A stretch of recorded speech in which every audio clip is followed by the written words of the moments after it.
All right, hello, ladies and gentlemen. Welcome back to Mehcast Reacts. Are you kidding me? Twitch, are you actually? There we go.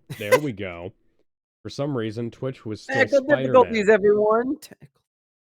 So, anyways, as has been somewhat suggested previously, because the Mehcast was right after our only available time slot for Death Battle viewings, we have decided to have ourselves a little season post-mortem here today, where we go over the episodes of Season 10 of Death Battle, and we try to talk about our thoughts a little more in-depth. Some of the early ones we won't have to as much because they were airing on Sundays, and we were able to give much longer, in-depth critiques, but as we go on, we'll probably wind up throwing some more thoughts into the pile, pulling some stuff out of our hats here.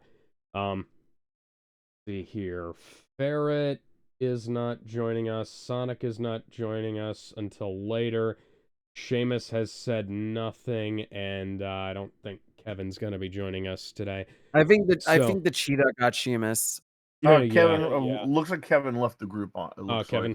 Like. Kevin left the group already? Oh, okay. Yep, Well, anyways, that aside, we're going to be talking about, first off, the season premiere, Ant-Man versus the Atom. Do you mind if I go first? Well, you're gonna have to, because I don't remember much about this episode other than it was pretty good.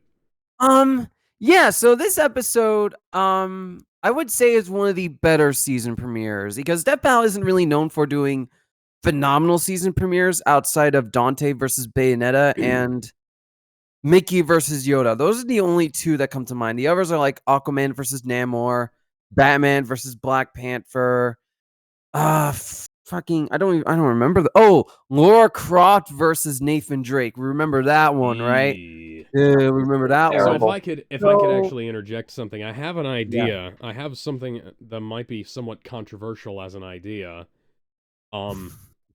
In hindsight, having seen how the lineup of episodes that we had here, as the episodes played out, Goku vs. Superman 3, if it had to be in this lineup at all, should have been the season premiere.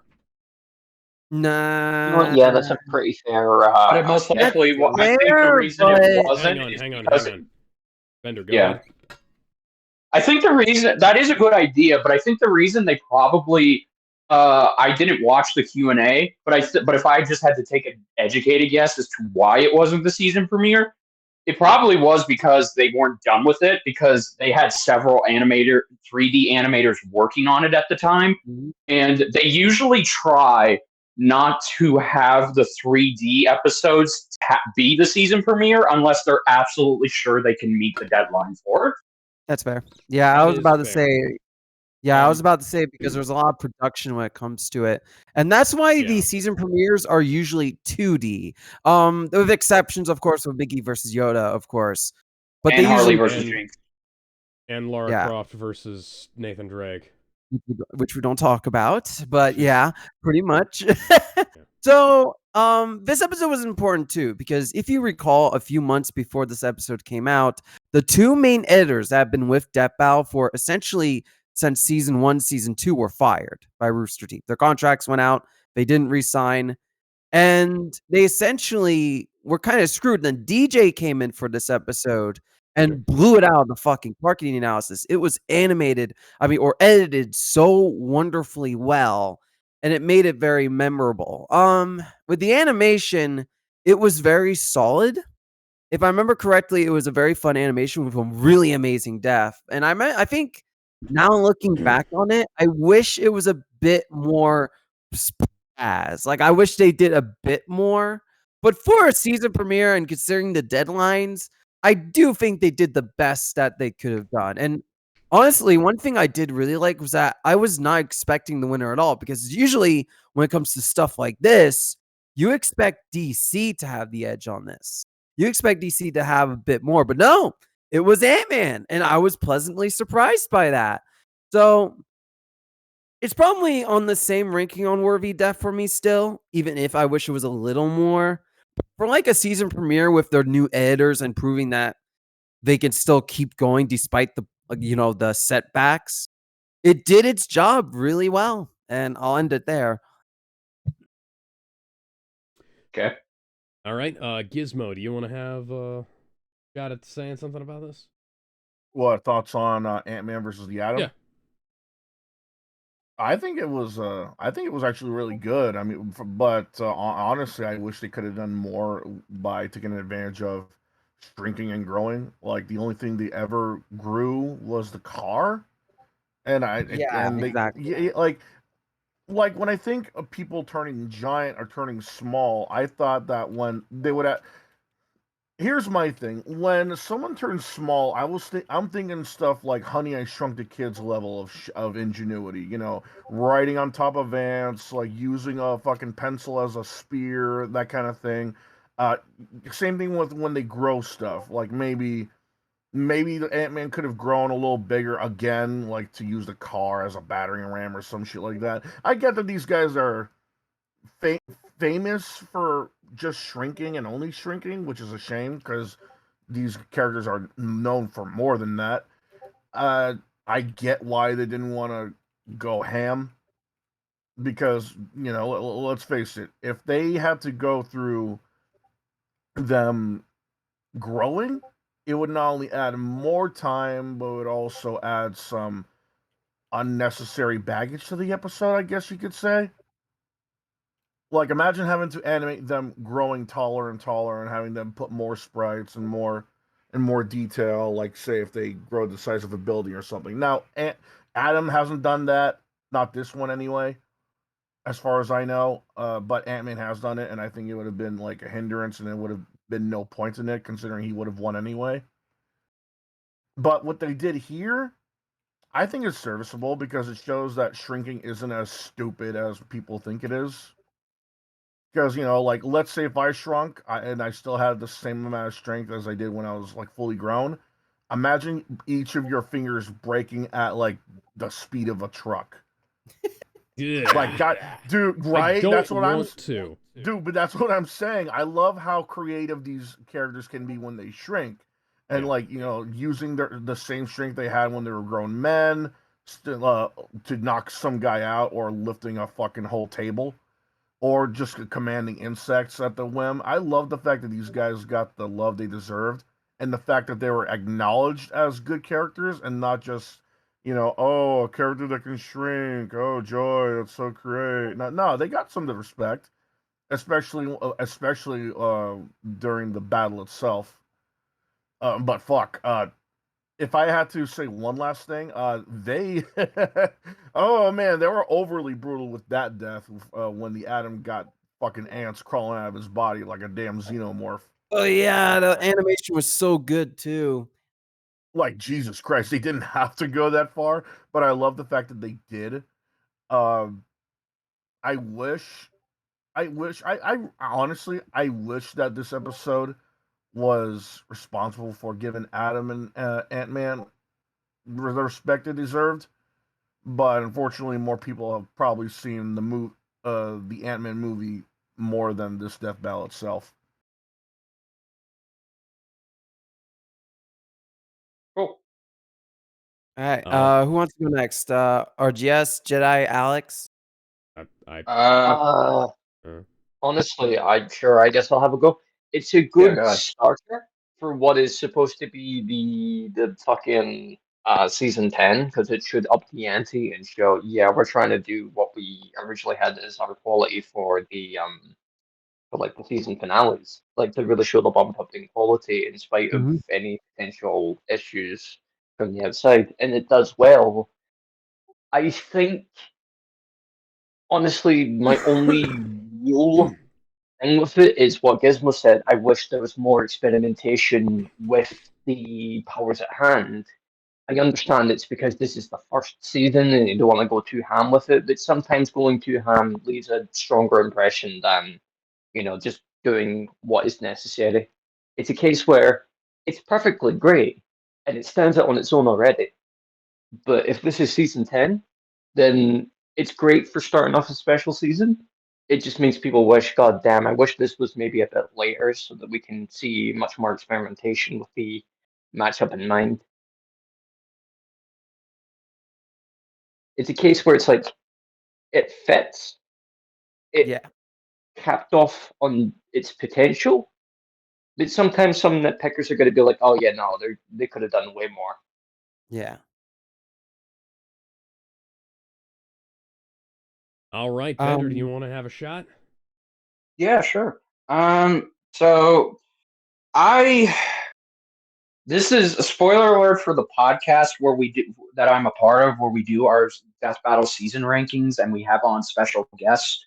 Um, but this is at the bottom of my list, and that's not because I think it's bad. I have made it clear that this isn't my personal favorite episode, but it's not a bad episode. If anything, it's a good 7 out of 10 episode. And like Ben said, it's a decent premiere to start off for what is supposed to be a monumental 10th season. Like this is a season packed with almost every matchup you can want or think of. But I do got to agree with what Gizmo and Mono said. The problem with the episode is that it starts off very good. I do agree with Ben that the editing from DJ, this was his first episode, and obviously, this being his first episode, he would get better and better as the season progressed. But you can still see he's trying to find his footing, and he's doing his best to keep up with what with what Nick and Gerardo had done before him. But I think he was taking a step in the right direction. The character rundowns are good. I actually prefer Hank's rundown over Ray's, even though ironically I like Ray Palmer as a character more than Hank. But I really appreciated the respect that both Hank and Adam were given in their rundowns. The fight itself it's a bit too safe. It feels as if like Gizmo said, it's not experimenting enough. I would say the highlights of the animation for me are when we get to see both of them use their own unique ingenuity. With Hank, he gets to use his ants to try and get past Adam's defenses. And with Ray, we get to actually see him use his smarts. Like the scene where he disables Hank's gun, the way he goes through the atoms one by one at the speed of at the speed. I don't want to say the speed of light, but you get what I'm saying. He's going at extremely fast speeds, and he's spouting a bunch of techno babble on how he can disable the gun. And seeing it done in action is like, oh my gosh, that's actually pretty cool. I liked that. It felt like these guys are kind of fucking smart and sick. Yes, so we get instances of that, and I do like the bit where we get to see some references from the Ant-Man franchise, the bit where they're fighting on Hank's desk, and you see them just destroying all of the office desk equipment that's on there, while terrifying from their perspective. From our perspective, it's just comedic. I liked that. But then when they actually go into the underspace and the overspace, and that's where it kind of loses me, because I feel like they're trying to make up for the fact that they can't go too far with this. So they have to kind of fall back and just use the underspace and the overspace without actually having much happen in it. The most that happens in the underspace is that Ray's belt is malfunctioning, and Hank needs to take him down before he destroys all of reality. And then there's the death. The death is good. It's very well drawn, very well done.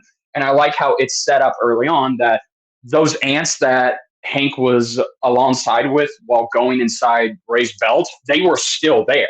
They never left. So I like that little detail that they were there all along, and he managed to get the win on Ray without Ray even, paying attention or knowing. But I feel like the biggest letdown is the use of the overspace. It really didn't need to be there, other than Hank flexing on Ray to show him how he's more smarter than him, and he has done things that Ray could not possibly imagine or even venture out to do in his own respective universe. The banter is pretty good. I do like the voice acting, but I really feel like for the season premiere following Harley versus Jinx, it feels like they started off too safe for what should have been a epic small scale battle. And it probably doesn't help that because they had to start the season so late in the year, this didn't get the attention it deserved because Ant-Man 3 was already way out of theaters and it wasn't doing good. So I do kind of attribute that to this is probably why this episode didn't do so well in finding people. Mhm. But other than that, it's a decent fight. I just wish that, like Gizmo said, it should have taken more creative liberties, and it should have just messed around with some ideas to kind of make up for the fact that it couldn't go too big. No pun intended. The pun has been killed to death. Also, one last thing before we move on, it's with it being revealed that NetherRealm's going to work on a Marvel fighting game. Well, When we the don't hell know did that that's happen? confirmed. That That was just rumors. We have not the heard rumors. I anything. mean, like the rumors of that being that they might have been working on a Marvel fighting Let me game. give context. It I would can have give been context funny. to this. It would have been odd. It would have mean- been. It would. I think it would have helped if they used Ray Palmer because instead of like his student in Injustice 2. Maybe that's all. Maybe that's also the reason why this didn't get as much traction because when they think of the Ray, they think of just one guy. When they think of Ant-Man, they think of just this one guy. I mean, sure, they have multiple, but when I think of Superman, I think Clark Kent. When I think the Ray, I think Ray Palmer. Unfortunately, they didn't use Ray Palmer, and they instead used Protege in Injustice 2. So maybe that's also another reason because why he was dead in Injustice 2. Yeah, That's why Ryan. Right, but Green Arrow was dead as well, but they got him from the original Earth. So if anything, it's probably because of Injustice 2 this didn't get as much attention because they used Ray Palmer, not the other guy. Because he's more familiar. Like when you talk about the Atom, we're going off on a tangent here, but yeah, when you talk about the Atom, Ryan Choi is not the one that people think of. They think of Ray Palmer because that's what we grew up with in the cartoons and the comics. Ryan Choi, I don't know if Alex or Ben can back me up on this, but Ryan Choi is not as readily popular in households compared to Ray Palmer because Ryan Choi's most notable appearance was a cameo in Justice League. I mean, he did okay. I think the best thing Ryan Choi got in terms of worldwide appeal was his appearance in Batman Brave and the Bold when he was the main Atom. I remember that. That was such a good episode. Yeah, they did a bunch of stuff like that where they had they had like secondary versions of the heroes being the ones that they showed off in that. I remember her finding out about the Jaime Reyes Blue Beetle when I was a kid about through Brave and the Bold. Well, no, the difference between that though is that the two Blue Beetles they were practically different characters. Well, they literally were different characters. They literally were, yes. Different Blue Beetles, and they're all different people. Yeah, but this was a lot different than what most people were used to when it came to the Blue Beetle. It's like turning Batman into. It's like if Batman were to give his costume to, let's say, a Saiyan or something. We're used to human. It's like weird examples you're going with here. No, there's a reason for that. It sounds weird, doesn't it? Right? It was just we're used to human Batman. Dick Grayson. Are you saying Blue Beetle isn't human? Like I'm so confused by your example. When we're thinking of Blue Beetle, we're thinking of the guy in the suit, the goggles, like the ship. We're not thinking of like alien tech. Like that's like almost like a symbiote. When it comes to Batman, we're used to hearing about a human at peak physical condition that scares people with theatrics, and not an alien dude that flies around willy-nilly with power of ki. Is what I'm saying. It's like the same thing with Ray. We're not used to a guy like nobody's used to the second Atom yet because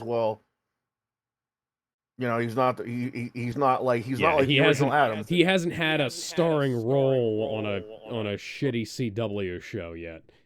He was a side character. I know Ryan Choi was a side character in that. It's like people think of the Atom. These days they think of Ray. what's his name? Fucking Superman playing him in that show. Yeah, Brandon Ralph. Yeah, Brandon Ralph. Which is ironic because we really should end this tangent. Yeah. So Alex, Yeah. can Well, go into let's. last. No. I think this episode's fine. I'd say, hey, move it down to second episode, and then have Goku versus Superman 3 as the season premiere, if you possibly could. If you can't, okay, I gotcha. But right. Frankly, yeah, we'll get to GVS 3 once we get to it. All right, next one. All right, so Chosen Undead versus the Dragonborn. That's this episode, Ben. This episode is great, but it's really fucking janky. Like, I can tell that, having seen the whole season now, you can tell that a lot of corners were cut in this episode so that they could get more effort put into Galactus versus Unicron. And, frankly, me personally, I know there's people who disagree with me in this chat.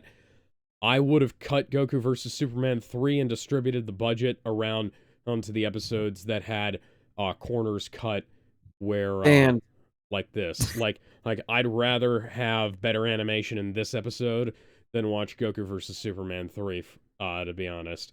And I do agree. Yeah. While I really like this episode and I think it's got a bunch of really cool shit in it, that's gonna make me go back and watch it far more than I ought to because I like both of these games.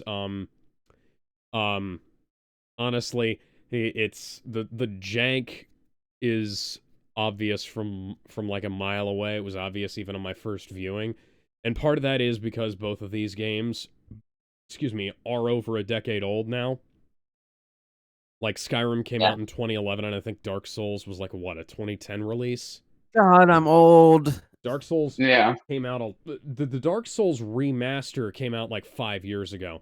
Oh, that's how old all this shit is. So I can understand there being some jank in regards to the models and whatnot, but there was some animation jank in here as well, which I remember us talking about back when it came out. Other than that, it was pretty good in terms of research, and I predicted the outcome ahead of time, I just want to say. Ben. Yeah, I remember that. That was funny. Yeah. That was what we did by ourselves. The reaction, I think. Yes. Ben, do you want to go ahead? I'll go ahead. Sorry. I said Ben. All right, Ben, are we not doing this in order? Are we not doing this in order, Ben? No, not that. Episode-wise, Ben, because this is the third episode, and we started off with Ant-Man vs. Atom. Hang on. Yeah. Hang on. Was this the third episode? Why didn't my thing skip it? Hang on. Let me get the actual fucking that's great. It wouldn't be a Metal Crew stream if we didn't have some kind of dramatic technical difficulty. What the fuck? I opened each episode and opened them. No, you're wrong, Jedi. This says this is the second episode. No, I'm not. This is what the wiki says. Hang on, I'm gonna open up the page so you guys can see it. Well, the wiki can be wrong, Ben. No, this is what it says. Yeah, no. This is he's fine. I thought it was. I made sure the fact. You could just go to the YouTube channel, right? Yeah. That's good. Anyway, go ahead, Ben. Okay. So, give me a moment. Okay. So this episode, I remember they announced this before the season started, I believe. It was like at one of the RTXs or whatever panel they had at one convention. This was the one they announced. And it was, I think, a passion project by Liam, who is one of the writers of their team. And it is really fucking good. The analysis was great. I love how they handled both these characters differently. Dark Souls being a lot more dark, a lot more gritty, while Skyrim was it still had its dark stuff, but it was a bit more silly, like the cheese roll calculation they did. Like, it had a bit more silly stuff to a different tone. And I like how both analyses are It was more fantastical. Yeah. And the fight itself, yes, it is janky, but this is a bit of a hot take. I feel like that adds a bit of the charm to this one because both games have their jank. And I feel like that's represented here. whether that's a good or bad thing, I think depends on the person, but I feel like it adds to the charm. And one thing I did really like in the fight is that they were able to capture the movements of how both characters fight and move pretty damn perfectly. It's still one of my favorite. It's one of my favorite episodes of the season because it has some of the best shots. Like when the freaking Dark Souls guy just climbs through the sword to strangle the Dragonborn and says, "Prepare to die." One of the most badass images in this entire show, and it's so fucking cool.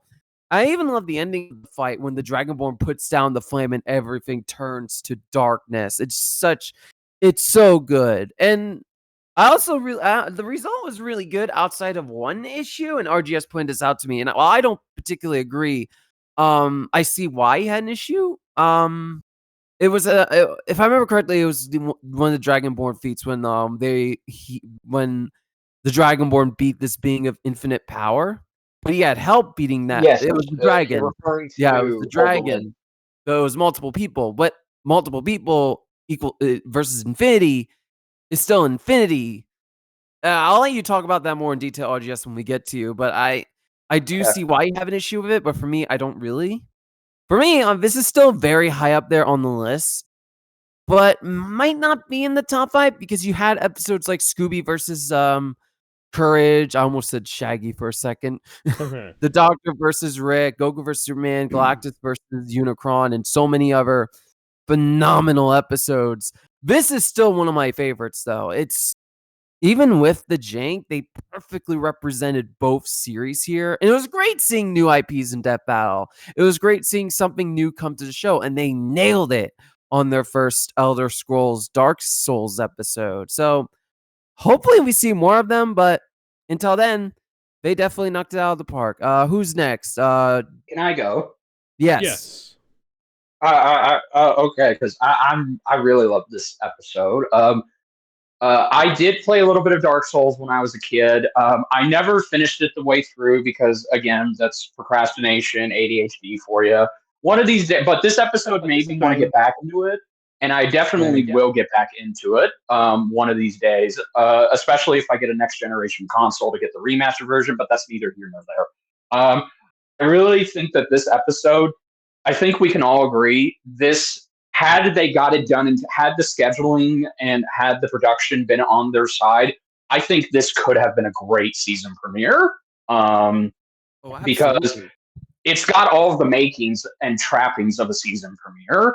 I do love that this was Liam's dream, baby. This was one of the 3 episodes that he wanted. And you can see his passion bleed into the end product. He did a fantastic job writing. Of course, Parker did a great job with the analysis, matching everything up the way Liam probably would have had it in his head.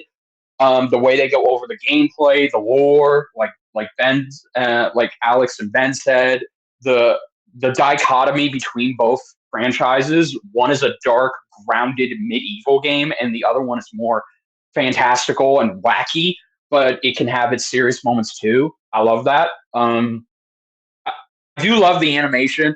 I actually have to agree with Ben on this. The jank, I believe the jank is part of the character and the charm, because had this episode, and I think the Blender team did this intentionally, because it could not have been a budgeting thing. I do believe that was intentional, because anybody who has, if you remember playing the original Skyrim and Dark Souls on the PS3 / Xbox 360 eras, They originally had a lot of jank. Yeah, they weren't the smoothest of games. Those weren't going at 60 frames per second or 1080p. They were pretty much very, very janky, especially in Dark Souls. So the fact that the models move like that, I think that gives a special level of authenticity to it, and it would have felt wrong. It's like with Tracer versus Scout with Torian. Tracer versus Scout would have been so much better had it been in Source Filmmaker instead of what Torian was using at the time. Exactly. And I'm happy that the Blender team got to go all out. Yeah, the fight is epic. It's got tons of great moments. You really feel like this is the most grounded death battle that they've had in a while. Like these aren't supernatural anime characters. They're not superheroes. They're not. They're just warriors. You feel like you're watching a gladiatorial warrior fight with magical enhancements. I love that very much. I do love the pacing. I think the pacing is very good. It takes advantage of the 3 minutes that the animation has, and it does it very well. But I really think I want to give a shout out to John Mitchell because that segment where you see after they collide with the lightning, and you see that great shot of the area destroyed, the clouds, and you see both of them get their swords. That was not in the original script. Like John Mitchell added that little segment so we could get a proper build up to the sword clash, and I'm a sucker for that kind of shit. And I also I think what needs to also be said, and this is why this episode is in my top 5, is the music. The music for this episode is fucking fantastic, and I love that Death Battle, Brandon Yates, actually got a fan choir. Some of these people that participated in this track, they're friends of mine. So the fact that my friends got to be in this choir and they got to sing this track, and they also did an a cappella version of it, it's so good. Fireborn is such a great track. So yeah, I also love the end analysis. I think it covers everything pretty well. And yeah, it's like Alex said, you could see the winner coming a mile away. The only problem I have with this episode and why it's probably not a top 3 for me is the ending of the animation where we see the fire being extinguished. That was much better conveyed in the storyboards than it was in the actual finished animation. It just felt like, okay, this is supposed to be super intense with the fire consuming the chosen, not the chosen undead, the dragon warrior, and then he just shouts, and then boom, it's gone. In the boards, it's much more better conveyed. So I really am kind of a little disappointed that the ending just it kind of goes off on like a soft spark, but still, this is a great episode. I really, really consider this a season premiere worthy episode. All right. By the way, according to the YouTube page, yes, this was the second episode. Okay, thank you. Again, I don't know. Man, that doesn't bode well. Never doubt me again, Jedi. I'll slam you through that table. Gizmo, it's your turn. Gizmo? Honestly, I honestly didn't even know how they would have done something like this, considering these aren't exactly character. They're not exactly characters. They're more caricatures. You know what I mean? They're like a blank. They're blank slates. Almost. Yeah, they're archetypes. Yeah. They're blank slates. Yeah, you know, it's like they're legends. They're myths. Yeah, legends, myths, fairy tales. Like there's nothing about them that you can tell that's actually about the character, unless you're talking about, you know, your own adventures, because these characters are you. They're supposed to be you. But even with the lore that's available, even with like stuff like comics, animation, trailers, that kind of thing, I still had doubts, like anybody would, because again, these characters are supposed to be you. They're supposed to be ourselves in the world of fantasy and stuff like that. But once I saw this episode, all doubts were, well, okay, they were still in my hand, but I can at the very least say it gave me second thoughts on these kind of death battles, because now I guess we can see, like, I don't know, the lone wanderer from Fallout fight against someone now. God, yes. But besides that, this episode was a pleasant surprise, because, like I said, these characters, for a third time, they're you. They're supposed to be ourselves in these kind of worlds, and I didn't think that they would be able to do anything with that, because they're such blank slates, yada yada. Like I said before, But with the amount of research they did, and like they proved that they could actually make death bows with blank slates, with archetypes, and this does this does give Death Bow more leeway in what to do because they've been doing gods. Like they've outright did gods and they did well. You know, Hercules versus Sun Wukong. And now that I'm seeing them do characters like this, it raises the stakes and it gives us more imagination of what they could do. Like for all we know, they could probably put in like characters from like MMOs, you know, that are supposed to be you as like ourselves as well. Other RPG characters, stuff like that. Uh, the fighting, like I said, like it was said before, was jank, but I think that was their intention because like I said before, these characters were from games that were known to have jank in them. You know, like Skyrim and Dark Souls. I mean, let's face it, we didn't really give them much credit because of the bugs that were in the games to begin with. I remember glitching through the walls trying to climb up a mountain. Yeah, like glitching through walls, models doing other NPCs' actions, you I know, remember music. going down a mountain as a horse and just flying through the map. I thought that was I thought it fit with this kind of death battle, especially with the era these characters came from. The music was also great. It fit with the setting, especially with the characters. The joke with the jokes actually went through really well too. Like the Dark Souls guy getting the arrow in the fucking knee and how he kept on dodge rolling every blow that the Dovahkiin had, which I thought was kind of funnier than the arrow. But the ending was something I didn't expect because well, not that I didn't expect a death to begin with, but I actually like that the ending of the character actually affected that world too, because you know you blow out a flame, yada yada. I think someone who's more to Dark Souls will understand why it's such a great ending. But as a second episode, I feel like they could have held it off and made it like a fifth episode. I don't know why. I feel like because maybe it's because of the jank that was intentional, and maybe it's because it was such a small area they were fighting in. I don't know. Something about this feels like they should have waited until episode 5. It's still a good episode though.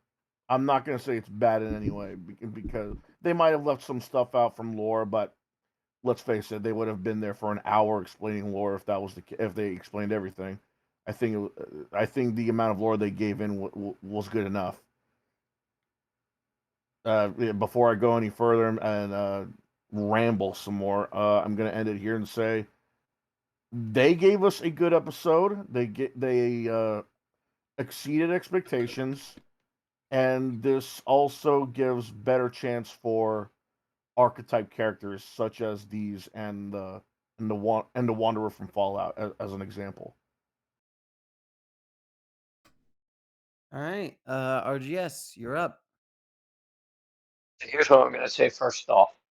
If you had helped to beat the guy who was able to eat the whole Kalpa, it must mean that, yeah, you needed help to beat the guy that could eat a whole Kalpa. That doesn't mean you yourself are infinite, because that would imply that you solely are infinite. No, it's you RGS, and your listen. buddies. It's What you is and your half of buddies infinity? coming in and beating up the dragon. Because remember, he was weakened, he was rendered mortal by the fucking shout. Because there is a reason why you were able to kill him. Because it's preordained, it's part of the plan, and he had a shout that literally removed his immortality. He had help, and he had stuff to actually kill the dragon. Okay, that's But, fair. but they did rectify it by bringing up the feat of beating fucking the first Dragonborn, Solo, who has stated, yeah, no, other one's like pussy shit. I could literally just beat him. And people could speculate, oh, is he just taking the piss? Is he just lying? Is he just trying to build himself up? Doesn't matter because he's enhanced and helped by a Daedric god. What? So So moving on. Gizmo, what was Mo- that? Yeah. I think someone just got caught. Yeah, Before you continue, RGS, Dave, did they mention the first Dragonborn? I don't remember. For the ending results, they also mentioned that they beat the first Dragonborn, and it was mentioned in their feats. I've commented saying that yes, using the first Dragonborn is a way better example of the Dragonborn's raw power and strength, because beating the guy who is the first and most powerful Dragonborn, who claims he could beat up the fucking Infinite Dragon, is kind of better than you and your buddies weakening said Infinite Dragon. They should Okay, have focused on that a bit more. They should. so aside Yeah, from they some shoulda. analysis, so aside from some analysis blunders, Sorry, what I did you have actually to. think I about like the both. episode? I like both, so I had to get that out of the way to kind of explain myself a bit. Right. Other than that, I felt maybe some of the posing was stilted. That's not against the actual animation itself. If the whole point was to be a little bit choppy and such, I'm cool with that. I still felt some of the posing was a little bit stilted at points, but that's fine. Those are like a couple of frames that I can nitpick all day, but that's nitpicks ultimately. I do agree. The ending in script sounds kind of way better than the ending we got. I respect the idea and I respect how they try to do it, but I think it probably needed a bit more time to really show the gravitas of the event, because you are essentially erasing the world's fucking life, so it should feel a bit more climactic than it was. Otherwise, yeah, it was pretty obvious. Dragonborn wins. I'm cool with the fight. Sorry It's if I very called him fun. the Dragon Warrior, by the way. Dragonborn. Nah, no worries, no worries. It's you can name the character, so you're not wrong technically. Oh, okay, cool. Awesome. Continue. So hang on. So it was the chosen undead versus Dick Fart. Yeah, it's chosen undead. Technically, the chosen undead can be named too. Oh shit! Yeah. So we could so it could be easily Princess we could Lenny easily go. versus Dick Oh Clark. yeah. But yeah, no, it's a Anyways. fun episode. Anyways, let's go I to the next enjoyed episode. Yeah, you get the idea. Yeah. The one that should have been deleted. Okay, the one that I thought was the actual second episode. So Yeah, Ben. Is it okay you if can I go go ahead and take the reins on this one? Yeah. Okay, cool. Have your okay. You can have your little you can have your dementia episode. Yeah, thank you. Okay, so look, I'm going to be real here. I'm going to be real. I was only into this episode for one of these characters. I had no idea who the other one was, that being Misaka from a certain magical index. Again, I don't watch that many I do not watch that many Cinderu. I'm fucking up the term. Fuck it, whatever. I don't watch these type of shows that often. Tsundere, thank you. I don't watch that many Tsundere type shows. It's just unless it's something that I'm absolutely sure I will watch. But that being said, I know this episode is up there with one of the most underrated episodes of the season, and that's for either good or bad. I like it. I like it slightly more than Ant-Man versus Adam, but if you put a gun to my head, I would say that I would. At least Ant-Man versus Adam had two characters I did know of instead of this one. Mm-hmm. I thought it was okay. It could have been it could have been better, but no doubt about that. I do like how it actually did use its environment. I love the simple cityscape environments. Just want to say that right now. So I kind of preferred the simple environments to the many environments that were going on in Ant-Man versus Adam. That being said, the voice acting's fine, the track's fine. I like it. I really do. I like this episode, but I wouldn't be lying if I said, yeah, no, sorry, nowhere in anyone's list is this going to be in the top 5. It's not even going to make it out of being the stuck at second to the competition is too fierce. It's not going to escape being out of second to dead last. It's just not. Yeah, I really feel like they should not have done this episode. That's my personal opinion. They're allowed to do the matchups they want to do, but here's the problem. There was no audience for this. Like, people who watched or read Hunter x Hunter, yeah, they're still there, but hiatus x hiatus is still going on, and a certain magical index, it's for a specific demographic. So that all combined, I can see why this is why this is the lowest viewed episode of the season. And fun fact, this took a whole month, or at least 2 months, to crack 1 million views. So I think the writing was on the wall that this episode was not going to be a standout hit. And coming after Dragonborn and coming after Skyrim versus Dark Souls didn't help its case either. Funny thing about the views, it wasn't. It's a decent episode. That's my standing on it. It was decent. Could have been better, but it wasn't that bad from my perspective. Can I go next? So, hang on, hun. So, Killua versus Misaka has 1 million views less than Skyrim versus Dark Souls, and it has 0.7 million less than Stitch versus Rocket, and it has 1.4 million less than Darth Vader versus Obito, and it's almost at the same, it's almost neck and neck with Phoenix versus Raven, and Phoenix versus Raven has 1.8 million views. Funny thing about the views, holy shit, Martian Manhunter and Silver Surfer have 1.7. Ooh. Yeah. Oh god. Funny thing about the views is the 1.5 for Alex and Cole. Oof. Oh. Yeah, so Gizmo, if you want to go ahead, you can. Oh wait, I wanted to go next. Well, Gizmo had something he wanted to say, so. Oh, okay. Sorry, Gizmo. Go ahead.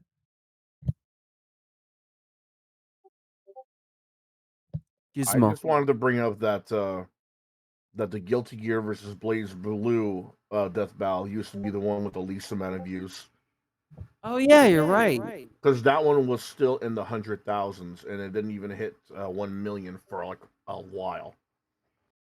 Yeah, you're right. I do remember that. It took like a long time for that to get any real views. That one wasn't even that good of an episode either, so that's probably why. I think it has to do with because Guilty Gear didn't really have a game out at the time, and neither did Blaze Blue. All right, so back to this episode. If you guys don't mind, do you mind if I go next? Yeah, go ahead. Go ahead. I'm sorry. I was just looking at I was trying to find a season by season playlist, but apparently they don't do that here. All right, so I remember first seeing this announced, and I was like, "Oh, I'm aware of these two. Never watched their anime, but I knew who they were. Like Killua, I knew because when me and my sister were living in an apartment with a roommate, they watched a lot of Hunter x Hunter. They've been watching it, and I saw a few things from it. And Killua is a cool character. Misaka, what's her name again? Misaka.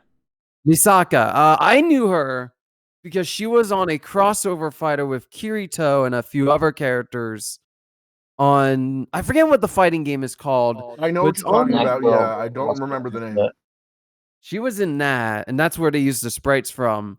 But Kirito, Virtual Fighter, some other Sega and anime properties had a Sonic stage, weirdly enough, but no Sonic characters. Ultimate Climax something? Climax, yeah, it was something Climax. I have it on my Vita, but so when I first saw this announcement, I was like, oh, okay. I mean, fine. They wanted to do a Killua matchup, and they picked this one specifically because it's the least one-sided one. Fighting Climax. There you go. Yeah, that's it. Yeah. That's the one. Great game, by the way. I would personally like to apologize to the Sega Corporation for being given a review copy of this game and then never actually reviewing it. But my PS3 didn't work at the time, and I didn't have a PS4. Okay, And okay, you have a then- fair excuse. And then they sent me the wrong fucking codes anyways, so I wouldn't have been able to play it. Ugh. All Not right, surprised. so this episode was better than it should have been, I believe. It's what you would expect out of a weird matchup like this. The analysis was really good for both. I learned quite a bit. It was fun learning about both these characters. The fight itself surprised me. It had some jank. It was guilty of some jank, but I love how they started the fight. I love the atmosphere of it.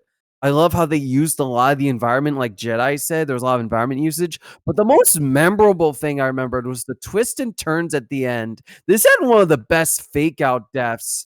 I remember all of us freaking out at it too. Like it just kept faking us out, and then boom, the death. Yeah, and it was awesome. It was a neat little ending. I just don't know. Yeah. Like, I barely know of one of the characters, and the other character I didn't know really at all. That's So fair. my I tried investment to was look kind at of low, but we'll get to that For as we me- move for- through. For me, I try to move past that. Like, even if I don't know both characters, I look at the quality of the episode. And for me, this does rank high, but it can't rank too high because, as I mentioned earlier, the competition is so fucking vicious this season. Like, the quality was through the roof, and this one just kind of got trampled over by everything else. Like, Yes. it's a good episode. Even if I didn't know any of them, I really enjoyed this, and I would go back to it. I've gone back to it a few times and still really enjoyed it. I like it better than Ant-Man versus Atom, Stitch versus Rocket, and a few others, but I can't put over a lot of the episodes this season because, again, a lot of these episodes are fucking masterpieces. So, it's a damn good episode that just got overshadowed by everything else. As Jai said, it's underrated. I think some people need to give it a chance because it is really good. It's not perfect, but a solid 8 out of 10, a 9 out of 10, something like that. 8.5 And that's out of kind of 10, all I have I'd to say.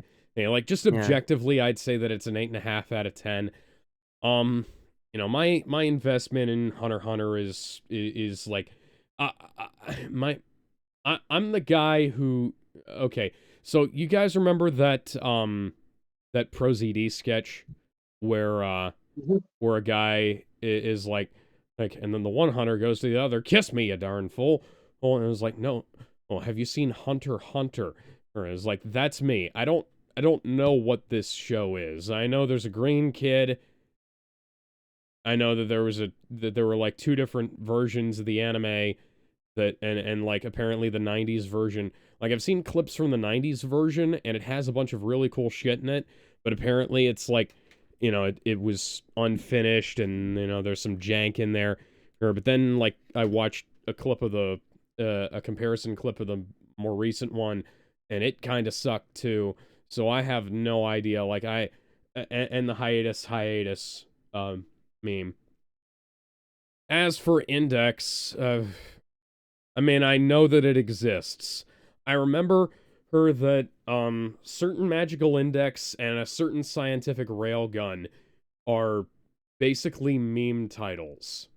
Like, they're things that I saw pop up online before I had any idea what they were, and then they've got some like really complicated adaptation history because they're like light novels that got adapted into manga and anime, and they all go off in different directions, and there's spin-offs and shit like that, and nobody's like there's a definitive, like, it starts here and it ends here with it, but like I've never really had the patience to go check it out. Like, I'm here for guy in orange jumpsuit who beats up guy in blue jumpsuit kind of thing, you know, or like you know, oh, vigilante man and with Joker laugh writes name in notebook while Japanese Sherlock Holmes squats at him. You know, this is my kind of thing. I'm not after like flowchart anime. So I have no investment. I thought the fight was kind of cool. RGS, you want to go? Yeah, sure. I thought the fight was pretty cool, even though I kind of figured that the result was going to be obvious because the girl's got like a fucking series that's ended, and the guy's got like a series that has barely even got to its end. It's pretty fucking filthy. Frankly, I didn't know that Index had ended. Yeah, no, I thought it was still ongoing. I want to mention something that the girl might be source system level depending on how you scale her from the novels and comics and such. So, you know, And no, Alrighty then. no offense to Hunter x Hunter fans, and I don't know if people power skill Hunter x Hunter because it just seems like a series, but it's like, yeah, no, Killua would lose. I can And answer that. People do okay, scale it. It just doesn't really scale that high. It's no, kind of okay, like right. I don't want to say the boys of comic book scaling, but it doesn't scale too high, but doesn't scale super It's low. it's a solid rock. It is a rock. You can throw it at people, and it hurts people, and that is plenty. Exactly. But yeah, no, I figured it was pretty obvious, and it made do with the very obvious concept. It was just a case where I would have maybe wished that there was a better opponent for either of the two of them. But I understand the circumstances that had to be done. I at least still think it at least has its purpose of introducing two separate series rather than just Goku and Superman for the third time or just another Marvel DC matchup. I think it should at least have its place as being something different and kind of just being a wild card in itself. Anyway, yeah, that's my take, I guess. All right, Gizmo, you have anything to say, or should we go on? Not much. I did like this episode, like any of the other ones. I did notice one or two like errors, like when what was her name, Misaka? Yes. Um, Like yeah, I remember when she got punched in the face. It was supposed to it was supposed to imitate her cheek sinking into her face when she was being punched, but it ended up looking weird. Like I remember that kind of thing, and like how like the arm movements oh kind of looked man, off made it look sometimes. like the side of her head was becoming a pancake. It was becoming squished. Yeah, like that. Like it was. I get what they were trying to do, but they kind of messed up a little bit. Hmm. Um, I did like the music. Like there, I think there's only like what one or two bad like death bell songs in the entirety of the official or unofficial catalog. Uh, the voice acting worked. It Hmm. worked. Like I'm not familiar. I'm not too familiar with either of these shows. One of them I only know because of word of mouth. The other one because of random compilations I keep finding on YouTube and 9gag. But I I think because of this, it gave me more of an interest for with Hunter x Hunter and Lightning Railgun. Well, take with that as you will. But I always enjoy these kind of random wild card. Why does this make sense kind of battle because it kind of makes you think, and it makes you want to see why this worked in the first place. Because these are both because at surface level, okay, both lightning users, whatever. But then you go deep into it, and they kind of have similar backgrounds because of how different they are, and yada yada yada. I think it added to the episode, but I think because of how niche these two shows are, it's gonna take away viewers from actually sitting down and watch it. Mm-hmm. Like let's be real, Mm-hmm. it's another one of those episodes where it has like a character that only like 500 people know, as opposed to like someone from DC that 500,000 people know. Yeah. And I think that's a little unfair as to why this might be one of the more lower viewed episodes. But I think it also shows that if you're a hardcore or fan of either of them or both of them, you are going to enjoy this very much. Me, I haven't seen either of them. I liked it, but I'm sure that once I watch at least one of them or both of them, I'm going to love this even more. Oh, definitely. I really do need to check out both series eventually. All right. The one Next funny thing one. about this fight is the meme. That's it. This one, I remember having such a interesting reaction to this, like Stitch versus Rocket Raccoon. Okay, This is so if I could just real quick, I'm gonna go down and look at this. So Stitch versus Rocket Raccoon hasn't even broke 2 million views yet. I am. Ooh. This came out right around the same time as Guardians 3. How the hell was this not mega fucking popular? I can answer actually because if I recall correctly, they're having viewership issues early on because of their early release thing they were doing? Because if you had the Yes, exactly. if you had that. the subscription, Well, there were yeah. there So were if you had it, basically, if you had the subscription, you would watch it a day early. But people were leaking the episodes and it was leeching off viewership because of that. So they're getting less yeah. views on the early episodes, and it was around the second half of the season where they stopped, and the viewership immediately increased. Yeah, So- but also too. So here's the other thing to take into consideration. This came out because this goes into a mental error that I can't remember who pointed out, but the footage from Guardians 3 they use it's cam footage. It's Yeah. high quality Yeah. cam footage. I because remember that. I was the gonna bring that up. Blu-ray It's Because digital that was- phone Blu-ray and camera. the Blu-ray had not come out. The Blu-ray wasn't supposed to come out until a week after this episode came out. Yes, but amount of here's the balls, here's the the amount- problem. Allow me to say this because I've been constructing my Guardians of the Galaxy Volume 3 review since the video. Sorry, since the Guardians of the Galaxy premiere. Or like I've been working on this review since the movie came out. It's not Mauler length long. To anybody who was wondering, I've just been procrastinating a lot and having to deal with a bunch of bullshit, and both in real life and on the internet. It's 10,000 pages. I've seen I it. have on my hard drive. I have all of the trailers for this movie, and the footage they used was in the trailers in high definition, released on the YouTube channel months before this episode came out. So I'm just turning my head sideways and wondering what the fuck. It takes so much balls to use camera footage of a movie that haven't even entered home release yet. I find it funny, but at the same time, that same footage was in the trailers. You could have just anyway, Used trailer footage for Man of Steel. Fuck's They sake. did, before yes. GVS And 1 that was- came out. Yeah, but anyway, so continue your point, Alex. It's still your turn. So continue. So, I love this episode. This episode is exactly what I've always thought Death Battle should be. It's fucking outrageous fun to just watch this shit go down. Like, I don't care about the result, even though the result was perfectly fine, because the episode was incredibly fun to watch. Like it's one of those things where they've structured the actual episode in such a way that there is a beginning, middle, and end to the fight. There is a sort of a natural pace of escalation where the where the characters are where the characters are pulling out bigger and bigger guns as the fight goes on, and then the end of the fight is fucking it's fucking brutal, but it's well built too.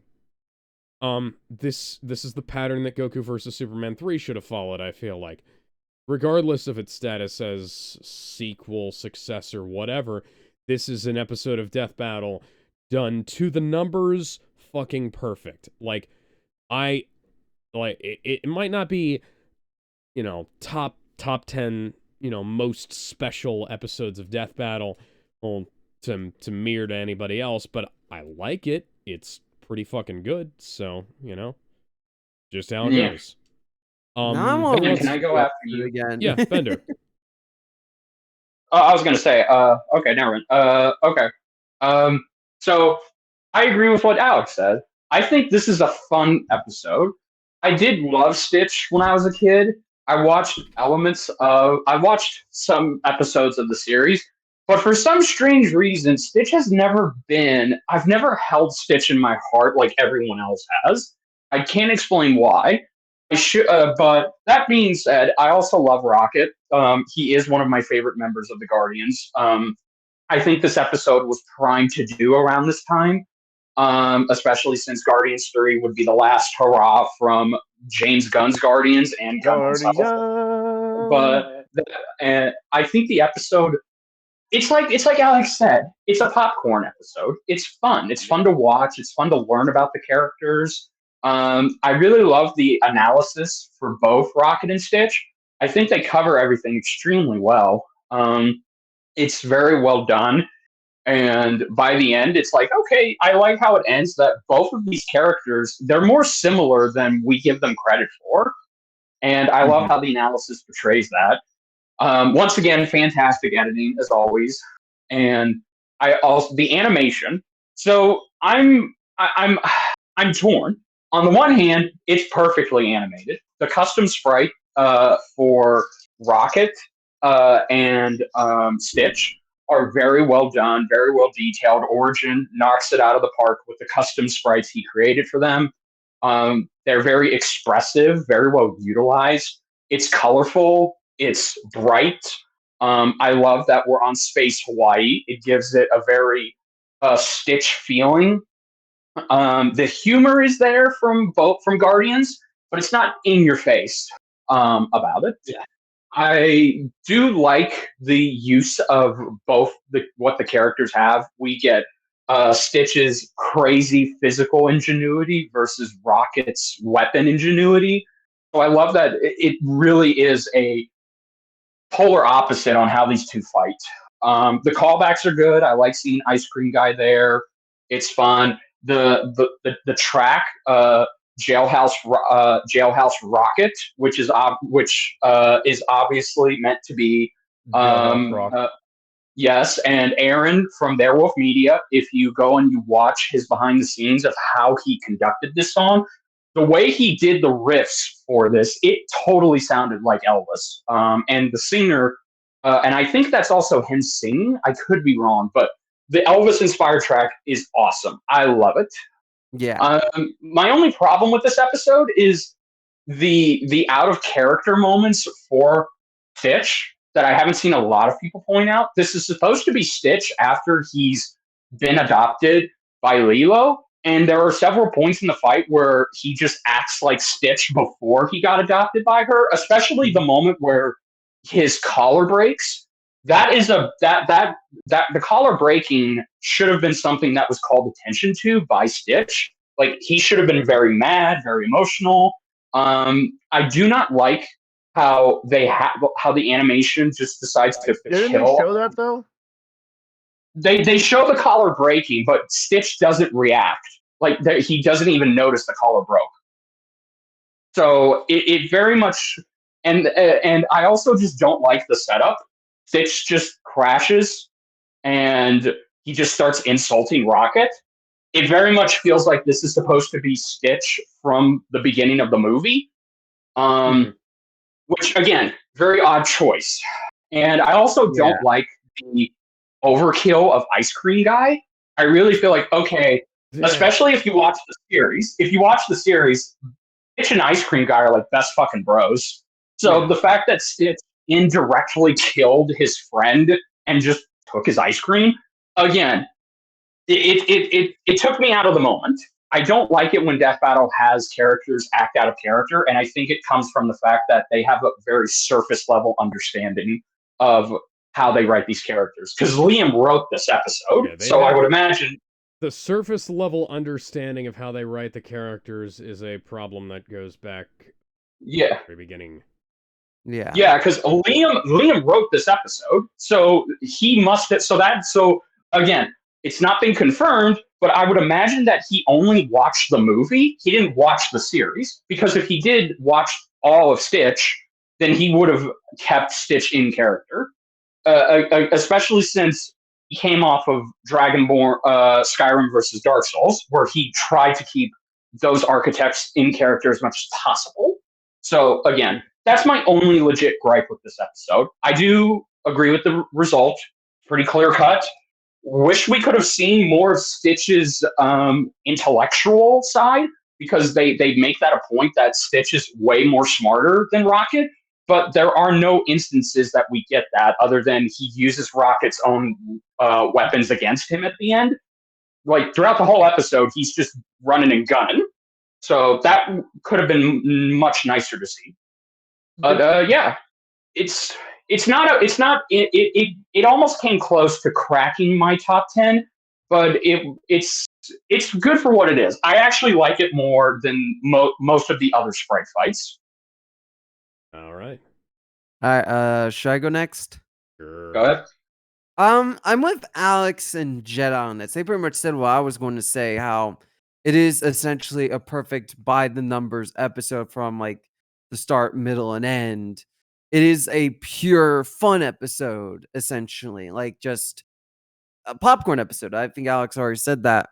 Jedi already beat me to the complaints, but my issue as well that not a lot of people talk about is how Stitch is out of character.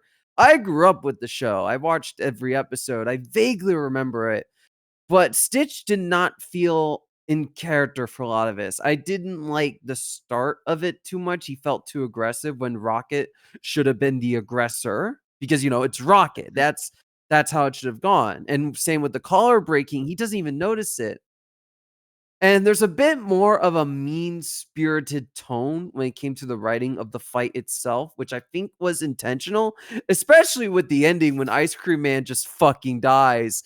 On one hand, Yeah. that just really that makes me so sad, but at the same time, the dark part of me just makes me laugh. It's so fucked. And it's even Boomstick calls to attention on Wiz, like, man, that was fucked up, but I respect you for that. So I it's so close to being just a perfect fun episode, but those little things with the fight, the out of character stuff puts it down a bit. Not too much, but at least under something like Killua versus the girl. I'm not gonna remember the Misaka. name. But it's still solid. Think The sprite Mikasa, but animation's the other way. phenomenal. The sprite rigging for Rocket and Stitch look great. Stitch especially looks super expressive. Like it's some of the best in the season when it comes to the sprite work. So it has a lot of upsides. I just think it has a few downsides that does put it down just a little bit. Enough to be noticeable. But yeah, I'm with Jedi and Alex on it. It's a good popcorn episode with some issues. I'm done. Yeah, my one thing that I might have been a little bit more forgiving than some people. I didn't watch as much of the Stitch show as the others appear to have. But yeah. It's such a good show. Gizmo. Yeah, I actually was a fan of the Lilo and Stitch TV show back in the day, but I also got to remind you, you said Stitch show. That's actually the anime. Yeah, okay, yeah, there's the Lilo and Stitch show and the Stitch show. Yeah, there's Lilo and Stitch, the movie series, and there's Lilo and Stitch the cartoon, and then there's just Stitch where there's like it flashes forward years and years later where Stitch thought that Lilo abandoned him and goes to another owner. That's another story for another time. That's For fucking another bullshit. segment. Yeah, it's another story for another Yeah. for another segment. Let's focus on this. I'm gonna fucking strangle somebody if that was real. Again, that's another story for another time for another segment. Yeah. Man, the problems with that. Anyway, Alex is sitting over here seething the way he did after he watched The Last Jedi. He's really stopped watching The Last Jedi. Oh, I've been working on a video about The Last Jedi for 6 years. Let's move past it before you find out that I got a spare room and a bathroom since we've been pissing in cans this entire time. All right, Lilo and Stitch. I watched the one movie. I know there's several other ones after that. It was the problem was that it wasn't a matter of choice. It was a matter of when. So I can't really say anything about those. The Lilo and Stitch cartoon show, on the other hand, it was good. I watched it when I could. Along with the odd crossovers of Recess, Kim Possible, and American Jake Long. Don't forget the Proud Family. And the Proud Family. How? Anyway, it was a creative show, and considering he even had comic books, that's something else entirely. I can see why they would pair him up against Rocky Raccoon. They were just both experiments, and then they decided to just turn good after some teachings from like another alien that they didn't expect to be friendly with. One was Tree, that's and Superman. Yeah, and one was tree, and one was like an adorable, chubby little pile of goo. I mean Lilo. I mean what? Yeah, before you continue, I'll be right back. My dog needs to go outside, so I'll be back in 3 minutes. I'll be No back worries. shortly. Get him to take his dumps. So did you know that the girl who played Lilo played Samara Morgan from The Ring? Didn't No. know that. That's Cool. cat. That's No, cat. You're legit. lying. No, legit. The girl who played Lilo is Samara from The Ring. Jesus, wow, that's some range. Yeah. The Death Battle itself now. I liked it like everybody else did. I especially love the music, considering Elvis was a big part of the Lilo and Stitch movie. And you know, considering I'm an Elvis fan myself, I actually appreciated it even Yeah. more. Considering when you think beach, there's a lot of things that come to mind: water, surfing, hot ladies, cold drinks, and of course Elvis, because you know Blue Hawaii and all that. Uh, I can see why people aren't gonna be a little iffy when it comes to Stitch just acting like he did pre Hawaii, or like pre ending of Lilo and Stitch, I guess you could say. He's Pretty acting a little first more, movie. yeah, like he was acting more bestial. He was acting like a little more like he didn't have a care in the world, as opposed to, you know, actually caring, you know, at the end of the film about something, especially the ice cream guy. I think the reason why nobody really complained about that, as aside from maybe the occasional reaction YouTuber, you know, like a Biff Lead, Blood Rain, those kind of guys, is because, let's face it, if you only saw the movie and you didn't see much of the TV show, and only the one movie and only a bit of the TV show, you're not going to know that. You're not going to really care about the ice cream guy dying. You're just going to think it's kind of a dark humor kind of situation. You know what I mean? And same thing with the collar. Yeah. Yeah. Same thing with the collar. I can see why people would like get on those two moments in the entire death battle, because you know it is kind of out of character for Stitch to act the way he did, or you know, lack of acting considering the collar got destroyed. But again, but again, you could say that you could say that it's only a matter of fact that fuck what what did I say? Uh, Only reaction YouTubers and maybe people who are more versed with the thing are gonna Yeah, notice roller repping and stuff. yeah. Because again, those guys would either be more versed in the Lilo and Stitch verse, ha ha ha ha, or you know they would be more versed in just Death Battle in general. But despite that, the battle was good. The dialogue was pretty good. I love the fact that it was only Rocket that knew what he was saying all this time when he was speaking his own language, Hmm. Hmm. especially with the especially with that little speech he made that made like the entire space council barf, and Rocket will actually manage to hold it in. Uh, I I do also love the fact that this is yet another Disney versus episode, because I think it was only Mickey. Well, no, technically it's the first one, because with Mickey facing Yoda, that was technically a Kingdom Hearts versus Star Wars, because this version of Mickey Mouse was only from the Kingdom Hearts universe. You know, because there's Yeah. no Steamboat Willie reference, there's no Donald Goofy reference, that kind of shit.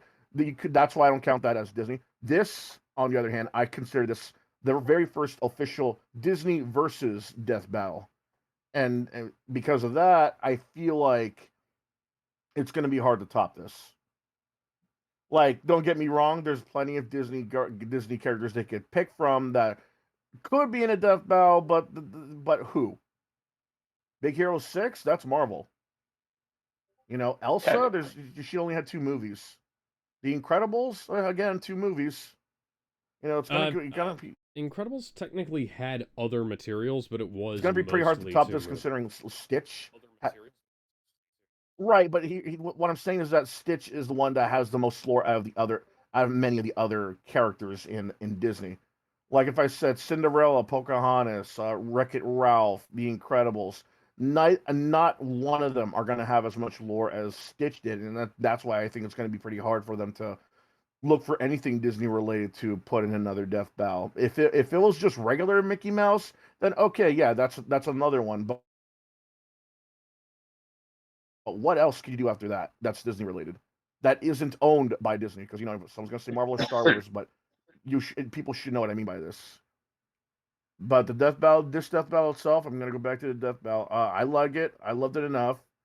And I agree. This is another one of those popcorn death battles. You could argue that a lot of the death battles are, but this one is like pure entertainment. They weren't that worried about realism. They weren't that worried about staying true to the character, because Stitch was anything but for those two moments. But this is one of those moments where you really don't have to care or know. Just take out that tub and make sure that it's covered in milk duds and butter as you enjoy this episode. Yeah. Yeah. All right. I'm back, by the way. RGS, you're up, Yeah, I I think. was gonna say, I think it's RGS's turn. I mean, I don't really have much to say other than Death Battle good, not too exceptional. It's perfectly fine for what it is. It not terrible. It's pretty good considering. Obviously, Stitch a bit out of character, but you know what? That's okay, because people who care about Layla and Stitch more than me will point that out and make good points, and they did. So it's a This very episode good bad, episode. Stitch. Bad, not in character. Eat ass, eat pants. Eat pant. Eat my shorts. Eat pant. All right, I think we're pretty well gone through this then. Oh, can I go first on this one? No, I want to go first. Okay, but I go after you. When the result of your death battle can be changed by one of the characters closing his fucking eyes, you had a bad episode of Death Battle. So Makes it worse Vader's when whole it's, thing. circumstantial. Okay, so I'm just gonna say here, I'm Well, not you tooting could my argue- own horn or anything. I can fight with my eyes closed. Darth Vader has the Force. You could argue that there's He probably doesn't part of need his suit. eyes open. Well, here's the Well, you thing. could argue Like, that there's I a part of his suit that understand- No, keeps hang us on. from That- sleeping properly or something like that. Here's the thing. He has access to the Force. People have fought. So there is a character named Kanan Jarrus who is blind, and he sees by using the Force to sense things around him. Darth Vader is more powerful than Kanan Jarrus. So Okay, so look, naturally, I've read every Star Wars thing. I'm sorry. I just want to say I've read I've looked as deep into this. I know where you're going with this, and as far as I can tell, I've looked into it both in Legends and in the modern comics. Darth Vader could use the Force to be his sight, but the problem is that he doesn't do that for 9 times out of 10. Because he relies on his suit to do that, because his helmet has tinted infrared vision, so he can see pretty good. But if you take the helmet away, yeah, his eyesight is normal. But the problem is he's never been put in a position to where he needs to rely on the Force to be his eyes. And Kanan did do it. But this is the same Kanan Jarrus who willed the Force so strong that the Force also cured his blindness. That was right. That was Rebels. Fuck. That was Rebels season 4. That season was. Season was drugs.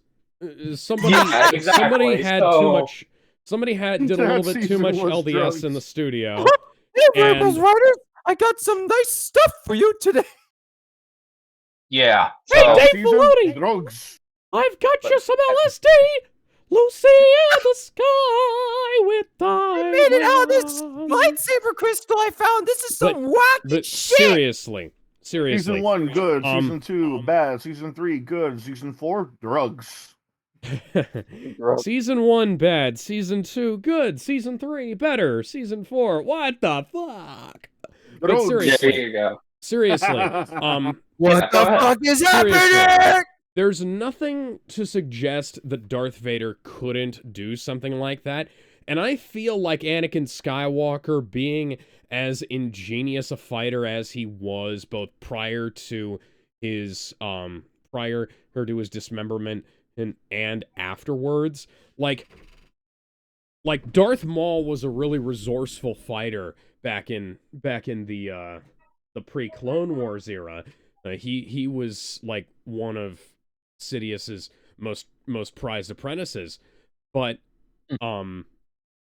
like Darth Vader was even better. Like Vader could pull off shit even in the suit that healthy Jedi couldn't. And this is in both regular canon and Disney canon. And like there's like I was saying earlier, there's nothing to suggest that Vader couldn't just shut his fucking eyes and use the Force to help him win the fight. Because let's be frank here, he's Darth Vader. He was the most powerful, the second most powerful Force user in the galaxy, depending on how you count it up until his death. And he was also the galaxy's greatest swordsman right up to the time that he got beat by Luke Skywalker. So, Also the most prolific Jedi killer. Yes, also the most prolific murderer of Jedi in the entire, or like you think the clones killed a bunch of Jedi. Like Darth Vader wiped out the rest.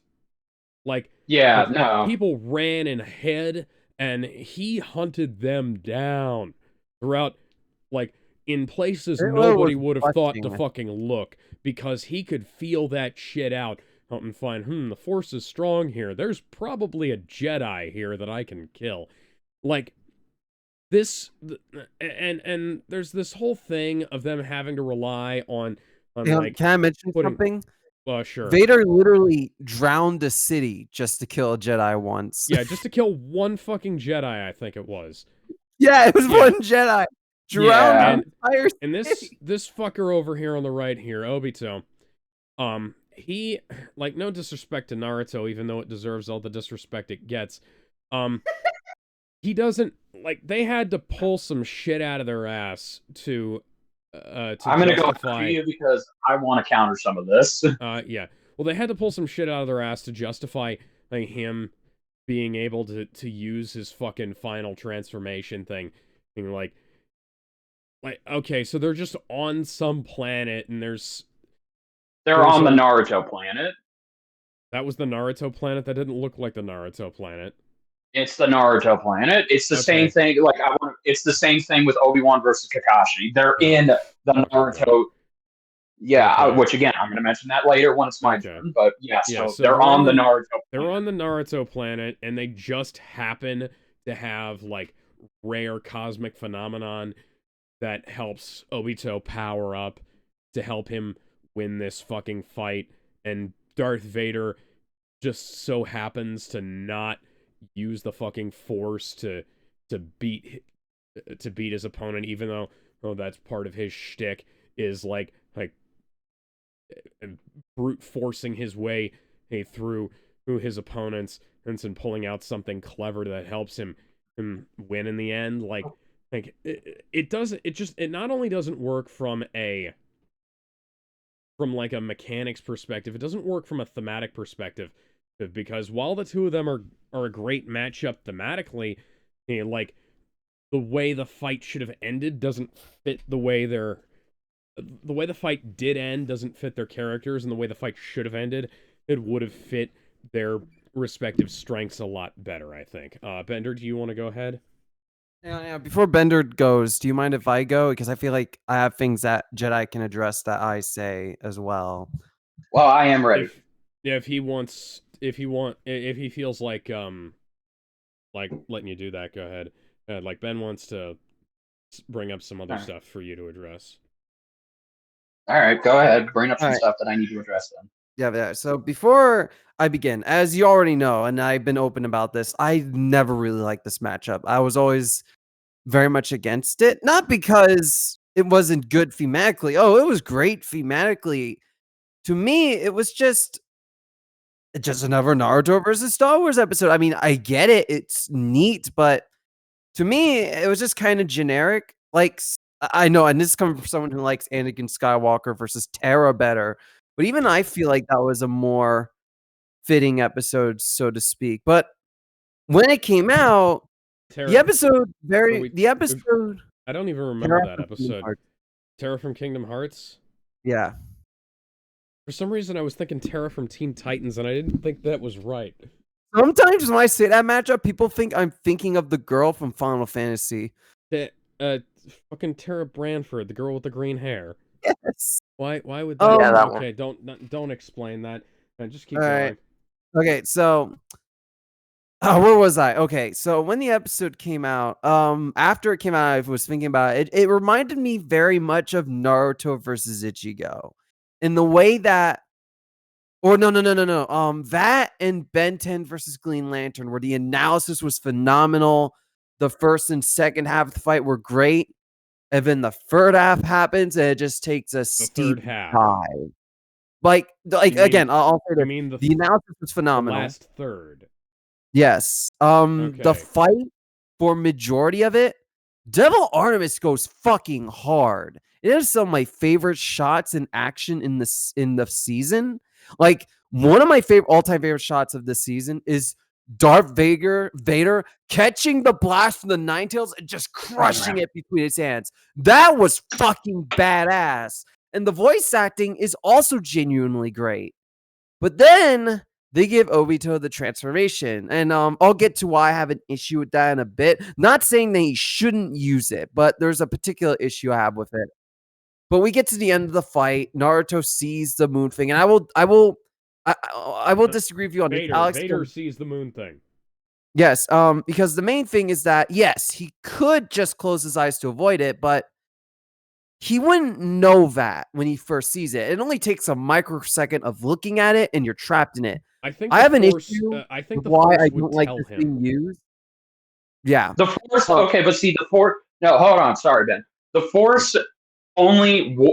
Force's precognition only works for direct attacks that are coming at you. It doesn't also work against stuff like the God Tree. It does not work against that kind of stuff.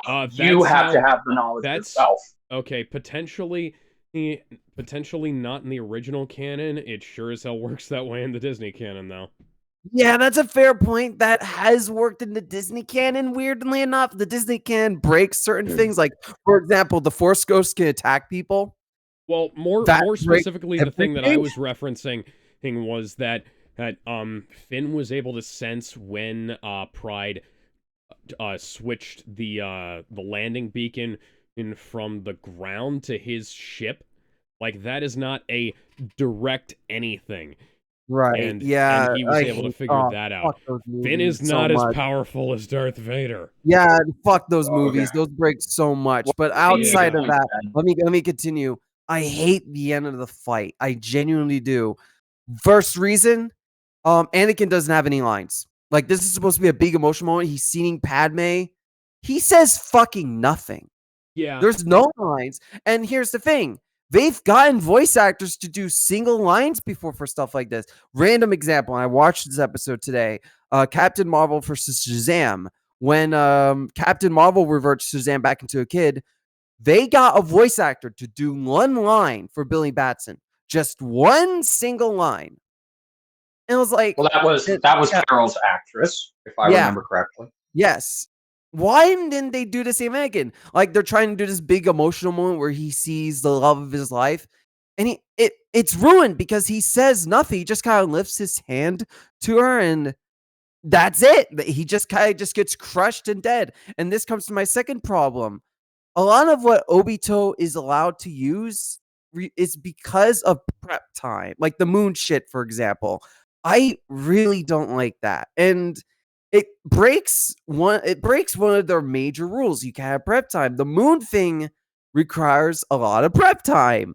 And listen, if you're going to use like Obito with like everything with that transformation, I do think he wins. But I don't think you should. And it reminds me of an argument that me, Kevin, and RGS had when it comes to if Obito should be allowed to have this transformation at all. Because, the transformation itself required some prep time. But the other issue is that it's super important to his character. And I think what we came to agreement is that he should have it, but he needs to gain the abilities that he gets with that transformation over time. Because when he first gets it, he doesn't have anything. He only has like the 2 death balls or whatever. I think it was 2. He only has certain things, and he slowly the transformation. Yes, he slowly builds that up. That's what they should have done here, having him slowly build it up and try and take Vader down. And I just the result is not convincing. It's not long enough to make its case, at least in my opinion. It should have been as long as Gojo's episode, which had a really long result. I know one of my friends I had is a big power scaler for Naruto and Star Wars that kind of goes back and forth, and they said, where is it? If I can find what they said about the episode, well, you should hurry up because we still got to get through the rest of us. Whatever they said that Vader does scale higher in terms of power. There's a few other things. It just depends on how you scale both Obito and Vader. To me, I think the result fails similarly to Naruto vs. Ichigo because they don't go in enough and they give Obito stuff that he shouldn't have while leaving some things out for Vader. I'm not counting God Vader because that wouldn't really do anything. There's a good video on that, but that's a whole other story. But yes, I think it's a good episode that's failed by its third act. And that's where I'll end it. Okay. So, look, I'm just going to keep this brief in terms of my counters. I have talked to several Naruto, to several of my friends who have seen every episode of Naruto from both animes, read mangas. So please trust me when I say I trust their opinions more. It's not that I don't trust y'all's opinion. And I should also mention, I have no fucking investment in Obito as a character because I never got that far into Shippuden, so I couldn't give two shits on whether this is accurate or not. I should say right off the bat, if it wasn't obvious from the bitching that I did earlier about a shitty film that came out almost a decade ago, I fucking love Star Wars, and Darth Vader, or Anakin Skywalker, one of my favorite characters of all time. So if it wasn't obvious, I'm a little bit biased in this regard, possibly.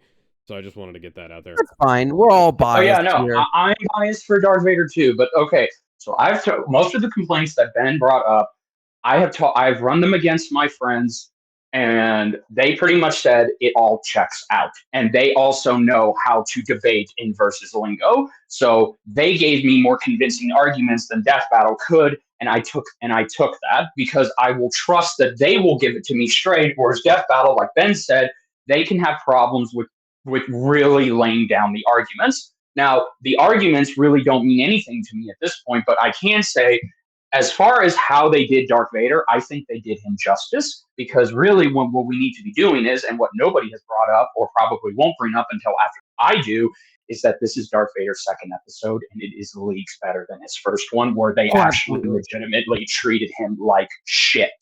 The animation legitimately...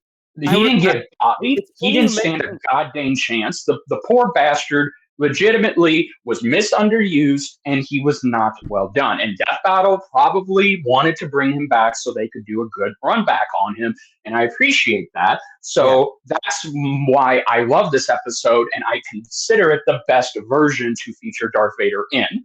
I love that they actually went over Anakin Skywalker as a character compared to how they handled him back in season 2, where they used all the prequel shit, the prequel memes. They basically did not treat Anakin Skywalker with the dignity and respect he deserved. And now that we are in this age where Hayden Christensen is finally being accepted and loved by the fans again, geez, took you guys almost 20 years to get your head out of your asses and admit that maybe it wasn't. Episode 2 is still the best Star Wars movie. I loved him since 2005. I'm one of the few that Episode 3 is amazing. But anyway, I'm semantics. No, it's okay. Semantics. That means I was interested in how they handled. I was interested in learning about Obito. I like what they presented. It was serviceable, but he didn't really. I like the thematics. The thematics are there for why they put these two together. So I appreciate that they backed it up very well with the analysis, the animation, it is Devil Artemis. It's Devil Artemis's last run using Source Filmmaker in Death Battle, and him and David, my friend David, who tag teamed this animation, they both did an amazing job in how they conveyed Vader's powers and Obito's ninjutsu and skills. They made Vader feel intimidating. He felt badass. He did not feel like a chump compared to the last time he was in Death Battle. He also felt very. There were also some great underlining character moments because that's really what this episode is. The animation is adapting from the script. These two are monsters from our perspectives, but when you dive deep into them, they're both broken people. And the fact that they both come to realize that they're more or less the same person, I really find that interesting. I love it when we get to focus on the characters, and we do a lot of that this season. That was a season. great moment. And why I like the ending, and I'll just get right straight to the ending. I like the ending because it allows us to see not not a Madara one, a Madara clone. We see by the end of this fight, by the start of this fight, we see Madara and we see Darth Vader. But by the end of this fight, we see Anakin Skywalker and Obito for the first time in a long time from their perspectives. They bring out their respective light sides in each other's presence. And the God Tree being used to do that, I actually like that idea. And I also want to address Ben's complaint. Yes, would it have been nice if Jason DeMarco got to say something as Anakin? Yes, but I think that would have just been too obvious because the whole point is, okay, look, what is Anakin supposed to say other than Padme, and try and make it sound like he misses her and he hasn't seen her in a long time. I think it was best that they went with subtle nuance. We're seeing it through his expression. He doesn't need to say anything. You can already tell what he's thinking at that moment. He believes that he's in Padme's presence again. It may be a 100% dream to us, but it's real to him. That's the whole point of the God Tree. It makes everything real as soon as you're in its presence. It's not an illusion. It's literally like a dream dome. You can't escape it. So I actually like that they ended with Vader being happy. Yeah, he gets crushed, but that's the thing. He doesn't feel or react to it because he's not there anymore. He's in this dream dome. Okay. And that's where so I like that idea. It's a great and I think idea, but it's not a great way to end the episode, I'd say. Okay, like, it is. I understand. And I also just want to point this out. This episode, essentially, I feel like this episode exists not just because it's a good way to do justice to Vader again, but it also exists because there were some fundamental things they got wrong about Obi-Wan Kenobi versus Kakashi, and people have pointed that out. Even Star Wars fans have pointed out, it's like, you vastly overhyped Obi-Wan. He's not that guy. So I do like that they tried to give both Naruto and Star Wars some equal footing, because if you look back on the Naruto fights, with the smallest of exceptions, they're not exactly treated well in a versus scale. They're barely versus Rock Lee, anyone? It's not even that. It's like, so I like this episode. It's not my favorite 3D fight, but I do like that it exists to give tribute to both characters. And it's a great last hurrah for Source Filmmaker for Devil Artemis, and David did a good job helping him. So, hey, Naruto fans gotta win. They need more wins than they legit need more wins. They are lacking in wins right now. What was the last episode Darth Vader was in, by the way? Darth Dr. Vader Doom. versus Dr. Doom. No. Yeah. It's funny you mentioned it because I watched that today because the wheel demanded it. It's fine, but dear God, this episode is a lot better than that if you compare them back to back. Yeah, I guess, it goes to show I don't even remember that episode existing, so it goes to show you how good a result that was. Yeah, but I'm done. So, all I'm gonna say in response to what you said here is, like, I kind of get where you're coming from, like, Like it kind of works in terms of some things, but I like excuse me. My uh there is one thing I wanted to bring up. So yeah, you said like they didn't do a whole lot good for Vader in Vader versus Doom. Um they fucked up Luke versus Harry Potter, and Luke fucking won that fight. Like Luke, like they did Luke dirty and he fucking won. Yeah, they lowballed him. Yeah, they were Yeah. using current Legends material, and they lowballed him because they had All to of make it seem fair Yeah. for some But reason. I do want to point out it is 8:41, so let's try and make it a little more. We're trying to go through a little bit more quickly. Gizmo, can you go ahead? I was indifferent about this episode because this is yet another episode that Darth Vader gets bodied. Because, like, what? We have, like, four, let's see here. So there's 2 Darth Vaders, 1 Obi-Wan, and 1 Luke. So, yeah, 4 Star Wars episodes in Death Battle, and, like, what? Darth Vader's the one that loses twice? Yeah, Darth Vader has Like, 2 really? But at least he loses with more respect than he did the last time. Again, if you remember last, fair, but it still bad. doesn't change the fact that he came back only to lose again. I mean, granted, the Hulk had 2 episodes where he lost, but at least he wasn't made to look like a bitch in the fight itself. Here, it looked like he almost had the complete advantage over his opponent. I don't know. I don't know. Look, I only know enough about Naruto. Like, I can tell you that there's a group called the Akutsuki or whatever the Natsuki, yeah. fuck, but I don't know who they are. That kind of thing. But, like, come on, man. Again, Darth Vader of all guys, you're gonna make him lose twice in a row. Would you prefer they bring him back for a 3rd time and make him lose, or maybe a 4th time and make him lose? Oh, I can't wait for Terra to beat Vader 3 times in a row. I get what you're saying, Darth but Vader but versus here's Superman, baby. Come on, bro. I get what you're saying, Yeah! but I get what you're trying to say, but here's the thing: is Darth Vader is the most well-known villain in Star Wars history. There's a reason why people keep on quoting him and not say Grievous. I mean, sure, there's that banter General between him Kenobi. yeah, I was gonna say we have that little thing addition to my collection, and now that's it. That's all of the that's all of Grievous's negotiator. lines. Yeah. That one too. There's also one. That's also that good quote. But you know what I mean. Like, people I'm quote trained Vader, in your Jedi arts by Count Dooku. Okay, I'm done. Please continue. Jedi scum. God, he really does. He does. Kenobi. I can't. But no, but there's a reason why people quote this guy most than say Grievous or Sidious or Palpatine. Dewey. He's the most well known, if not like the most loved villain in all of Star Wars history.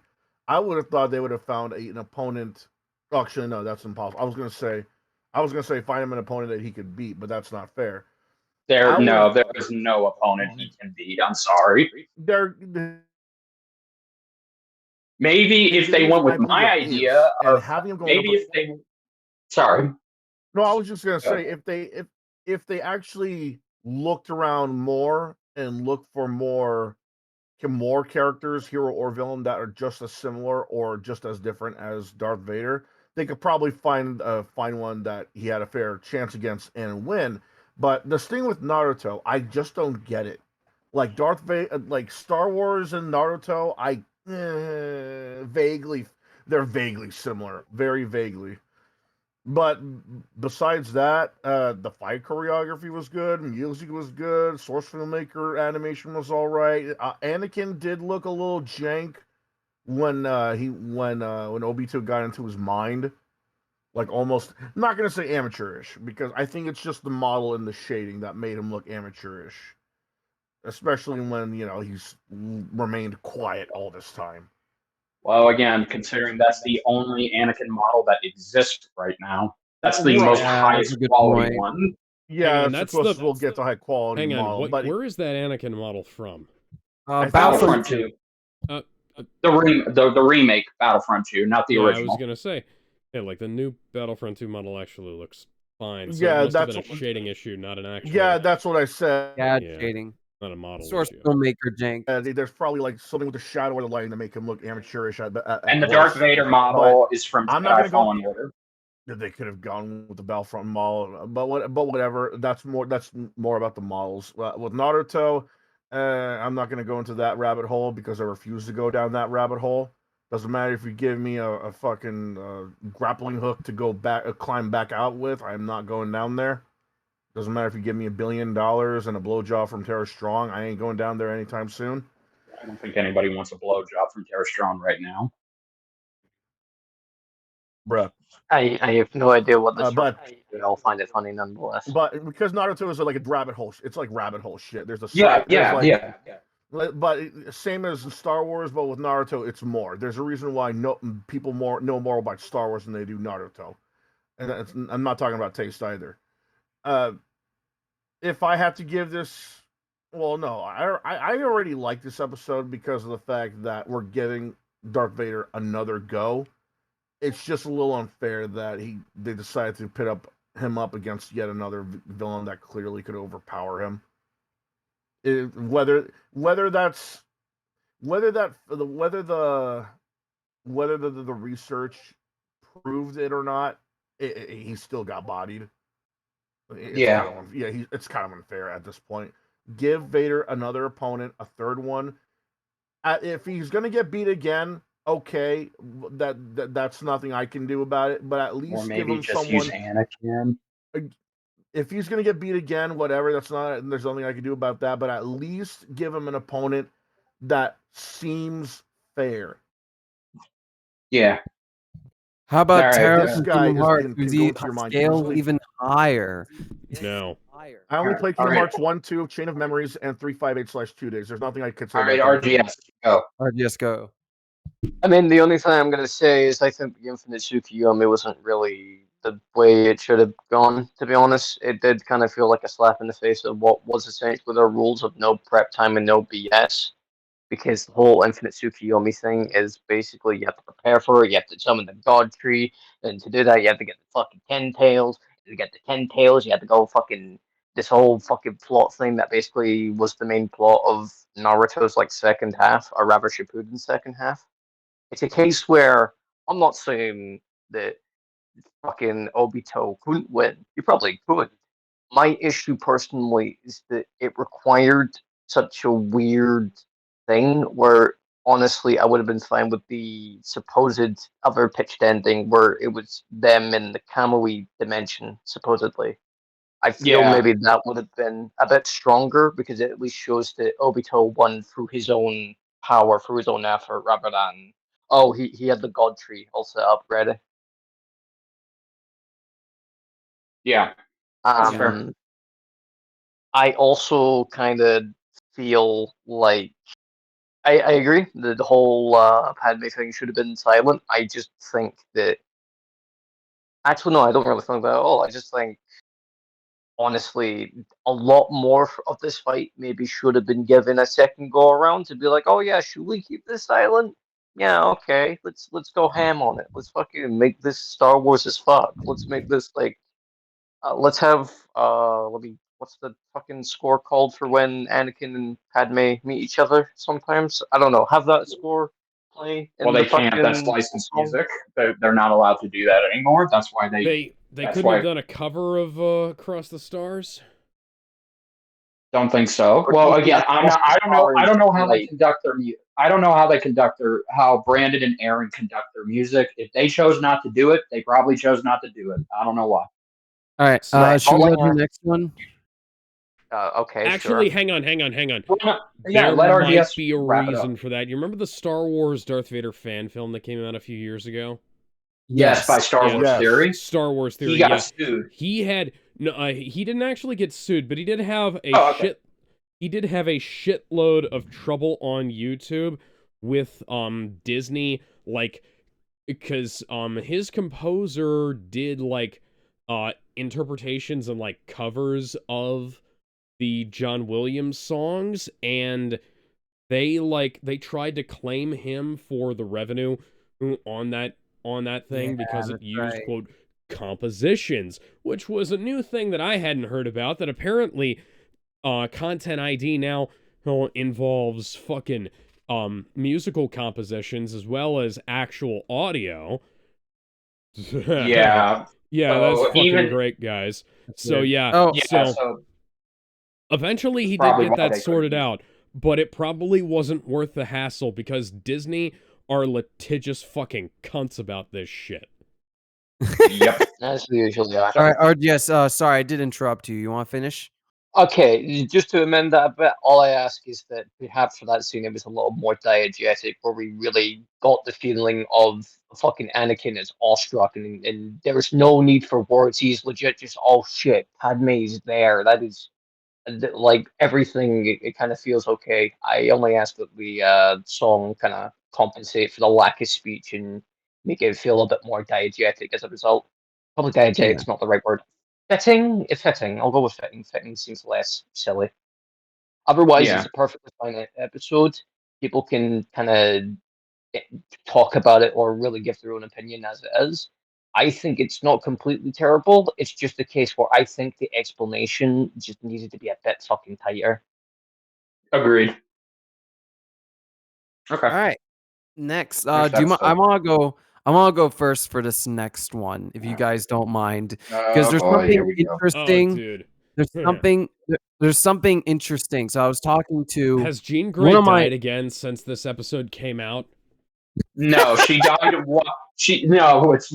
It's funny. She died while they were in No, I production know. of this episode. Yeah, Yes. They died. Okay, can I Said hang something on, along I the yeah, gotta lines read of just the do it. chat three real more quick. times after Gladiator this, during Company this episode was in 15 production. says, Gladiator Company 15 says, hello. I don't know how long ago that was. I'm sorry, Gladiator Company 15.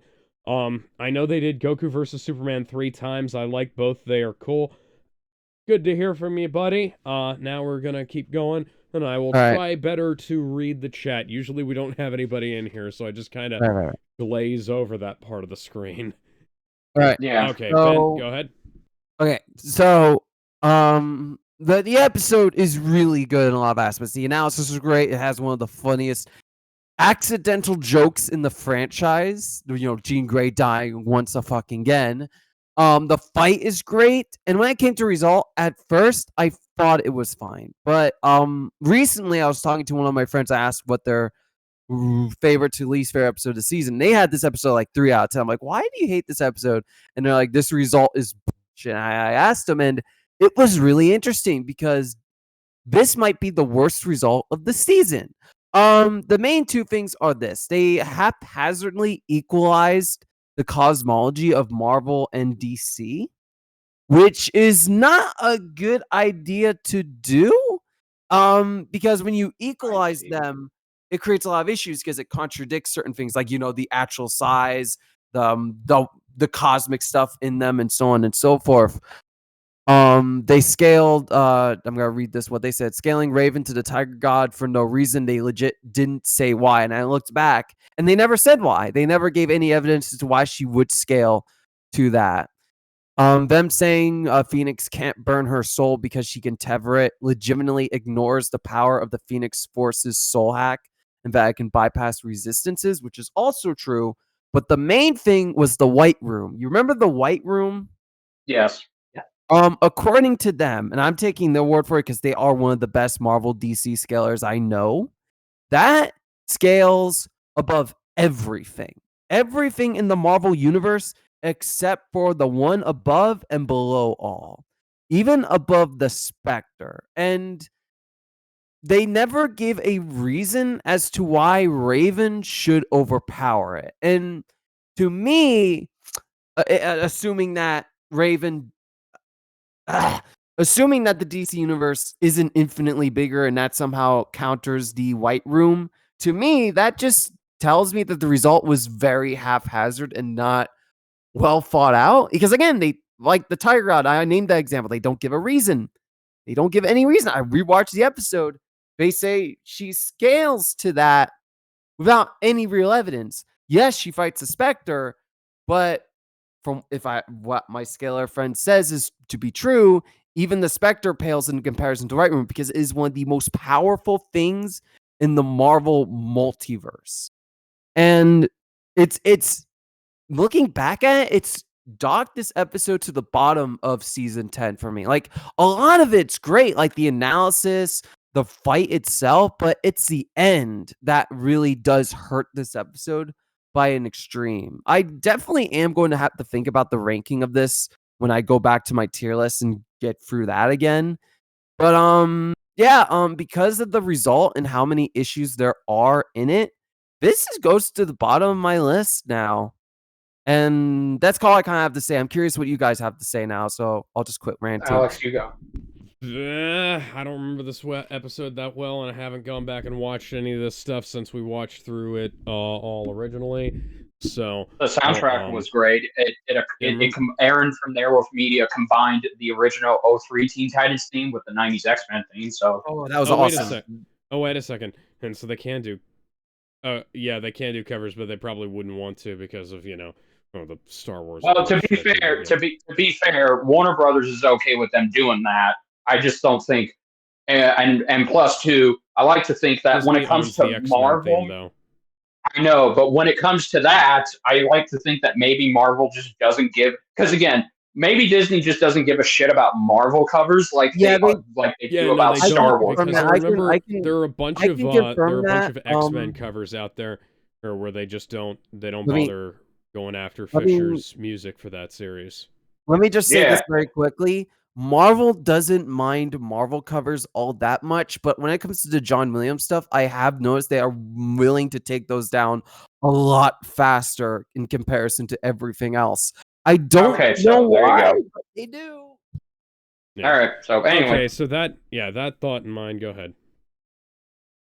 Oh, you sure you got nothing else about it? I mean, I don't know what to say about this. This is kind of a one-sided fight. It wasn't really that interesting to me. I didn't care a whole lot about it, and in the end, it was just kind of okay. When it was first announced, I was more angry at it because it's such a generic Marvel versus DC fight, and I mean, it was good. This is another one of those fights I would have cut and redistributed the budget to other episodes, to be honest.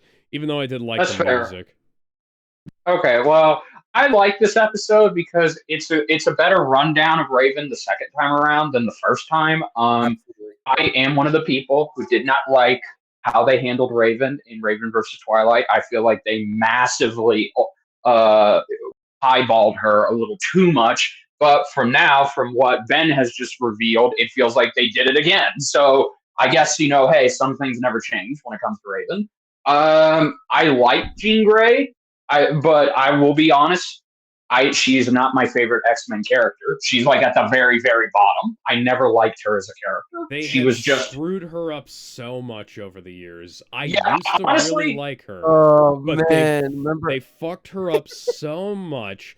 They fucked her up so much that Emma Frost seemed like she was a viable alternative as a member of the X-Men.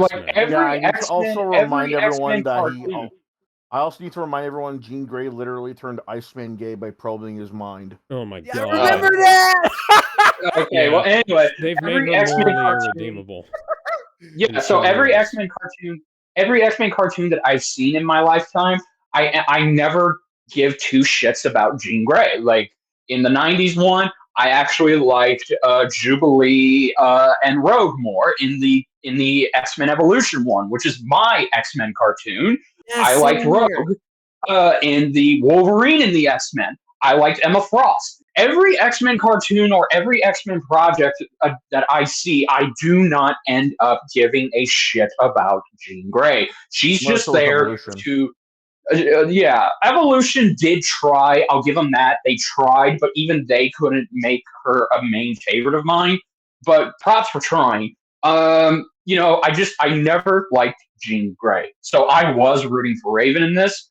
I'm happy Raven won. The analysis was great. They did a better job going over Raven than they did the last time. But now with some blunders, again, it kind of feels like, okay, they, especially the whole universe thing, because that is something we're going to notice. By the time Goku versus Superman comes out, the size of the DC universe is confirmed to be bigger than almost every comic book universe. So it feels like maybe they didn't realize the DC universe was bigger than Marvel until during that during that How time. So did they not exactly. notice that? That was in Avengers versus X-Men.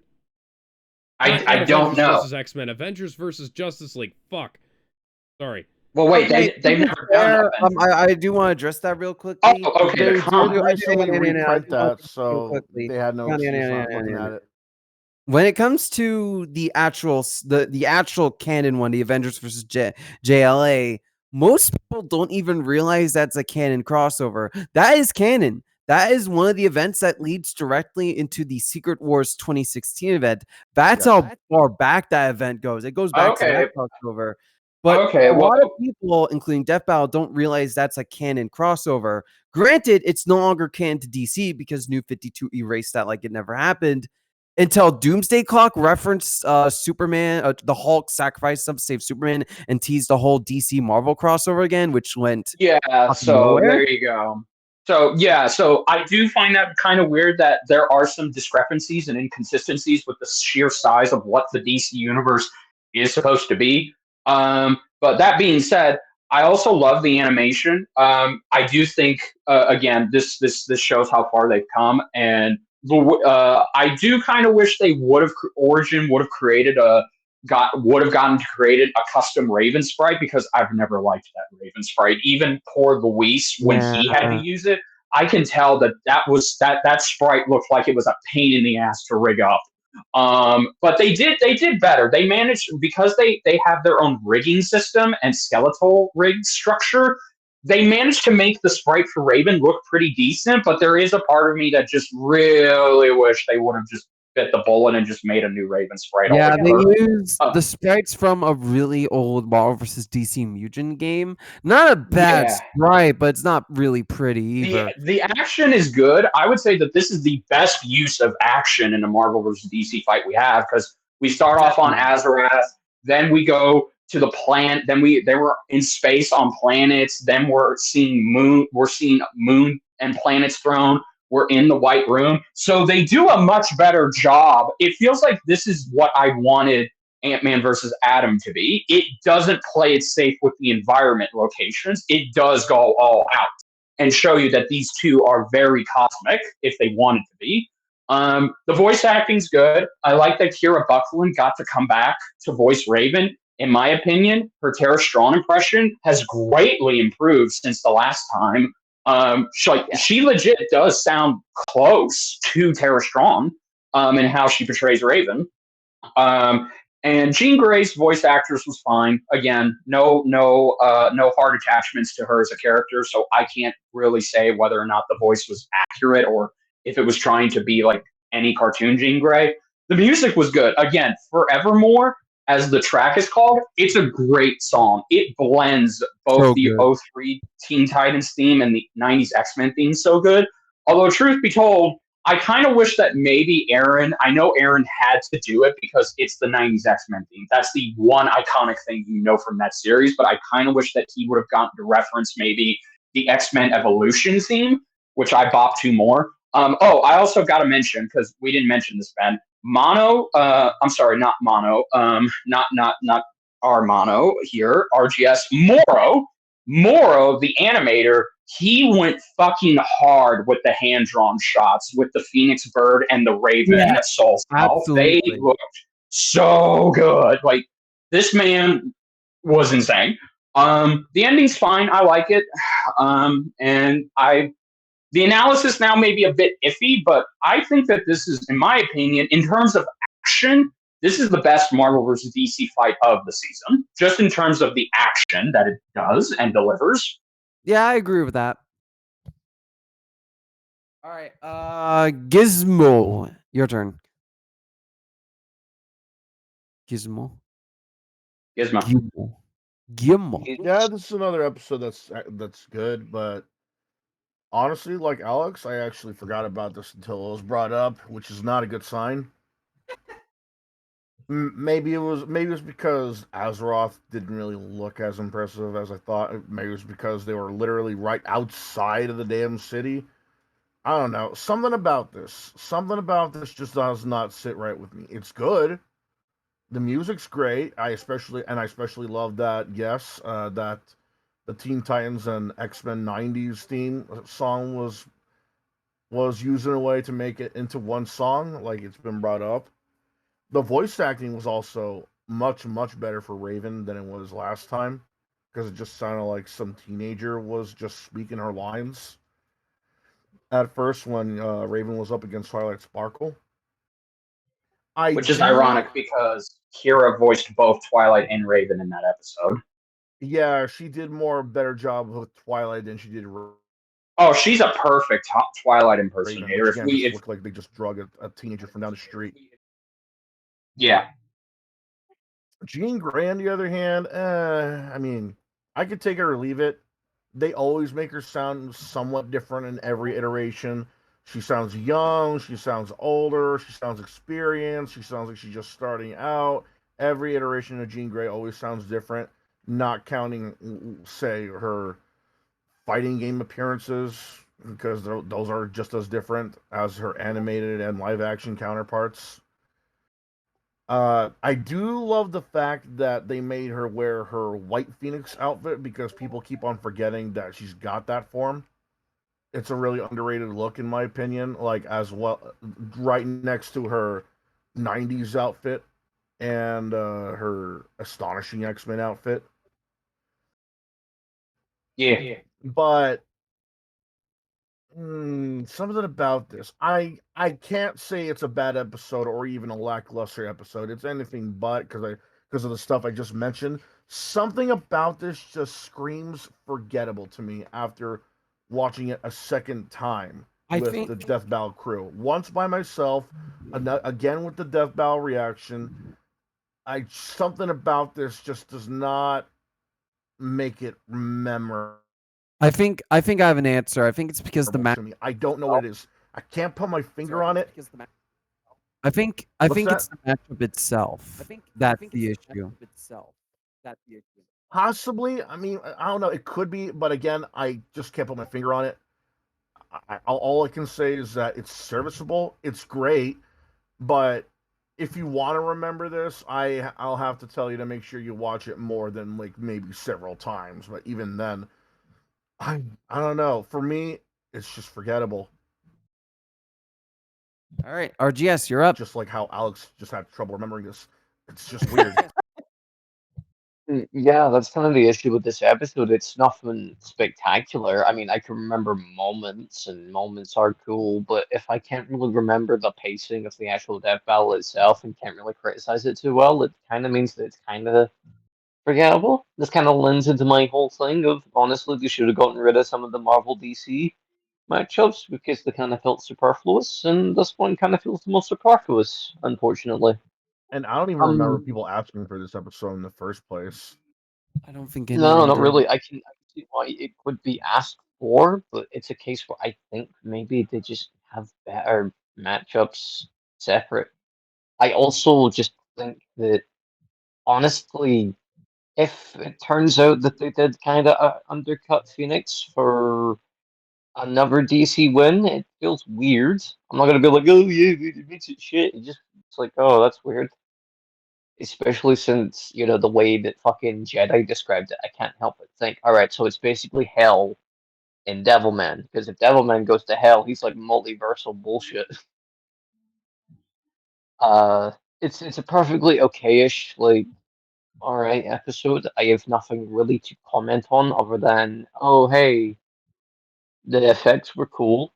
That's it. Shrug. All right, let's go to the next one.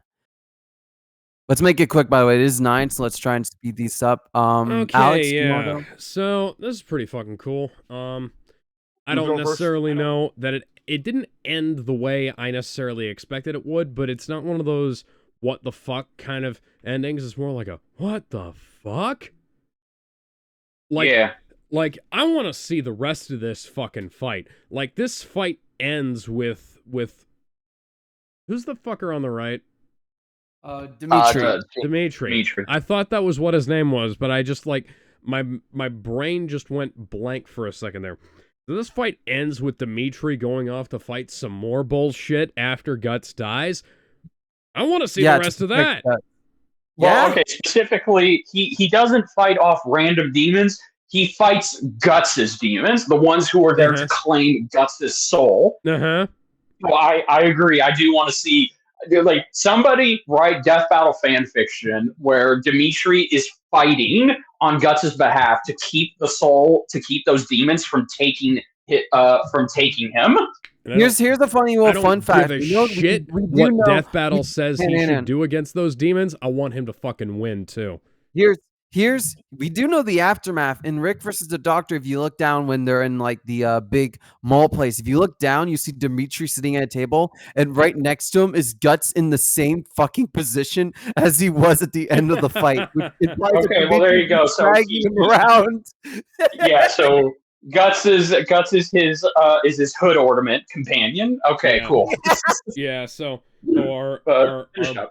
our blonde big boss has been hauling Guts around trying to find a fucking cleric who knows true resurrection. So that's great. There you go. That's a great resurrection. It's like, I've got all these diamonds. Why aren't you helping me? You're covered in blood, buddy.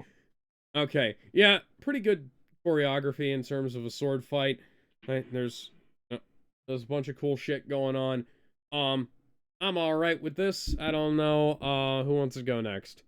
I do. I beat you to it. Sorry. Mine's going to be just as quick as Alex because, yeah, I still haven't finished Berserk. I know if Kevin were here, he would make me do it right now. I'm happy that Guts got to come back a second time. I was a little trepidatious. Movies. We can watch them later if you wish. Okay, another time. I would love to do that. Definitely sometime next week. But anyway, okay, so I love that Guts got to come back. I do like the analyses for him much better. It took me some time to admit that. I had to take off and throw away my nostalgia glasses for the original analyses for Guts, but this new one is much better. And it was cool learning about Dimitri. I have never played any of the games that he comes from. It's just not me. I'm not a Fire Emblem guy. Don't know what to tell anybody. But I loved learning about him. The animation by the Blender team, once again, it felt like they kept getting better. In my opinion, if I like objectively speaking, subjectively speaking, excuse me, I feel like this is much better looking than Skyrim versus Dark Souls. Absolutely. What about compared to the original Sprite fight that Guts was in against Nightmare? Oh God, yes, this is much better. It's not even a contest. The interactions, the banter, it's good. The voice acting is good. Whether or not Xander Mobus is a good Guts voice, I'll leave that for y'all to decide. I can't judge it, but I do like what he did, at least for the character. And the music, God's Hand, it's such a dope fucking track. It is a dope ass track. And yeah, I also, like Alex, I concur. We need to see more of Dimitri's adventures trying to resurrect Guts, because I love that by the end he realizes he's just like me. We're both shackled, and he's just like me for real. Even though he killed him, the fact that he came to respect him to fight off his demons from coming to claim Guts' soul, that was so good. I really think and the fact that Guts died, he was okay. If you had problems with how Darth Vader went out, then I think Guts got it better, because he literally dies.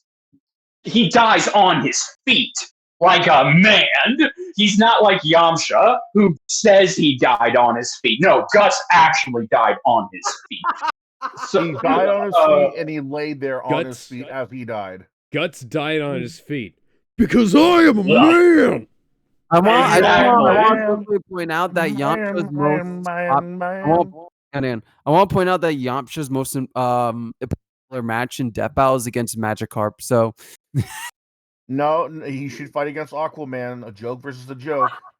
Yeah, there you go. So yeah, I'm done. Ben, tag in. Okay. Yeah, okay, I'll make it quick. Yes, the analysis for Guts is much better. As much as I do like the original, this is a bigger step up. It's great seeing Guts get a second time to shine, and they do an amazing job. It was great seeing Fire Emblem join Death Battle. Well, I haven't gotten Three Houses because the localization's kind of doo-doo for that one. It's great seeing the character because I know he's a really well-written one, even with the localization in mind.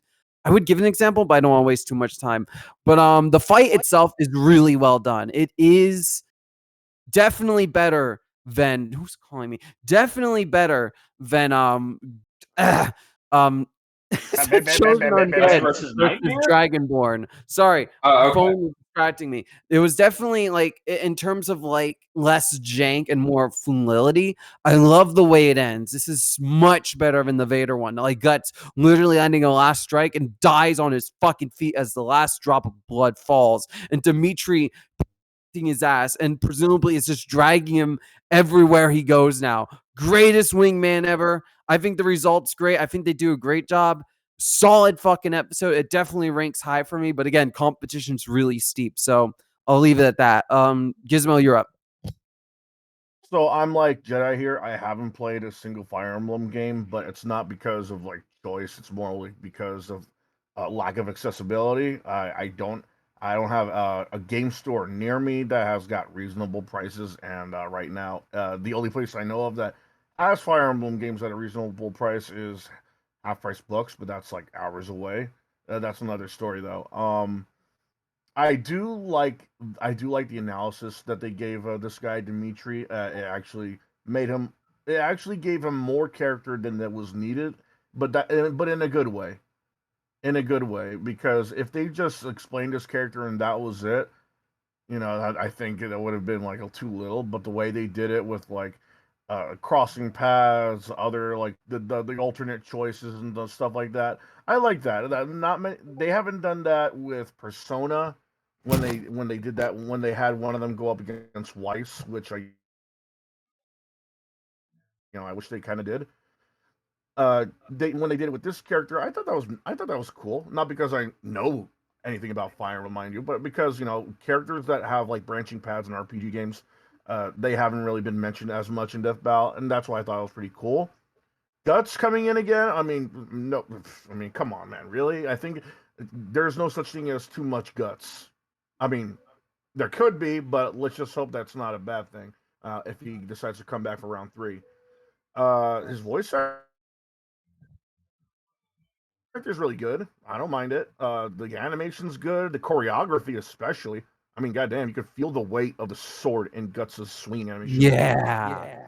I do love the fact that Dimitri is like crazy savage as opposed to like Guts, who only turns savage at like what is that phrase? At the not at the last minute, but like as a last resort. There you go. One thing I really wish that they could bring back is the aftermath animation. However, because the fact that he dies on his feet is already badass enough. Like literally on his feet, as the last drop of blood like leaks out of his neck from the emblem. The fact we don't get to see him, the Dimitri, even fight one demon is a sin. It is against the holy commandments of Dying Death Battle, if there are any. Because like look, we remember those aftermath remember those epilogue animations we used to see on some death battles, like Yes.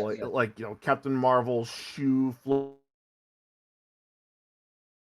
in the air, Hawkeye shooting pin particle arrows at Green Arrow's corpse, that kind of thing. If they're gonna since they brought back the fight animation, I really hope that because of this they bring back the aftermath animation, because something like that they could have taken advantage of and shown us Dimitri fighting at least one demon up until his death, or just like a vague interpretation of him dying. That would have been badass. That's the only complaint I have, is that they should have brought back the epilogue animation or aftermath animation and shown Dimitri fighting until his last breath, or at least have a freeze frame of him like diving into like a pile of demons as he's about to fight with the last of his might. This is still a good episode, despite me not knowing anything about Fire Emblem, and this is still a good episode, despite me only a little bit about Berserk. All right, RGS, you're up. I'll admit, I don't think I was here for when you guys watched this one. No. No, I wasn't here.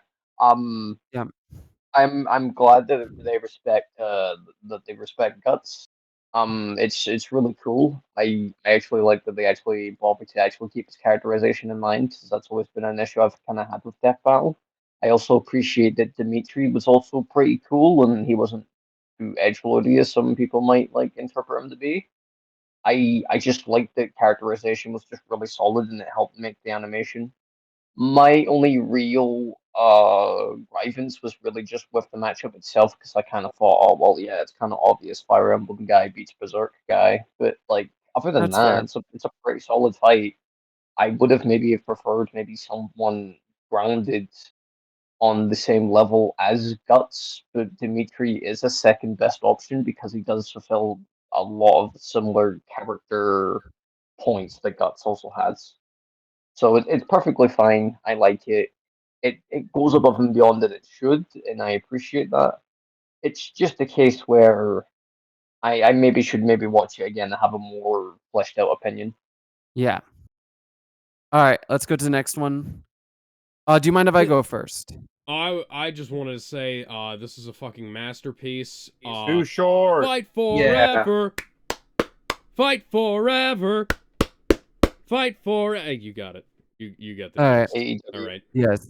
So, oddly, it's close to being a masterpiece because god damn, that ending of the fight's so beautiful. The beginning of the fight's just one of the best setups in Death Battle history. It's so beautifully meta.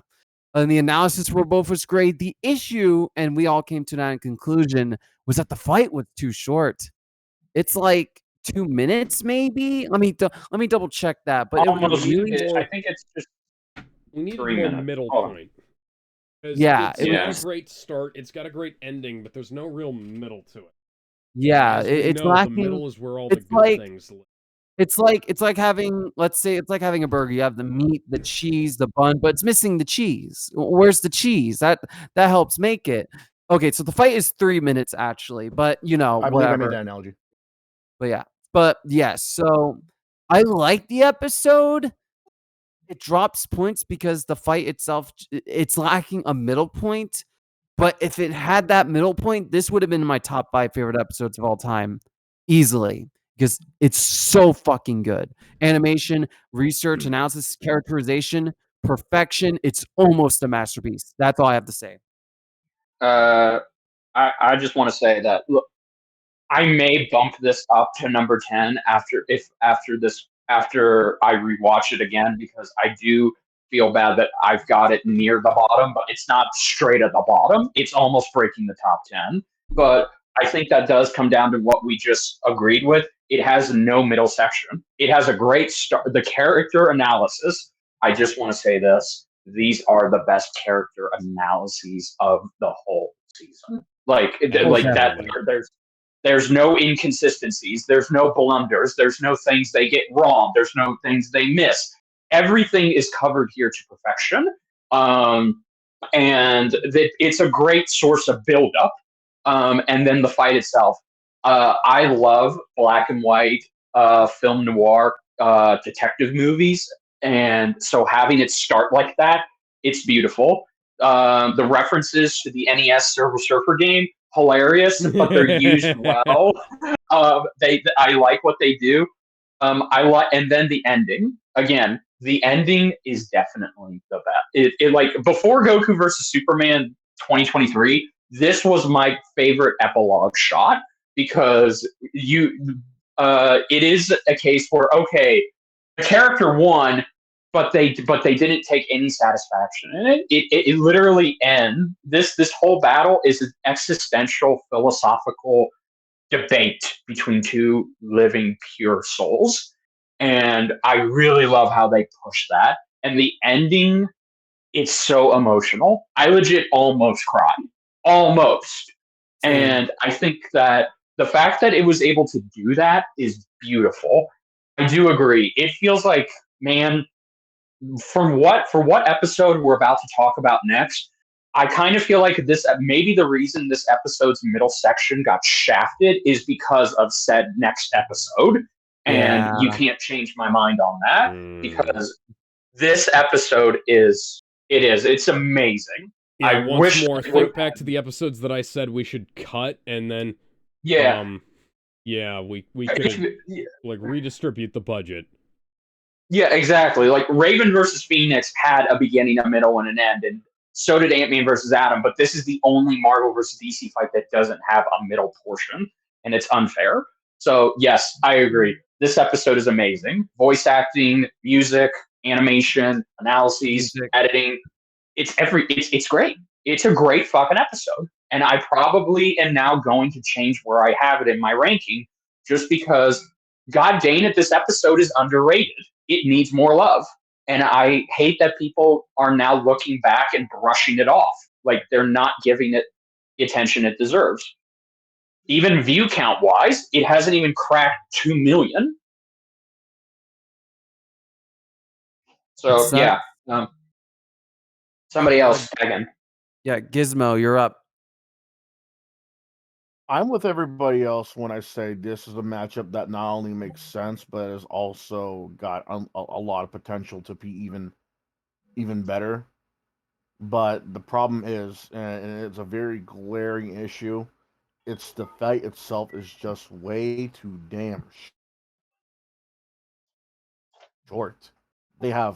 I get the fact that they're mostly philosophical characters, guys that don't really use physical force all that often, even when it's necessary. Like, say, against a criminal or like an alien invader. But even then, this is a death battle episode after all. And these guys are known to be superheroes for a reason. Like John Jones, Silver Surfer, or Martian Manhunter and Northern Red, however you want to name them. These guys have teamed up with the Fantastic Four and the Justice League for good reason, and it's not because of their philosophical debates. It's because of their powers, their sense of right to fight for those who can't fight for themselves. But I like the fact that they brought out their philosophical minds and how they think and stuff like that, because these are characters that, by in the end of the day, even if they do just go, wham bam, thank you, ma'am, and go do nothing but punch people, they still are like they're the thinker of like the group. Mm-hmm. It makes sense why you want to focus on their philosophical points of view, but on the other side of the coin, this is still a death battle episode. Why wouldn't you try and do more combat wise?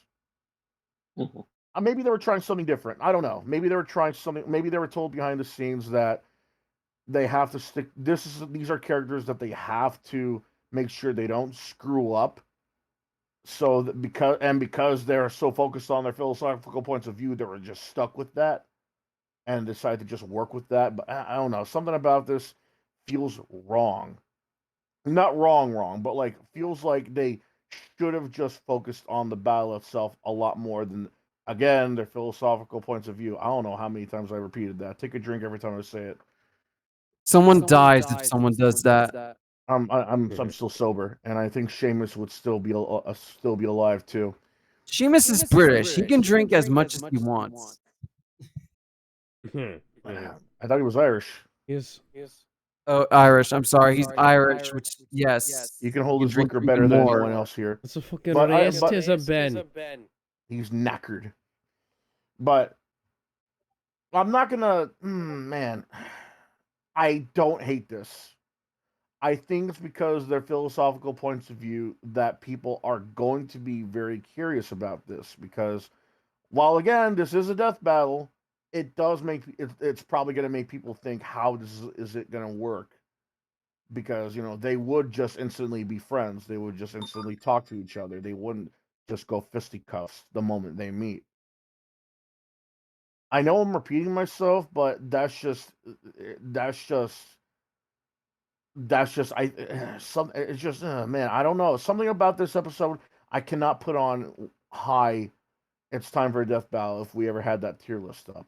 Maybe mid, maybe even low. I wouldn't even be mad if it was lower than that. But the fact is, it cannot be ignored that this is a very short battle, and it's been and like it's been said before, it's got a beginning and it's got an end. There's no middle. You're missing the bread on this grilled cheese.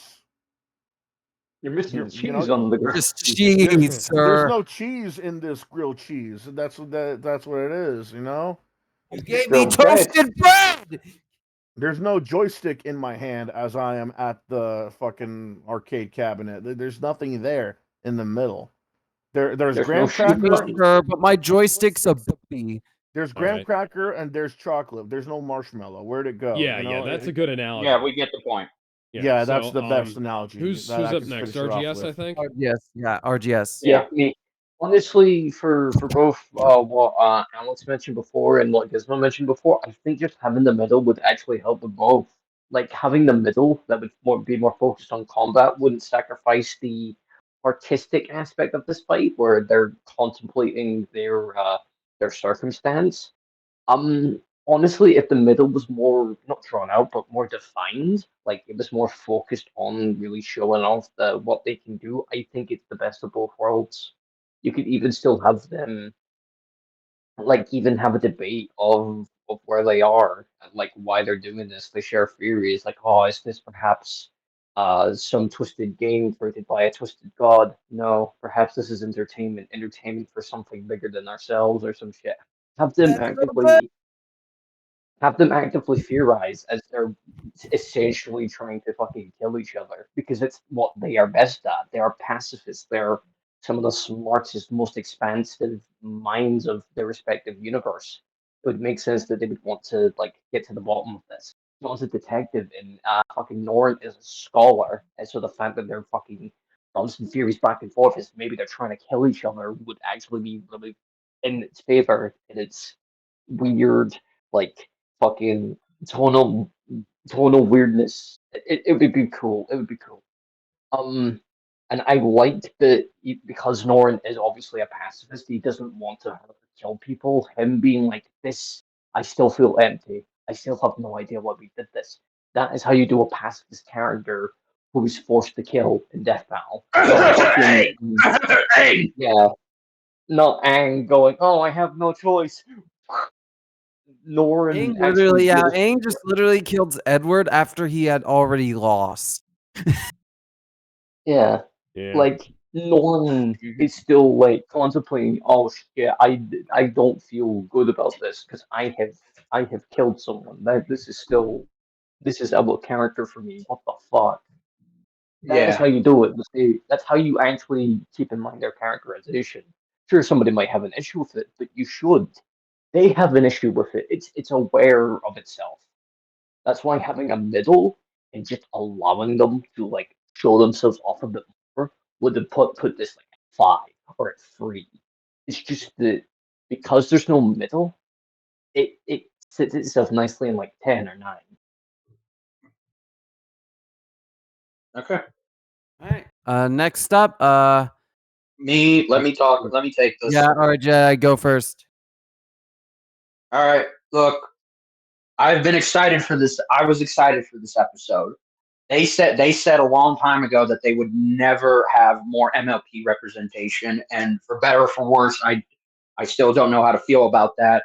But I'm happy that the fans pretty much twisted their arms and put a gun to their head and told them to do this. Yeah. It's a it's a great fucking episode on many levels except one. The analyses. DJ Tiki creates his magnum opus with this. It's fantastic. The editing is memorable. The fact that there are Easter eggs upon Easter eggs, it just goes ham with everything. The references to some of my to popular YouTube death battle reactors or or death battle YouTube enthusiasts is amazing. The interactions that Wiz and Boomstick have with Bill in Discord, they're fucking great. And the animation, holy shit! I know that now it can more than be confirmed in terms of where they decided to put the money. These last few episodes that we're going to talk about, this is where they put the money for. This is what they were saving up for. And Bill versus Discord is a sight to behold. The animation, fan-fucking-tastic. It treats them both with respect. You get to see them go through every medium known to man. You get to see many background ponies, background characters who are ponies. Some of them friends of mine. There's just so much. Very quickly, the Doctor and Rick appear in the background very quickly. Yes, they do. That's one of them. There's Columbo. There's some friends of mine who are there's more friends of mine who have their own pony OCs. There's Luz and Ant. There are so many Easter eggs for this episode. Can someone explain? Can someone explain what? Columbo references and Easter eggs? I don't get that. Can someone explain the Columbo references?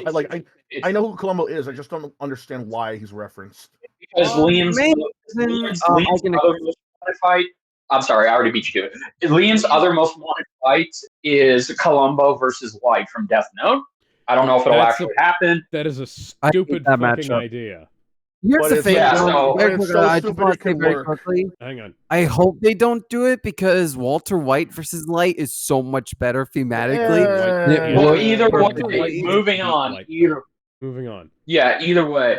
I love the voice acting. Both voice actors sound great. Fun fact, the person who does the voice of Discord, he's the same guy who voiced Silver Surfer, and he's going to be the same guy who voices in the next Champion Ballad episode. So he essentially got to do 3 episodes back to back to back, and I love that.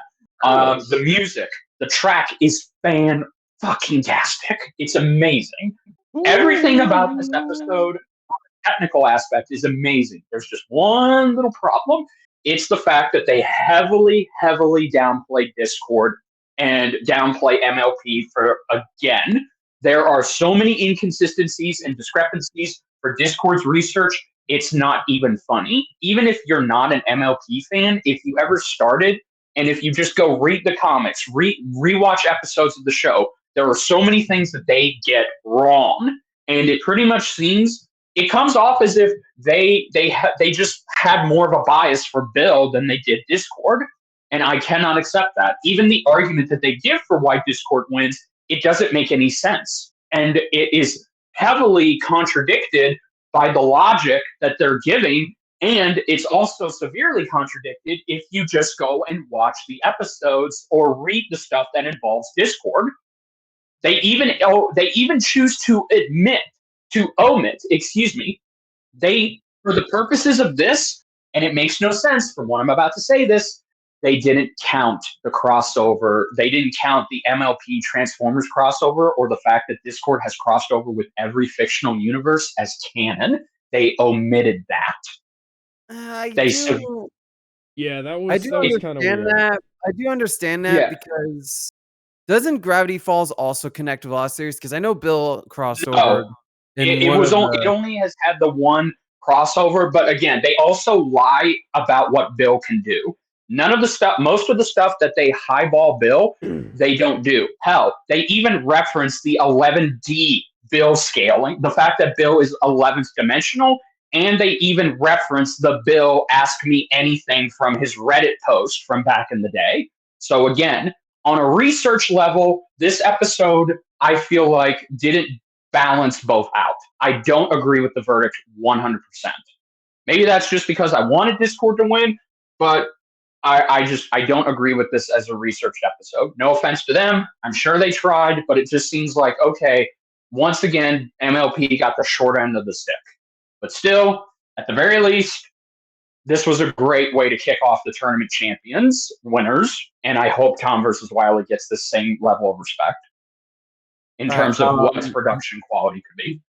If you don't mind, I want to go next because I will say, yeah, it's I actually want to bring up something. So one thing Okay. that I kind of feel like is important here is that they noted neither of them can really ever lose this fight. This is one of those fights that, like, even with all of the issues that they had with the research and whatnot, there's not really a way for either of them to win forever. This is going to be a temporary result at best. That's all I wanted to say. Go ahead.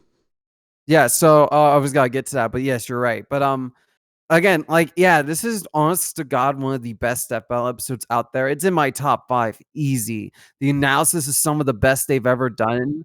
Easily one of the best in the season, right next to Martian Manhunter versus Silver Surfer. The animation, brilliant. You have sprite animation, you have claymation, you got puppetmation in there, you got a beautiful mix of 3D and 2D shots.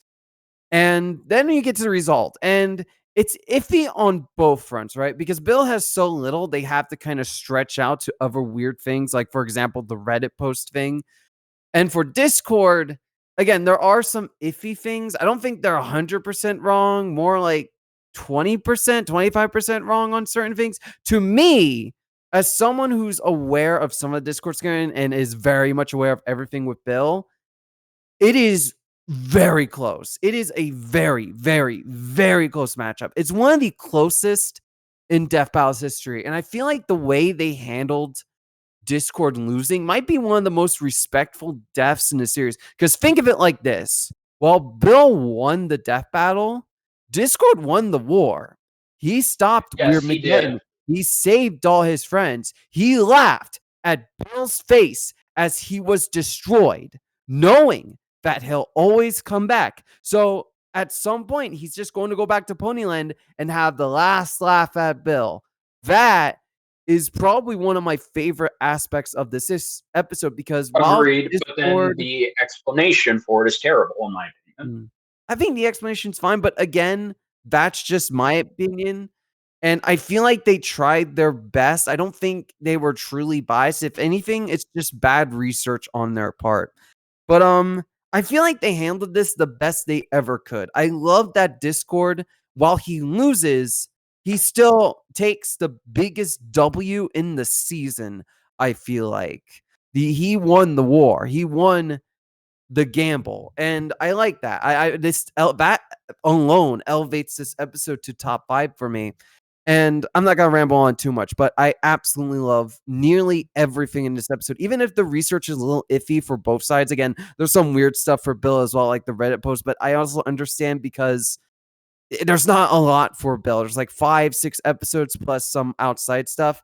Also, before I end it off, a few months after this episode came out, they announced the Alex announced the Book of Bill, which will either make or break this episode. So that's great.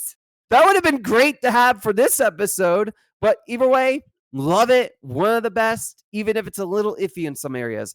Alex or Gizmo, you're up. Gizmo, go ahead. I think this is a surprise episode. I honestly didn't think this episode was actually going to win the poll when it was announced it was one of the contenders.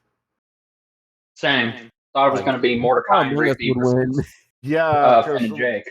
Yeah, like dead ass, because they clearly said that they were going to be done with My Little Pony, and honestly, I thought they meant it, considering they had Twilight Sparkle, Pinkie Pie, Rainbow Dash. Who else could they possibly use? You know, Applejack. I mean, could they though? I mean, like, it's the same thing. Like, Tyrek. They got Applejack and Fluttershy left. What could you possibly do with those two in a death battle? There isn't You could also use as much more with those. No, but what I'm saying is that even with like someone like Tyrek, there it just isn't enough lore for either of with the rest of the main 6 or even Tyrek to there isn't enough lore for those kind of characters to use in a death battle. When they said Discord, I was like, you know what? Yeah, I guess it wasn't even a complete sure. It wasn't even a complete yes because again, well, there wasn't that much lore. There is now. Again, Yeah, there's I was the gonna say. comics. I was Yeah. gonna say at first, at first it wasn't as much lore, but then like I found out there's like more comics. There's trading cards, which they referenced. I think it was you that thought they weren't gonna reference it. Maybe it was someone else. There was trading cards, the comics, I think they referenced the manga. Well, there wasn't a manga. There was just a moment in the comic where Discord turned the comic into a manga. Yeah, there you go. Oh yeah, that same happened in Gravity Falls at some point. I wouldn't be surprised if they referenced like some sort of web show based off of the G4 My Little Pony, or something like, or even the D&D book. But They do reference that it is Discord who creates the spinoff of G4 before G5 came out called Pony Life. Discord created that show. I could believe that. Yeah, Discord created Pony Island. I fucking knew it. That son of a Pony bitch. Life. I'd rather have Pony Life than G3, honestly. Or G5. G5 isn't that bad. It is not that bad. What about G11? We're not going to talk about this right now. Oh, We're RGS, really not, it's your because turn. we're talking about this. Oh, you weren't done? No, Oh, nowhere sorry. near. We're digressing again. Sorry, go ahead. If I do that again, we'll talk about G5. Swear to God. Yeah. No, but for real though, like I said before, I wasn't expecting this episode to happen anytime soon because again, I at first didn't think there was enough lore for Discord up until I found out there was more comics, more figurines, trading cards, and because of the fact that, well, they said they were done with My Little Pony. I actually believed them because there weren't that many characters that could possibly have as much lore, considering not a lot of characters have that much lore in the show to begin with. The show, not the shore. I misspoke there. But when this episode came out, I was pleased. I liked it. I loved it. I loved it even more the fact that it took place in Ponyville and like had a lot of mixture between 2D and 3D animation with like the models and stuff like that. Like the dice, the chess pieces, the figurines I was about to call him Sam Hyde. The chair that Bill Cipher made that was made out of those vinyl pony figurines. And it was mentioned before. There was like references to like death battle YouTubers. Like you could actually see them, but it's kind of tough. You have to keep pausing it when they start spinning the world around. Yeah. As much as I didn't like the fact that Discord lost, I kind of disagreed that he would, lose against someone like Bill Cipher. I do love the fact that he still kind of won still. Like Same, okay, yeah, he died, but he still saved Ponyville and basically the rest of reality at the end of the day. And I love the fact that Bill Cipher bitched for a bit before he was like, "Hey, you want to make a deal? I can still get out of here." Yeah. Yeah, it's moments like this that I'm hoping that maybe I could see either Bill Cipher or Discord again. I don't mind seeing them again in another death battle. A third one, I don't know about that, but a second one, sure, I don't mind it. I heard Discord versus Loki has become a popular one as I of can late. see that happening, but the thing is, Discord is more about chaos. It's like in general, while Loki is just about mischief. Mischief. On that note, hang on. Discord is about chaos. What about Jevil from Deltarune? Honestly, I was going to suggest Big That's one game. Yeah, maybe let's wait on that a little while. See what that character does. Alex, you go. Oh no, RGS. It's pretty fucking good. That's about it. That's all I have to say. I went over my thoughts when we watched the episode. All right, fair enough. RGS, you're up. The characterization is pretty decent. I'm not really a My Little Pony fan. I'm not really a Gravity Falls fan. I was kind of weren't into those things. I like the characterization. I got a good grasp on who both of them are. There's some respect given to both sides. Potentially, the analysis for Discord might be skewed astray, as Jedi mentioned, but I didn't really notice or because I'm not really well versed in these characters. I like the idea that the loser still wins, quote unquote, even if they die, because it's like the moral victory, I guess. My only thing is that I perhaps actually no, I don't really have many nitpicks for this one. It's literally just a case of yeah, it's really solid. I quite like it. I like the experimentation with different animation styles. I even kind of chuckled a little bit at the whole puppet thing because I thought, oh yeah, no, I did that. I guess the only thing I would have to say is, I guess fix up that research and maybe make the ending perhaps hit a little harder. But Yeah. the issue with that one is I don't know My Little Pony or Gravity Falls, so for me to say that is kind of a weird Yeah, so nitpick. yeah, like I remember we had a couple of arguments going on in our comments section about um like people saying they left out this thing for Discord, they left out this thing for Bill. Well, and looking at it, it didn't look like any of the stuff that they left out really would have affected the way the game played out. Excuse me. To be perfectly honest, like maybe there was some stuff they left out that could have been better, or that would have made the fight better. But it was entertaining to watch, and the result was about as good as I would have expected it to be, because these are two characters who have very, very hard time dying, and they're not going to really Mhm. die. They're just going to come back eventually. It's just a matter of who comes back first. Mhm. I guess with that, that's it for this episode. We can go ahead and move on Alright, let's go a little faster. I pushed the wrong button. because we're Do you mind if running I go for 3 first? Can I? hours. I go up first. Go ahead, Okay. because I think I you and I have some remember similar thoughts on this. Yeah. So I remember like back because I'm season 1 guy, right? That's when I started watching. I remember this matchup being fucking everywhere. And it was like a leash. It never left Death out even long after season 1. It is one of the 3 legacy matchups that appeared this season. And I'm glad it was finally done. And when it was, I love the episode, but it has one major issue, and it has the worst analysis in the season. Now, the research is perfect. The research is essentially, I 100% agree with everything. They do both these characters justice in terms of figuring out who wins, but the analysis fails to miss the mark. And the reason why is that they tried to replicate season 1, forgetting what made that season so special in some of those cases. Because I get what they're trying to go, "Oh, it's a lost episode treatment from season 1." That's the joke. But with the good season 1 episodes, and keep in mind, I'm not saying all of the season 1 episodes are classics. Some of them are really bad, like the one that calls Mikey a retard.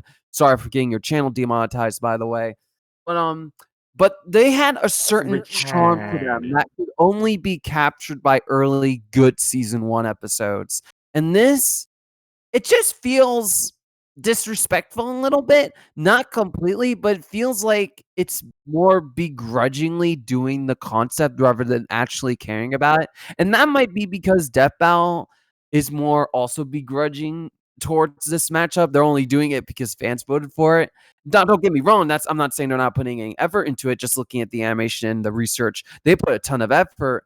It just feels like the analysis tries to Yeah. do something and just falls completely flat because they just forget what made those good season 1 episodes so Well, memorable in the first place. yeah. So if I could go next, my Wait, I'm not problem with done yet. what's Oh, I was or gotta talk go about ahead. I just gotta talk about the animation real quick because Okay. while it has a little bit of jankiness, it's so fucking good. I loved what they did with it. The voice actors are phenomenal. I know RGS said he wished for one thing in the depth to be a little different. I do sort of agree, but I love the fight. That's what really elevates its episode to not top 10 or top 15, but at least in time for a death battle for me, or at least Okay. very high worthy death. I love the animation. I love the research. It's just the analysis has issues. Alex, you're next. All right. So on the subject of the animation, I just want to bring up the fact that in the behind the scenes, they showed off that they had like an entire rendered city that they were working with. Yes. And I hope to fucking God that they weren't rendering all of that in real time all at once, because that had to have been hell on their processors if that was the case. Otherwise, I feel like if they'd have actually played a bunch of the jokes straight, because one of the things about this is that some of the jokes they had in weren't that bad. They immediately went to go take the piss out of them anyways, even though it would have been perfectly fine if they would have just rolled with it like it was, like it was a classic episode of Death Battle. Well, because some of those old jokes are still pretty fucking good, Like, and some of the jokes they had in here, if they'd have just said them with a straight face, it would have blended in with the rest of the script. Like, me personally, I don't feel like Death Battle has changed a whole lot in terms of the humor. Like, Boomstick still makes those god-awful puns. They have a bunch of jokes that are strewn throughout the episodes anyways, so to me it feels almost like they're not so much they're taking the piss out of what used to be, but they're taking the piss out of themselves currently. And it's like okay, I get that, but come on, guys. Like, you could have gone on, if you played this straight, it would have been perfectly fine. Nobody would have batted an eye. But you poked fun at it, and now everybody's you've drawn attention to it. Now everybody is like, okay, so what? That being said, this is a better late than never Death Battle episode. People have been asking for this since... I went over this during our episode on their episode, and, I brought up how people have been clamoring for this shit for a fucking decade now. No, over a decade now. No, like Cole versus Alex, or technically Cole versus the virus, is a well-requested matchup because these two were heavy contemporaries back in the day. They were the fucking rivals of the supervillain sandbox genre. And Yeah, they were running next. yeah, and the fact that both of them have kind of dropped off the map is a pretty big shame, because I like both of these franchises back in the day. But that aside, honestly, I am glad Infamous dropped off Mick, because Sony would have destroyed it by now. oh my god, they would have. But yeah, that aside, I mean, there's not really anything wrong with the analysis as far as I could tell. It's just that there's some jank in the animation, and I kind of hope that they didn't render out the entire fucking city at once, because that would have gone a long way to them not having that much jank in the animation, like Yeah. like all the graphical rendering problems that I saw in this episode, but it seems like if they were either running this on like inferior rendering hardware, or they were trying to render too much shit at once, is what I thought when I was watching it. And the full rendered city reminds me of how, like, Spider-Man 2 has, like, a full rendered city that you can, like bounce around in at the start. And it's like, okay, that's impressive, kind of. Show me what it does. Yeah. And in Spider-Man 2, it doesn't do a whole lot, and in this, it does even less. So I hope on the technical side of things, they've learned some things from this episode. Who wants to go next? Me. Mm-hmm. Oh, right. Okay. All right. So I won't be as too in long. I didn't start becoming a fan of this matchup until many, many years later, like a couple of years ago. No, damn. I did play Infamous 1. I beat it. I haven't beaten Prototype. I'm almost there. I am still on Infamous 2, but I love these characters. By the way, I do agree. What the fuck was wrong with you with how you did Alex in Infamous 2? I hate you. I'm sorry, in Prototype 2. I hate you, bastards. And the analysis, I gotta agree with Ben. Like, this is the worst analysis we've had in theory. And I actually accidentally called this because I didn't. And well, okay, a friend of mine accidentally called this, and I immediately shot it down. But it turned out it happened.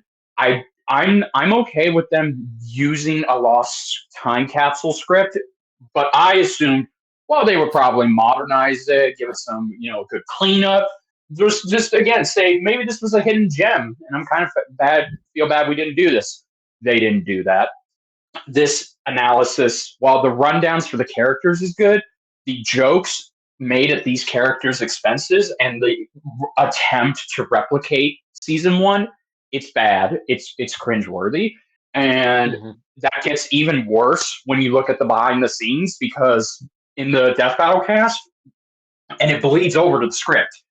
Most of the crew, at least the crew who write like most of the crew who write and who are not DJ or the other people, some of the crew think that this episode and its matchup and these characters are not relevant, and they were surprised when this won the poll. Like you could tell in that when you watch their behind the scenes, they come off as if they're very bitter towards this matchup. Like they don't understand the appeal in it. They just associate it with that time period that it came from.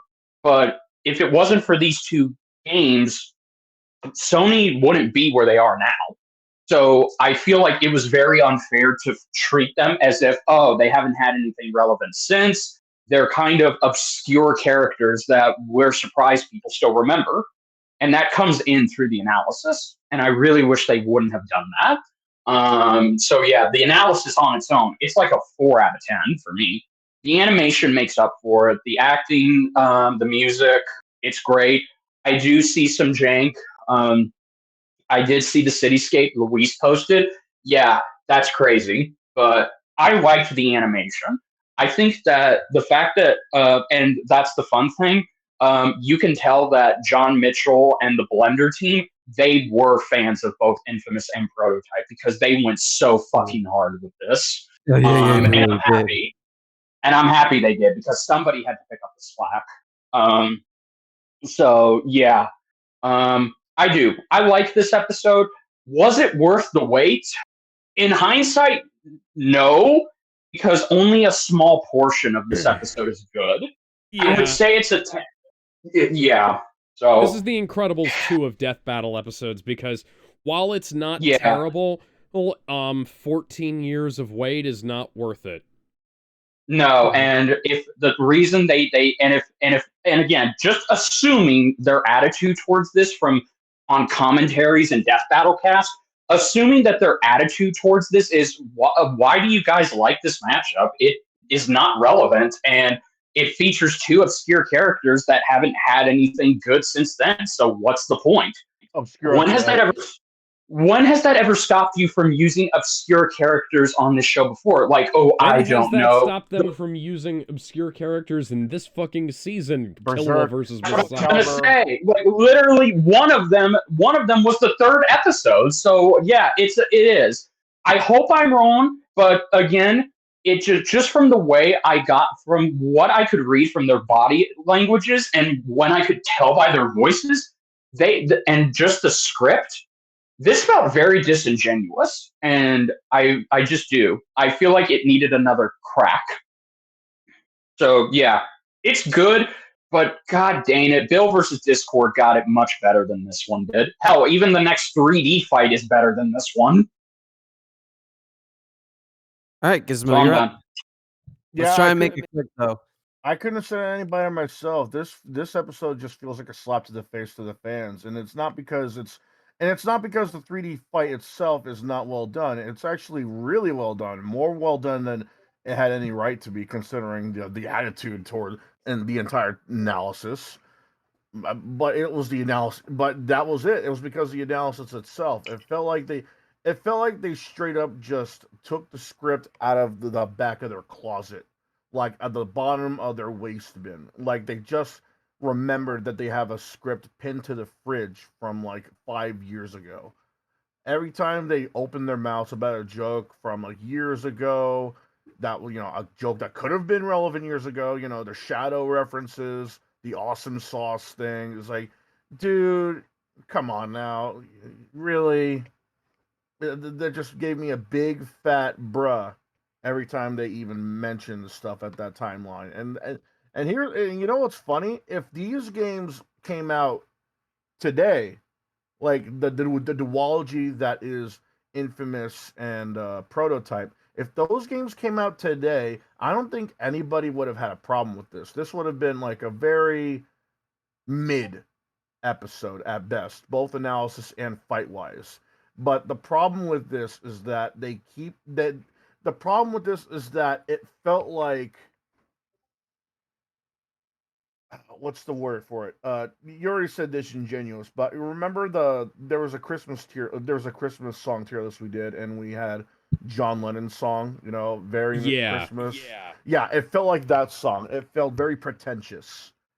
It felt very, Yeah, very, like very, they very feel pretentious. like they feel like they're better than us for doing this and being aware of how kitsch everything is. Yeah, and here's the other thing. The only reason why these two characters are even niche to begin with is not really anybody's fault. We've been waiting for like an official Infamous 3 and official Prototype 3 for years. It's not really our fault that Sony and whoever the fuck is in charge of Prototype refuse to do anything with it. Oh, but what about Infamous Second Son? Who the fuck cares about Infamous Second Son? I Who do. get the fuck out of here? The I It reason swear we to was the God. don't have a last Infamous prototype game that 3 was released. Yeah, but The then reason we don't here's have a prototype 3 is because the studio that made the game and that made that engine, they went bankrupt and they're no Yeah. longer going. right, but Hmm. here's the thing: the shutdown and shutdown companies never stopped games to come back to begin with. Fair enough. It just and it still doesn't. What's to stop people from I don't know re-releasing Arrow the Acrobat? Where the hell's Iguana? Shut down, right? Well, what's stopping them from getting the rights and re-releasing them in the PlayStation Store or the Nintendo eShop? Nothing. It's the same thing here. What's stopping Sony and whatever is in charge of Prototype to make an official third game? Nothing. They're the only reason why these two characters are niche and very obscure to begin with. And you know what's funny? These guys are officially more obscure than characters from Soul Calibur, Killer Instinct, Berserk. Like I can tell you 5 characters from Killer Instinct. I can name you 3 characters from Berserk. I can name you 10 from Soul Calibur.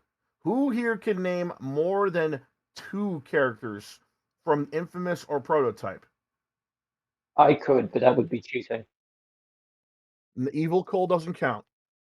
No, I was gonna say like literally Cole, Zeke, fucking Quo from Infamous 2, and then obviously for fucking Prototype, I could say Alex, or Dana, fucking Right. Hellish Daughter. I could Right. go on and on, but that's because I played those games. I eat rape and shit out those games. Right. And here's the thing. And here's also another thing. I'm about to end this. Here's another thing. We've been asking for this episode for years now. They could have given this to us sooner. There's not, and I know that there's always going to be complaints of not enough lore, but these guys just had just about enough lore that they could have given us a death battle of these two in season 5, season 6, 7, maybe even 4, possibly 4. It's a big maybe on 4, but they could have given us an episode of this caliber on 6 or season 7. They waited until 10. Why? Nothing was coming out for Infamous. Nothing was coming out for Prototype. No re-releases, no remasters, no remakes, no official sequels, not even a prequel. And you decided to now release it and in such a disrespectful analysis to fuck off. I said from the beginning when this released, it felt disrespectful because of like the jokes and the jabs. Like fuck off, fuck off. You should have given this to us sooner. You can fuck off with your references. It's not going to save you. All right, RGS, you're up. Otherwise, it's a good one. Right. So here's the thing. I'm gonna be a bit more passionate. Maybe I should be because my issue is not really with the animation. Surprisingly, you think animation would be the part I have the most to speak about. But honestly, other than potentially just changing the ending so that Alex gets both drained and lightning to death, I think that would have been more resolute. I think that would have been more cool because surprisingly, Alex is a fucking like anime character, and Cole is surprisingly ass shit, like summoning a bolt like from the fucking sky and like dodging fucking radiation lightning, you know? So other than maybe cleaning up a couple poses and just making things a little bit more tighter, the animation is The boards perfectly are fine. still better, by the way. If you want a better version of this fight, watch John Mitchell's boards. Yeah, you know what? I will Mm. because I respect the effort put into it by the animation team. They have done their best, and I do not fault them at the least because they clearly get it. I might What have my probably issues. doesn't help, I just want to interject here real quick. What probably doesn't help is that this was the first time they were introducing this concept, and we have to just assume they couldn't make the Blender team with their best instruments. They couldn't make this fight on Guts versus Dimitri levels because they probably were handed this fight by the time they were knee deep on something else, or they were just told, "Hey, so can you do this next?" He's like, "What? Okay, sure, we love to, but it's a little short notice, isn't it?" Yeah, no, that's the issue. They still did their best performance. That's why I'm not blaming them in the slightest. Everything I fucking credit them. I will like applaud them and be like, you tried your best. You did the best considering your circumstances. I respect that. What I don't respect is the fucking the not the analysis itself because it gets the things it should get right. My issue is fucking right. How do I say this without sounding like a Pretentious. it it feels like they couldn't be fun. And if I get The the feeling that they attitude. couldn't be fun, You don't Yeah. appreciate the attitude.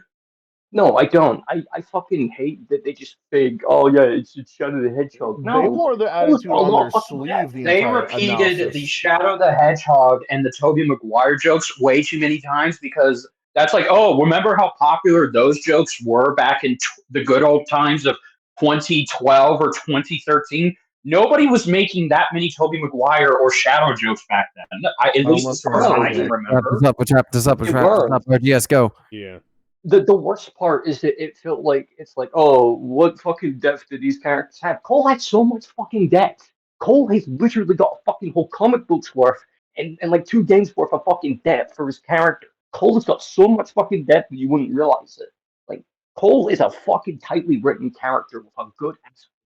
And I wanted them to at least acknowledge that and be Cole has a lot of these interesting factors that lend into his choices of good karma or bad karma. I wanted them to give them that respect, but they didn't. Alex, his fucking anime ass Hulk Rampage, fucking Unga Bunga energy. They don't acknowledge that. They just shower that with like, oh, edgy the hedgy jokes. I don't appreciate that. I'm not gonna think that they fucking like this. I'm gonna think they're making the tet. They're making a tet themselves. The matchup. Honestly, you either shouldn't have done it at all, or you should have given this early, just to get it out of the way. Because I'd rather you wank me off with a smile than, either you wank me off with a smile or you don't wank me at all. Don't wank me and look disgusting. I am sorry for the vulgar analogy, but that's just kind of So how I feel. you're not into the hate fuck. Yeah. I'm not into the All hate. right. I'm okay with the hate as long as it's someone nice. This isn't a pretty girl that I'm going right. to lower my standards Okay. for. This is Yeah. silly. All right. Also, keep Alright, in mind alright, with the alright. references, they could have had other things from Let's go. 2012, like the Yeah. end of the world, Yeah. Twilight, that kind of let's- thing. They stuck let's with move Shadow the on. Hedgehog Yeah. and fucking All Tobey right. Maguire. Definitely. So I guess Alright, we're moving on. done with this episode. Are we done? Yeah. Oh, okay. Yeah. So, can I go first, or does No, I anyone want else to go want to go? first. Go This first. episode is bullshit. No. So you go ahead. I love the episode, but there's a few iffy things. For Frieza, they nail it fucking down for Frieza. Frieza is, without a doubt, the best aspect of this entire episode for the analysis, for his characterization in the fight, the way he's a fucking monster in the animation. The way he throws the death ball while he's in his golden form and pulls the planet towards Megatron and the fucking blast. One of my favorite parts. The ending is awesome, where he declares that they all must die while his body's in half and missing an arm. Love that shot. When it comes to Megatron, it's a little more iffy. Now, I get Transformer stuff. Really weird. I get why they kind of did like a G1 American IDW, not composite, but using both versions. It's just I'll a get to little that weird when I though. get I to mean, my I get part. why they didn't use the Japanese version because it's completely different from G1 and IDW. There's like, I get there's a lot of different versions. It's confusing. It's just a little weird, a little iffy. I feel like they did their best trying to make it work. It's just a little weird. I do love some of the badass moments he does have in the fight, like his speech against Frieza while his like what was it? Like this antimatter stuff begins surrounding Yeah, the area. antimatter. Yeah, that was awesome. The way he stands his ground fighting Golden Frieza is so fucking cool. This episode made me respect Megatron a lot more than I previously did. And I also get why they also use IDW version because it's like thematic stuff between them. Like, Megatron kind of Well, becomes a good it's an guy. extension. It's Yeah. also the IDW comics are an Yeah. extension of the G1 cartoon. Yeah, exactly. So I do also understand that aspect as well. It's just that because of that, the scaling is really weird. And there's a lot of arguments on who would really win. Here's the thing. Black Frieza. That's all I need to say. All it takes is Black Frieza, and Frieza defeats majority of Megatrons. Not every single one of them, but at least most of them. Like, it's like Alien X. All I have to say is Alien X, and like at least 60% of characters will disappear off the face of the earth. Including That's just Green how Lantern. it's going to be. So, Including Green Lantern. as iffy as it is for Megatron, I do think that no matter what, he's completely fucked. Because Black Frieza, who is completely broken. Like this guy one shot a full powered ultra ego Vegeta and true ultra instinct Goku and just let them live because I'm Frieza. I can do whatever the fuck I want. You two stay the fuck out of my way, or I will fucking obliterate you. You know what? I might obliterate you anyways. I might just come to your home planet just randomly one day. I was scrolling around town. Boop, Earth's gone because I can. I'm Frieza. Fuck you. That's just how it goes currently. That's just Frieza. So I love the episode. The analysis for Frieza is great. I liked what they do with Megatron. The animation's amazing. I agree with the result, even if it's a little iffy. It's definitely high on my list, mostly because they nail down Frieza, and I love Frieza, so I'm a little biased. I'm gonna cut myself off there. Alex. He said it. He Okay. already said what he wanted to say. Okay. Oh, so, wait, there's yeah. more. Then no. Just to elaborate on my thoughts there. So it's not as simple as I put it. There was some conversation in our comments section about this. There were some questions about like why do they specifically use like G1 Megatron, IDW Megatron. There was some stuff they left out from IDW and G1 continuity stuff. Oh, gee, why do they use the more well-known and the most used your version of Megatron? They pruned Megatron pretty heavily, and they left Frieza with everything. with a mix of stuff from anime, manga, and movies and things like that. And nothing from the movies. Well, it's not like those versions were any different. Well, from Alex finished. Well, I understand why why they did what they did with Frieza versus not necessarily versus what they did with Megatron, but like Megatron, and I wish they'd have delved a little bit deeper because there's some stuff from the G1 continuity that they left out. They specifically picked like, huh? I said Marvel Comics. Yeah, they left out the Marvel Comics stuff, which is strange because Marvel Comics G1 was G1 canon until it got removed, and I don't think they brought it up at all. We had a little bit of a discussion about this. Yeah, we had a little bit of a discussion about this. There's some stuff that they specifically excluded that I was like, okay, I can kind of understand why they left out like Golden Megatron from the Japanese G1 continuity, but then there's stuff from the the stuff in the Marvel Comics that they didn't bring up. There's a bunch of stuff that they left out that they didn't specifically say why. I already talked about this. Bender, do you want to go ahead? Yes. Okay. I love this episode. It's literally my third Sorry, favorite sorry. fight. I have to bring No, yes, please go. up. So Please go ahead. in the storyboards, they have some stuff Yes. where they have the conversation between Frieza and his henchmen, and something that really bugs me about the way this episode starts is that the Frieza shows up with like one ship, I think, in the main episode, and there's no Three. Frieza forces, huh? He shows up with three. there's like Okay, three so of he them. shows up with three ships, no Frieza forces. As the Frieza forces get wiped out immediately, and then Megatron has nobody on his side, right? And there's nothing going on. This should have been the modern day Eggman versus Wily episode, where you have like the two leaders and their minions duking it out in the background. And you don't have to have it Yeah, be Sigma is a good example of that. Yeah, it doesn't have to be full on Revenge of the Sith level choreography in the atmospheric fight, but at the very least, I want to see, like they did with GVS 3, some background shit, you know? I want to see some ways. Like you could have started where the armies start fighting and they immediately get obliterated by both Megatron and Frieza. At least something like that. Maybe. That's still kind of a cop-out, but I understand.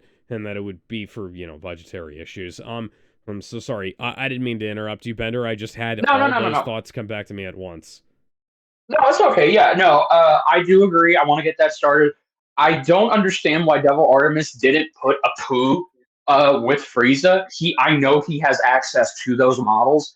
Or at the very least, it would have been cool if we couldn't have gotten an army shot. I think you still should, because Devil Artemis, from what I've noticed, and I've never talked to John Mitchell about this personally because that's something I don't want to pry too much into. But I've noticed that every time Devil Artemis goes over John Mitchell's boards, he doesn't follow them to the letter.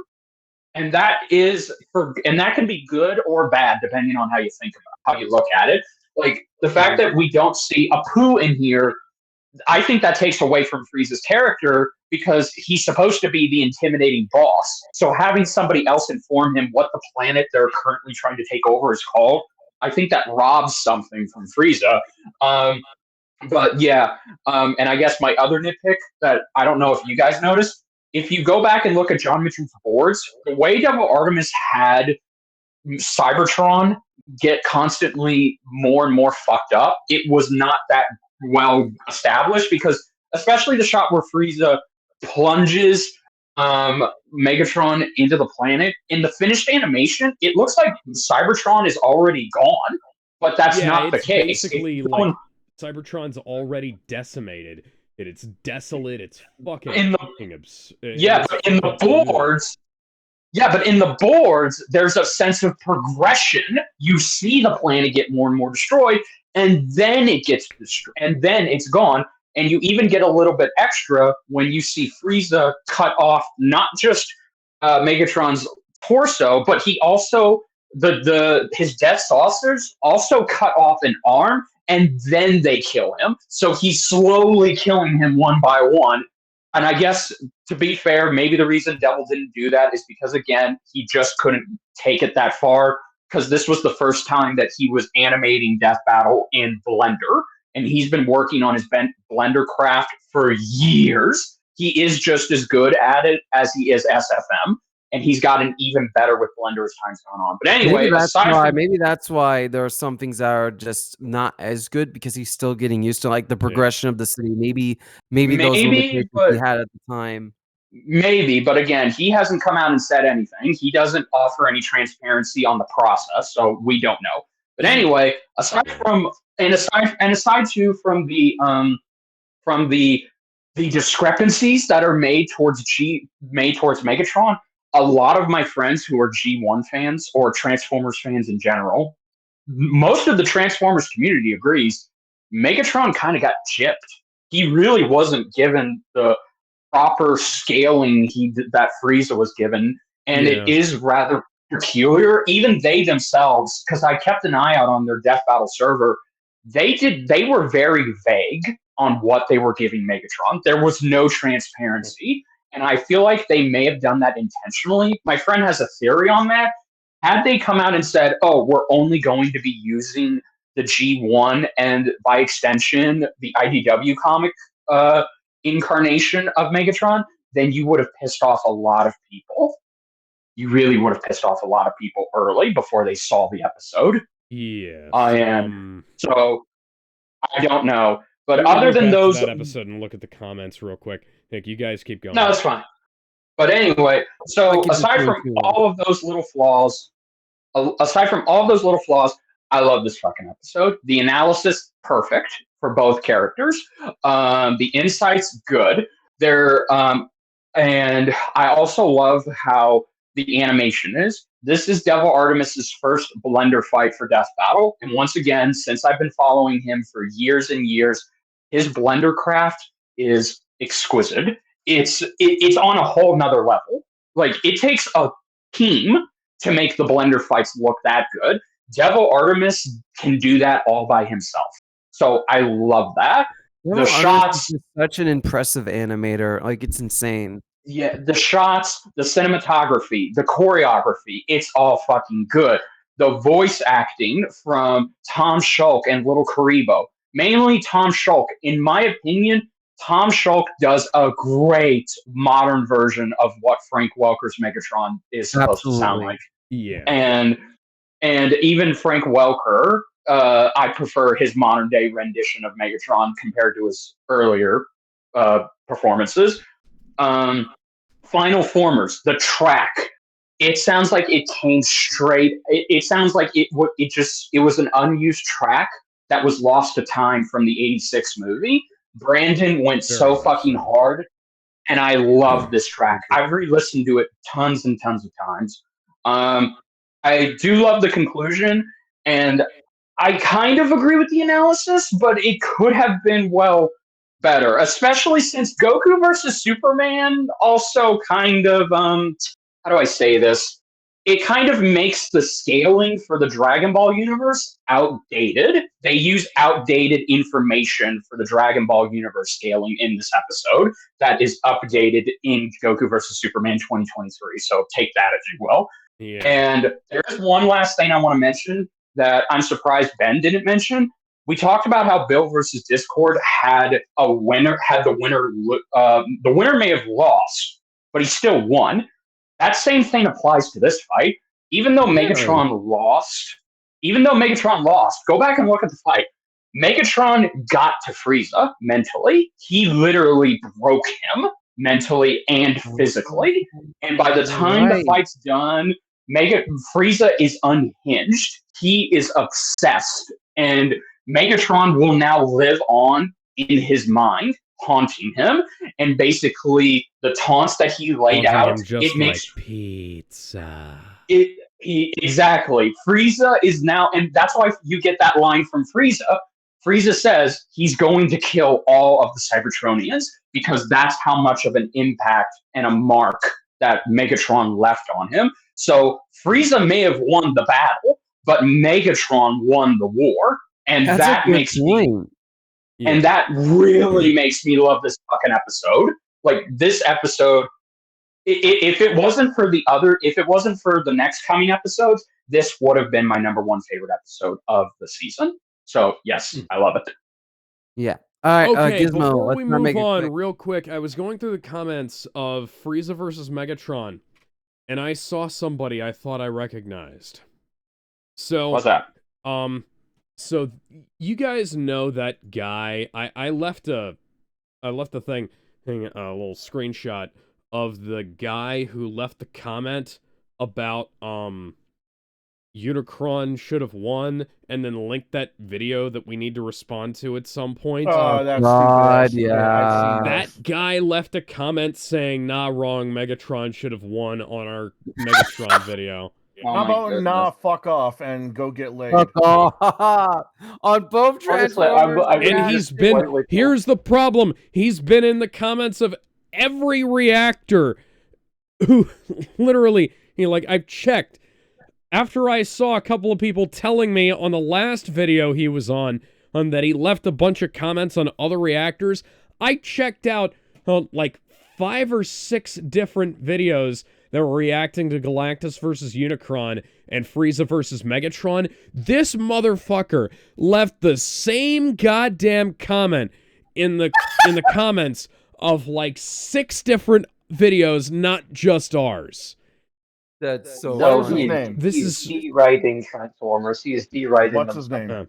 his name is Carlos Blanco on YouTube. He Hey, has Carlos no I know Blanco. that guy. Hey, Carlos Blanco, how about you not only go touch grass and get laid, but touch a titty for once in your life instead of he having a has debate no against reactors? content on his channel, and he's just leaving a bunch of shitty comments on everybody's videos about this stuff. Please go pet your dog. I hope you're nicer to him than you are to us. So And all I ask from people is don't watch out the guy. He's allowed to have a shitty take, even if we. no, think yeah, it's he's shitty. allowed to have a shitty take. He's allowed to have a If take. people- It's just that he keeps on spamming our reaction Just videos please- with this well, needless it's not- bullshit. He leaves one comment on our video about it, but he leaves that comment on like it was like 6 different other videos I checked, probably more. Like, just calm down, buddy. I wouldn't be surprised if Probably he left that on the same Death kind of Battle comment video, in other too. Death Battle reactors like Biff Weed or Yeah. something like that. All right, we need to move on. We need to move on. We need to move I on. haven't given my... Yeah, Gizmo, go. Well, okay, Gizmo, go, I guess. That's because I was going to say RGS, but Gizmo wants to go.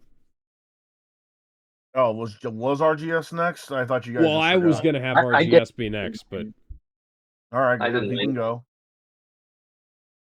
All right, sure. If I'm going, the only thing I'm gonna say is should have been Unicron Trilogy Megatron, just because their connections are just way more tighter. Yes, Yeah. that was something that the two of us and Kevin brought up when we were talking about this battle off the air. Yeah. And admittedly, I hate kind of being like the eventually kind of guy, but I don't really consider IDW as part of G1. I consider it G1 adjacent. You know, It's It's like this canon weird- adjacent. There It's you go. canon Yeah, oh adjacent, god. exactly. Greg Wiseman, is that you? That's the thing. Because if we're gonna say that's canon, then we're gonna say the Dreamwave comics are canon because they're based off the Marvel comics. Are we gonna say that a whole bunch of this other stuff is canon because it's G1 adjacent? Oh yeah, The issue there was with- also the thing where they left out Galvatron. Yes, they did leave out No Galvatron. idea why they Yeah. did that. They didn't bring that up at all. Yeah. They have a lot of things that they miss, but I don't blame them because Transformers is like the Teenage Mutant Ninja Turtles. You kind of need to like buckle down. I don't know Oh, why yeah. they did that.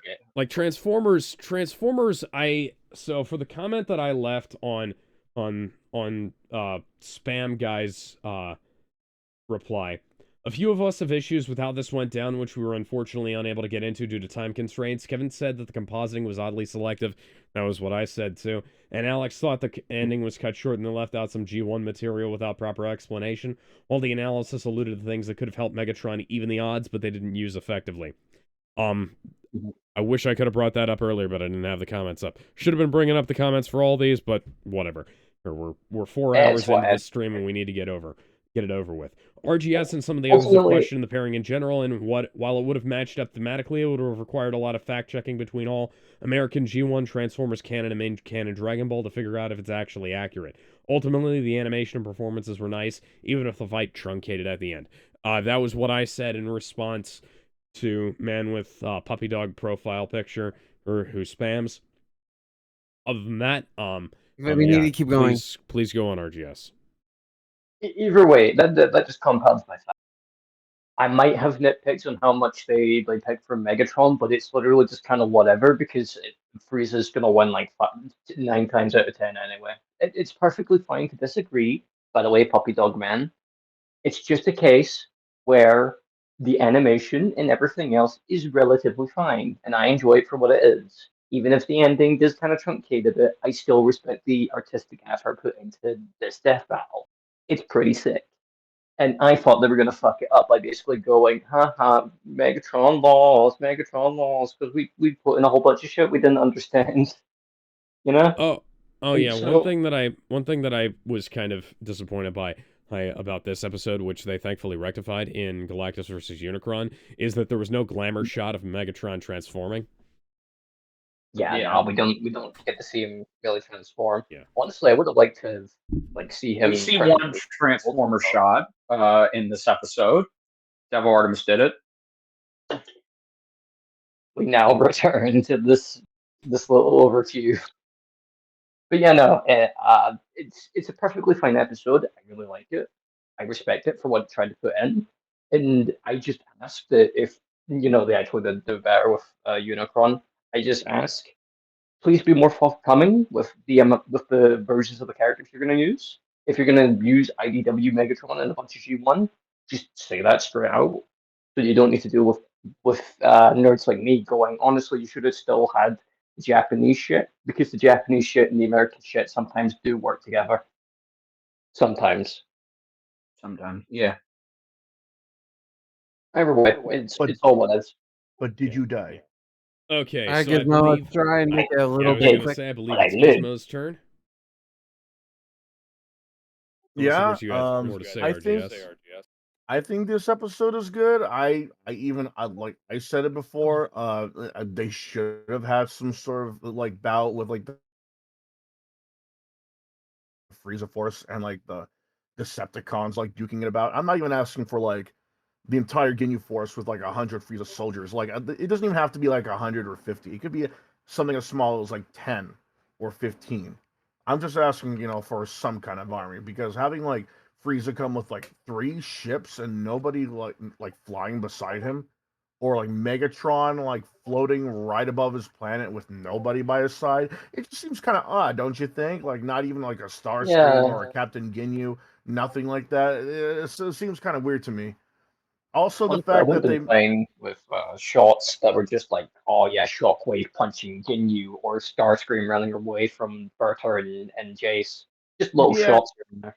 yeah, stuff like that would have been actually been cool to see. Like some like I think it was like Alex or you that mentioned it. Like so it would have been as cool as having Ultron and Sigma having their bots against each other in that one death battle. It would have been as cool as that, but 3D. Yeah. Yeah. Another thing they missed out on the opportunity on was seeing Megatron actually turn into that fucking pistol and just shoot him, literally shoot himself at Frieza as he's mocking it.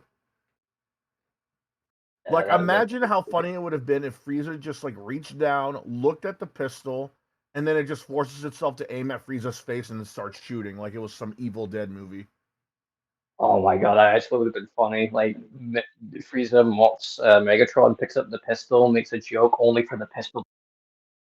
Bam, bam, bam. Yeah, that's what I'm saying. That's something there that I feel like Death Battle's missing, is that like while there's like references and Easter eggs galore, they seem to forget that to add the occasional humor in a lot of these episodes now, unless those characters happen to be known for a lot of comedic moments. Frieza and Megatron, while not, they could have done with some, like I said, Frieza picking him up when he's in his pistol form.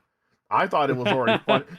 I thought it was already funny when he outright turned into his big fuck off tank mode and shot a large ass shoot to whoop at goddamn Frieza like he usually does. My laser.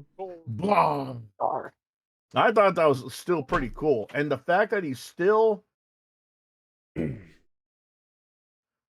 kept on shooting at him when he was only like half a torso was also badass too. He went down fighting, but man, they could have had some. They could have another missed opportunity. They could have shown the two fighting in the planet itself. They're like right above it. And like you're telling me that you couldn't have the two actually go through buildings, streets, and maybe even have some Decepticons just standing by and coming to help, and have the guys like just duke it out in the city? Now, come on. How awesome would that have been? Like, you could also have the fucking Cybertron's core in there, because that's in one of the levels for war for Cybertron. Yes, that's what I'm saying, dude. There was like so many missed opportunities here, like him turning into the pistol, and him having Frieza soldiers and Decepticons duking out in the background and fighting in the city itself. They could have done so much in here, but they didn't.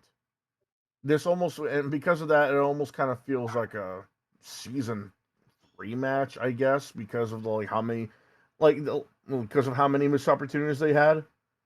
Like they could have at least gone with the pistol. Nah, they just didn't do all three. Another thing that comes to mind is since obviously Megatron has had this transformation mode in the comics, the IDW comics, he could have turned into a stealth bomber and started having a bombing run on Frieza. Yeah.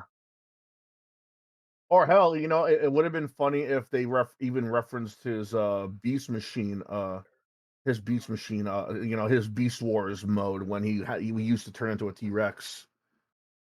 All right, Honestly, we something need like to that. wrap it up. We There's need to a- wrap it We up. kind of need to move on. Oh, okay. Let me finish it off saying here. While I love the episode, there was too many missed opportunities from Frieza soldiers duking out with Decepticons to Megatron turning into a pistol. I would have put it higher if not for the fact that they missed so many opportunities. And again, they brought back the fight announcement. That means they could have brought back the aftermath animations too. Mm-hmm. All right, Yeah, we should move on. Move on. All right, let's make this one quick. Well, can I go first? No. So moving on. Go first. This is another episode where this is so fucking obscure for both of these characters. Very obscure. Why the hell were these even here? Like, maybe they'll pick up enough It's the steam highest next viewed year. episode of the season, by the way. That's the thing.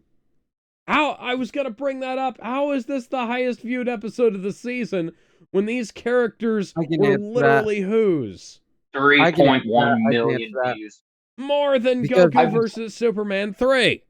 So Okay, I know. I just almost hit 3 million. Let me answer that. So I know Both of Jujutsu these Kaisen. series, hang on. Ben, go ahead. Both of these series, at least in the West, are really, really popular. Like I see them in they're a very ton of recently circles. popular. And while I'm not the biggest fan of this matchup, I see why they put these two together, and it clearly paid off because it did really well, and it's also a really good episode too. Oh yeah, no. That's the thing. This is a good episode. It's a good fight. It's a good analysis. Decent matchup. But, like, I'm just left wondering, like, how did it come to be? And that's what I'm wondering. All because it wasn't joking a popular aside, like, matchup. I mean, I can give you the answer right now if you guys want. I mean, I before you do, Okay. I will say because these characters don't have that many connections or thematic stuff between them besides the domination thing. I made this point before, but CM Punk has more connections with Gojo than he does with her, which is funny to me.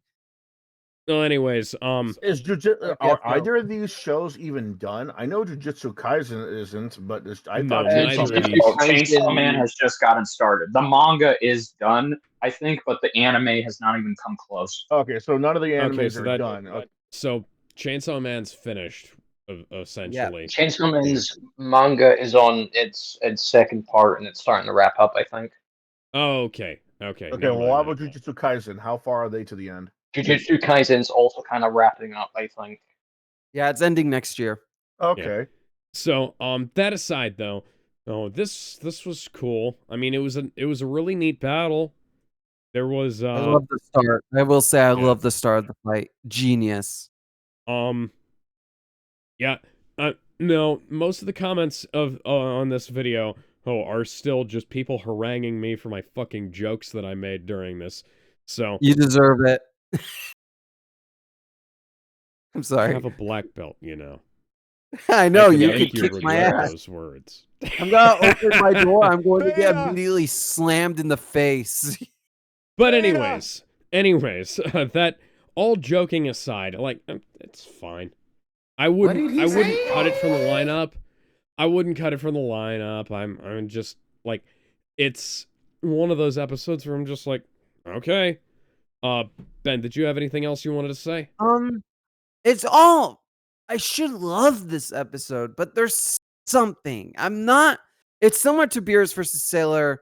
Galactica. There's something missing I'm not quite getting that's preventing me from truly loving it. I think it's a phenomenal episode, but something's preventing me from loving it. I don't know what it is. I should love it. Like, the animation's gorgeous. I love the transition from 2D sprites to hand-drawn animation or whatever the animation is, because it's fucking gorgeous. This episode's essentially nearly perfect. It's just, there's something. I don't know what it is. There's something with this episode that's not making me love it when I should. I don't Maybe know, it's though. because you didn't read It's either of these series, so you don't really well, have it's much familiarity. well. Here's the that's thing: it. Death Battle in the past has sold me on stuff. Like, it's sold me on characters that I didn't otherwise care about. It sold me on like, okay, you know, I'll get back into this, or I'll check this out, or I'll do this, that, and the other thing, you know. The problem I think with this is that while it's a really good fight and it's one of those classic Death Battle episodes, I don't really think it does enough to sell these characters individually, you know? Like, You know, yeah. I think it's the polar opposite of like Rick Sanchez versus the Doctor. Because if I wasn't already a fan of Doctor Who, I'd be intrigued by that. Excuse me, I'd be intrigued by that and want to know more. And I'd probably want to know more about Rick and Morty if there was, like, you know, wasn't like I think you're right. I think that's it. They don't do enough to sell these stigma. characters personality-wise outside the open. They just kind of fight, and while there is some dialogue, there's not that same kind of hit the Doctor versus Rick has. I think that's what's missing. You're right. Yeah. I think that's what. That aside, I guess we're moving on to somebody else, Ben. Yeah. Jedi? I'm gonna make mine quick. This episode is him. It is him. Yeah, it is. What do you want me to say? It's like, it's a great episode. I finished season 1 of Chainsaw Man. I like it. I may finish. Chainsaw Man. I may start reading the manga. Good. I'm happy with that. I may get into Jujutsu Kaisen. I make no guarantees because I have so many things I need to finish right now. Same. Yeah, voice analyses, voice acting, animation, music, and conclusion. It's all fucking peak. Like, this is the last sprite fight of the season. Oh shit, and you're right. They chose a good one. They chose a great one to go out on. It may be short, but it's still so fucking good. Like, holy shit. I think at this point, this is a contender. This is a contender for this, and Bill versus Discord are like they're like the best sprite fights of the season. Mm-hmm. I agree. That's it. I'm done. Gizmo. I couldn't tell you. I can tell you right now, I have not watched either of these. I only know of them by name. I know of maybe like a couple of characters just by looking at them. Those characters. The ones that are like, oh hey him, oh hey you're from there. That's about it. But other than that, now go ahead. No, I was just gonna say I did only enough research before we watched this to know that Jujutsu Kaisen wasn't a fighting anime, like a martial arts show, you know? I get you. Yeah. No, it's not. It's not Jujutsu Kaisen, unfortunately. Yeah, I get what you're saying, because considering Jujutsu is in the title, But again, I haven't seen either of them. I only know of them. I only know maybe a couple characters just from looking at them, because of so many people are talking about them, posting about them, memeing about them. But other than that, I like the episode enough. I love the fact that these two are from worlds that are very, very fucking dark. Like, we got one character that can literally send your brain to oblivion and just make you die because you saw the origin of the universe. I know it's not what that is, but it's just it's just the easiest way to put it. And you have another character who will literally kill. You got another character who can literally kill you on the John if you kill her, and is practically responsible for every other every other life in Japan if you keep on and killing has her. probably given liver damage to at least half the Japanese population. Yes. And Like- also the reason why some people bark like dogs. Yes. But I like this episode enough. I love how dark the episode itself is too. You know, showing her raise the dead, showing him that showing him he's got no problem dealing with a living human if they think they're human or whatever the fuck. And the ending, though, I love the ending. It's almost something out of 2001: A Space Odyssey with like her brain going overload and shit. I almost expect Hal to just come out of nowhere. Columbo appears for a split second.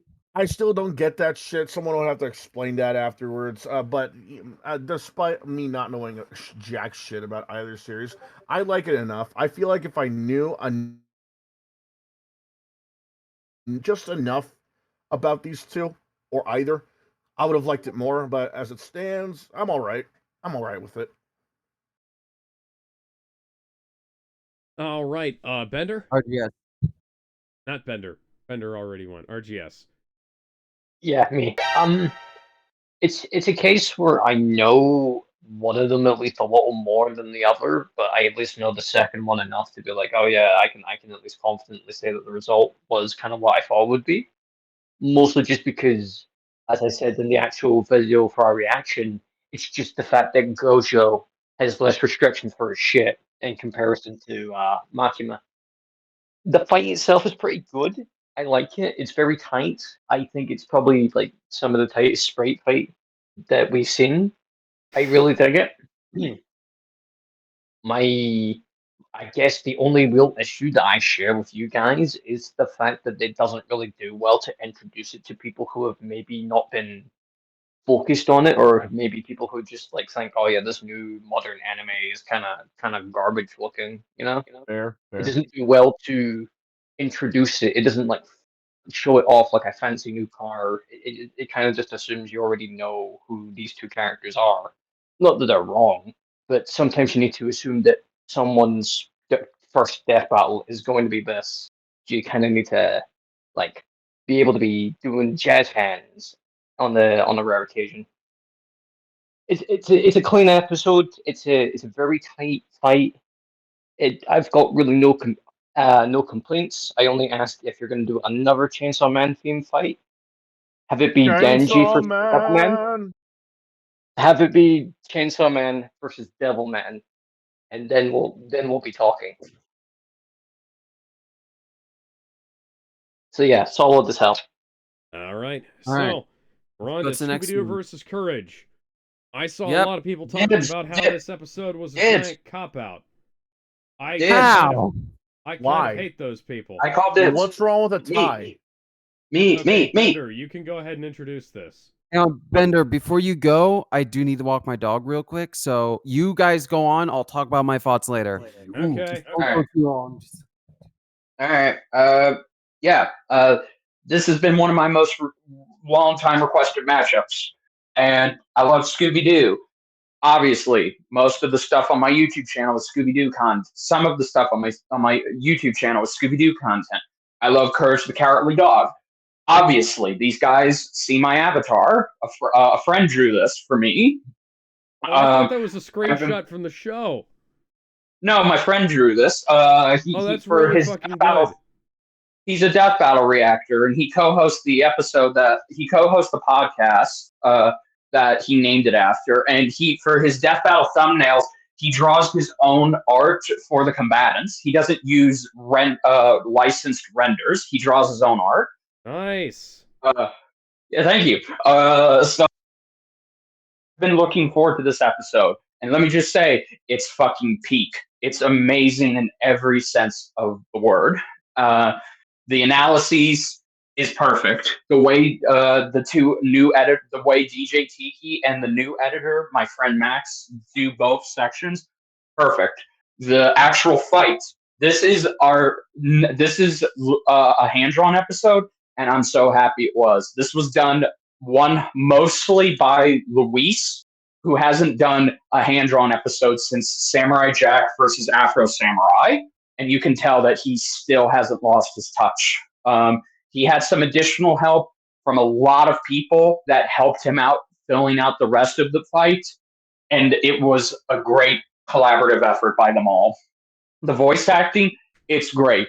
Mainly Edward Bosco, who voices Courage the Cowardly Dog. He sounds near identical to the original actor Marty Grindstein. The track being a tribute to Terror Knight from Scooby-Doo on Zombie Island. That was perfect. And the conclusion, look, I agree. What's wrong with the tie? These two could not kill each other. They had counters to counters. There legitimately was no way we were going to get a winner. I'm sorry. I was hoping we would, but we wouldn't. And the sad part is, if this fight happened 2 years ago before the crossover movie, Scooby-Doo surprisingly would have actually won, because Courage would have had no counter to the Chest of Demons.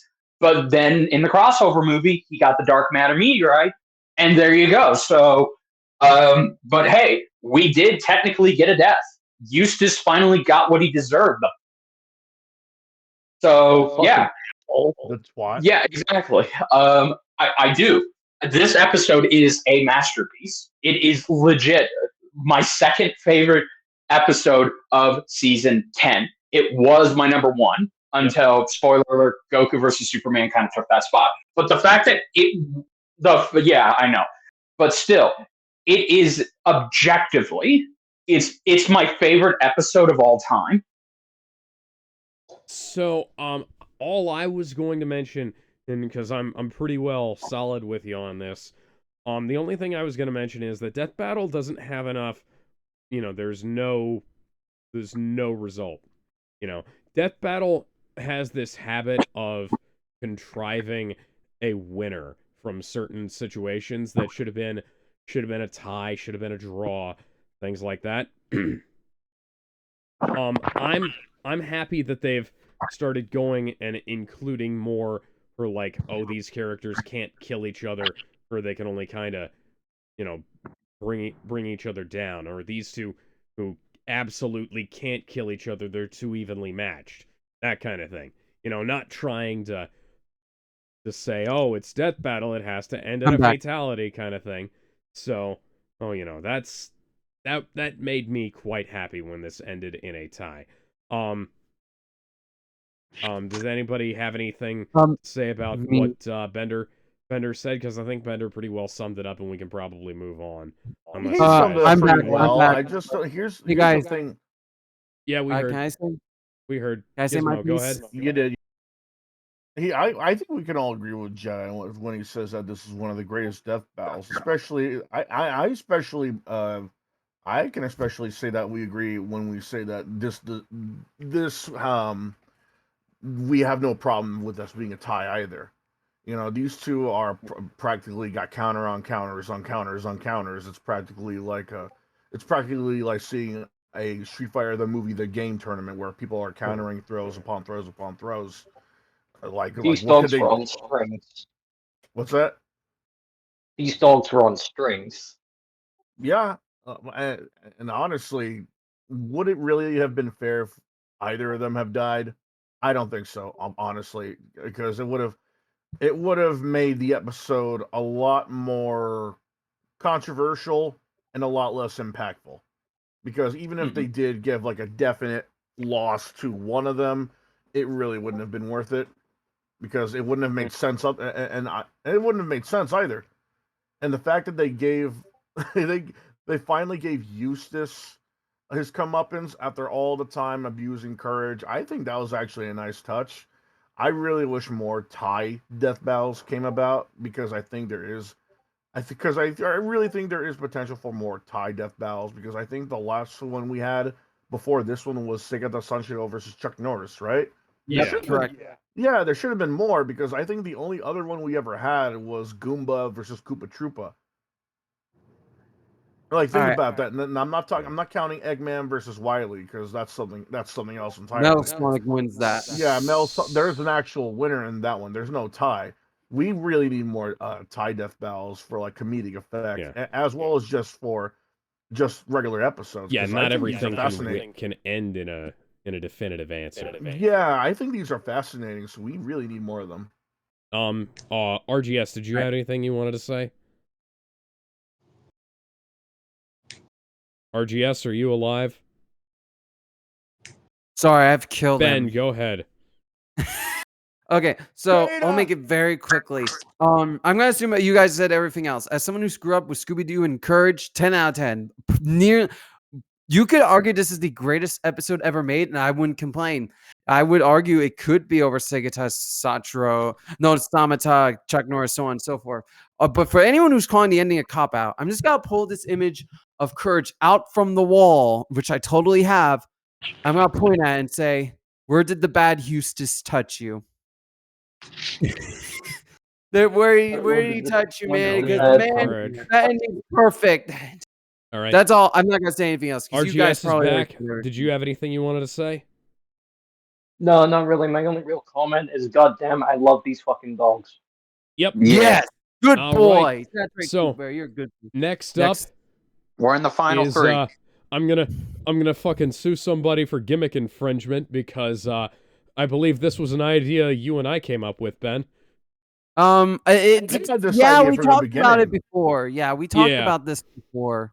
But I think the idea existed before we did. Well, maybe yeah, I don't know. Let's be frank here.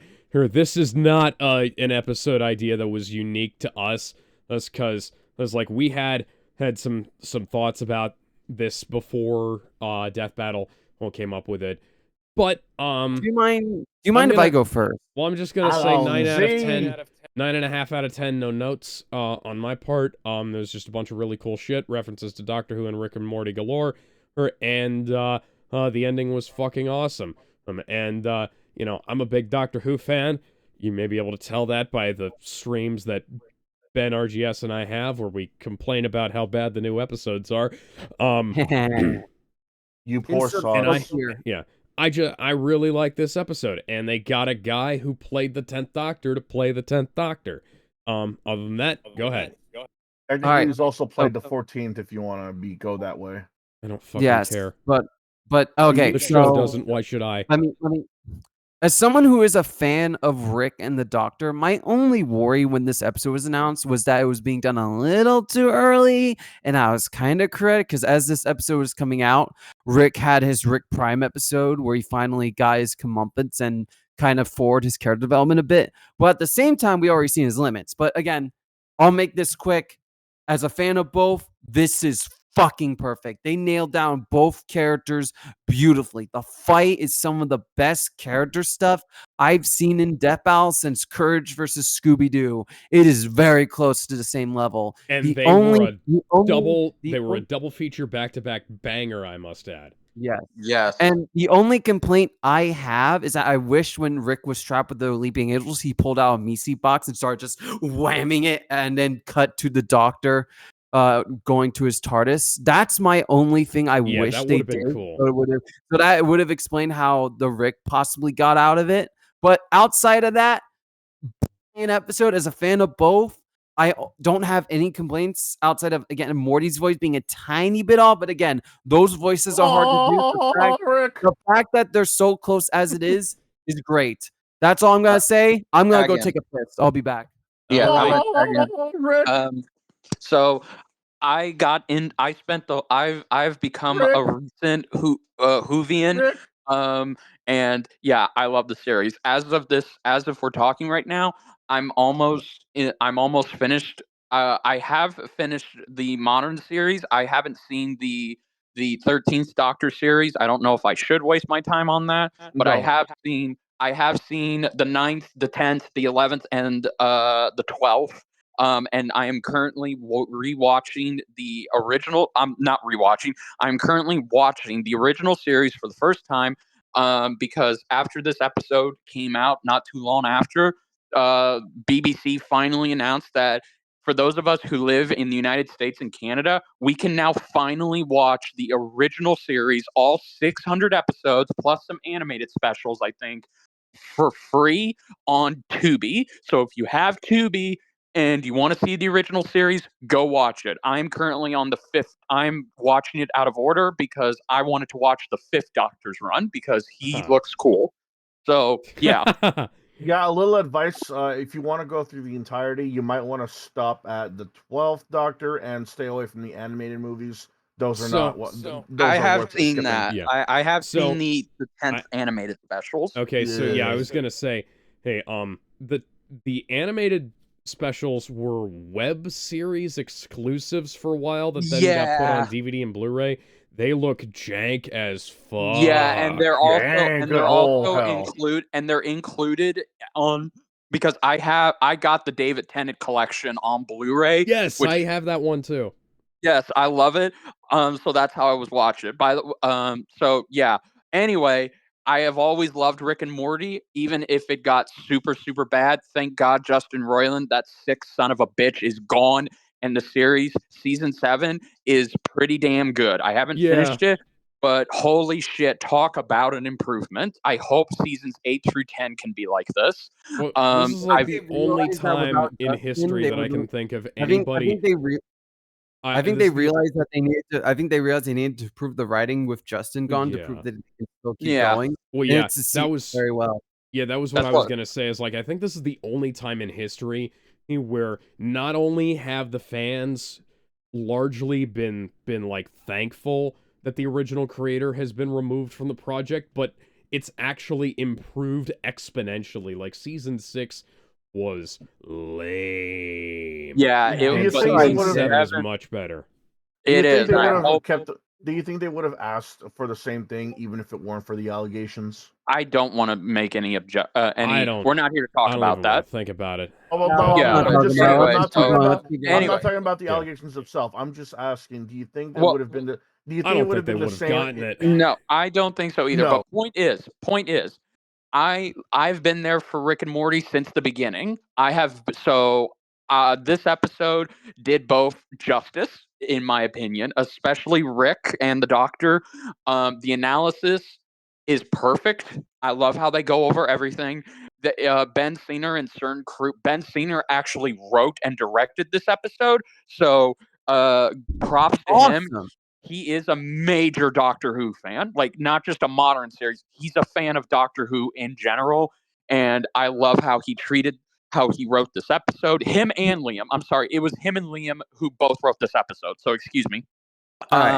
So yes, the analyses perfect. Galaxy Max did a great job for his first solo edit. The animation.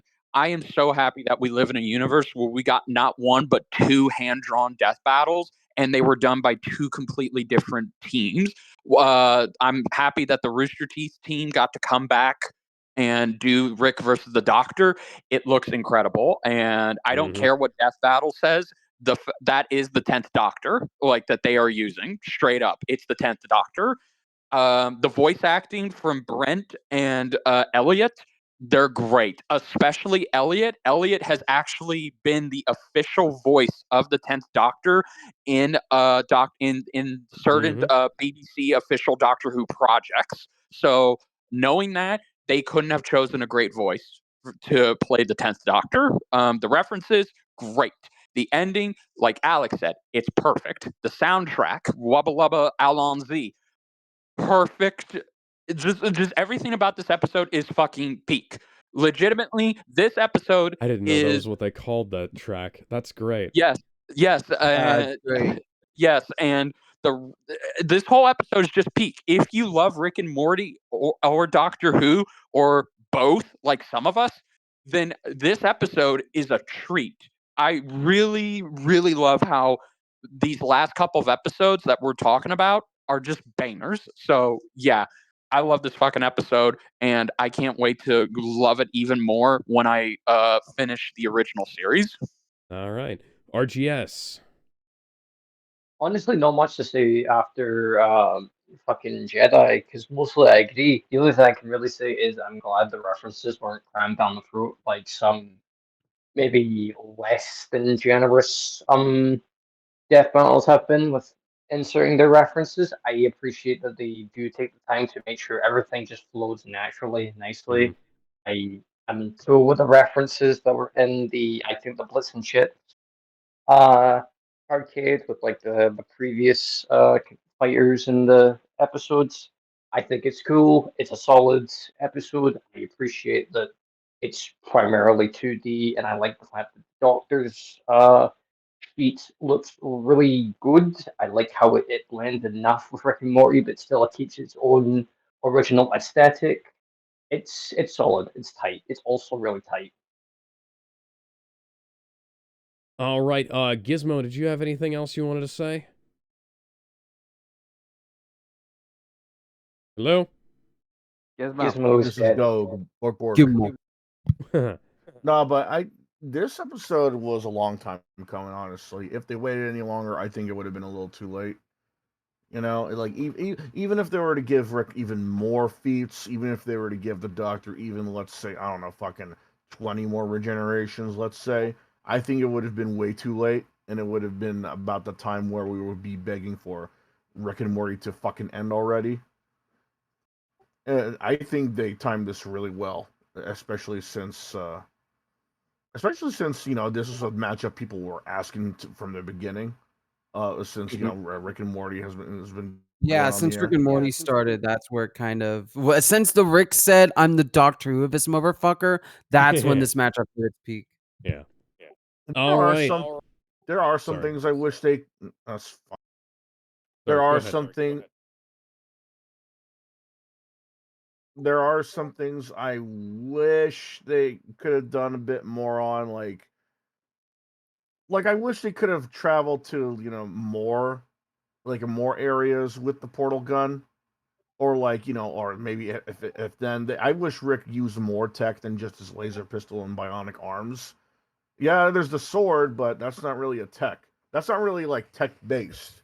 I was waiting for him to pull out the Mises box or something like that, like it was mentioned before, or something like trap the Doctor on true level or something funny like that.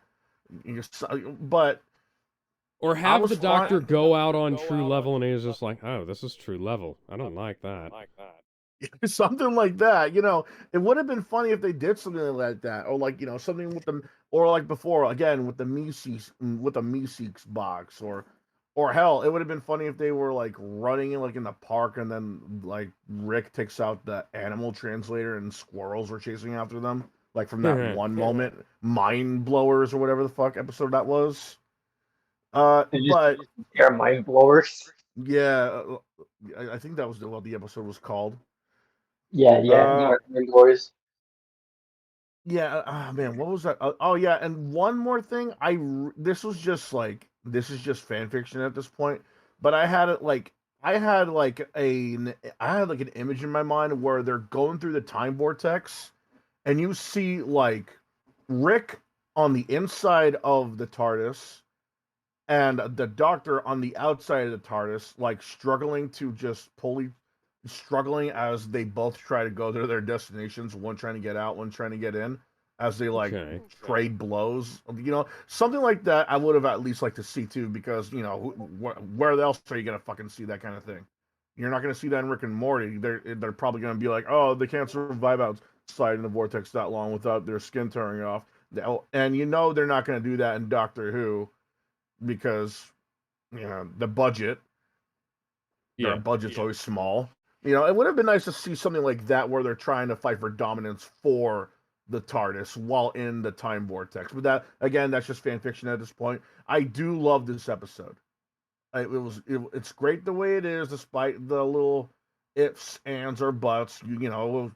Shoulda, coulda, woulda, but didn't. What am I gonna do? I wouldn't mind showing this to a Rick and Morty fan. I wouldn't mind showing this to a Doctor Who fan. No matter how old or young, I think both would enjoy it just like how I did.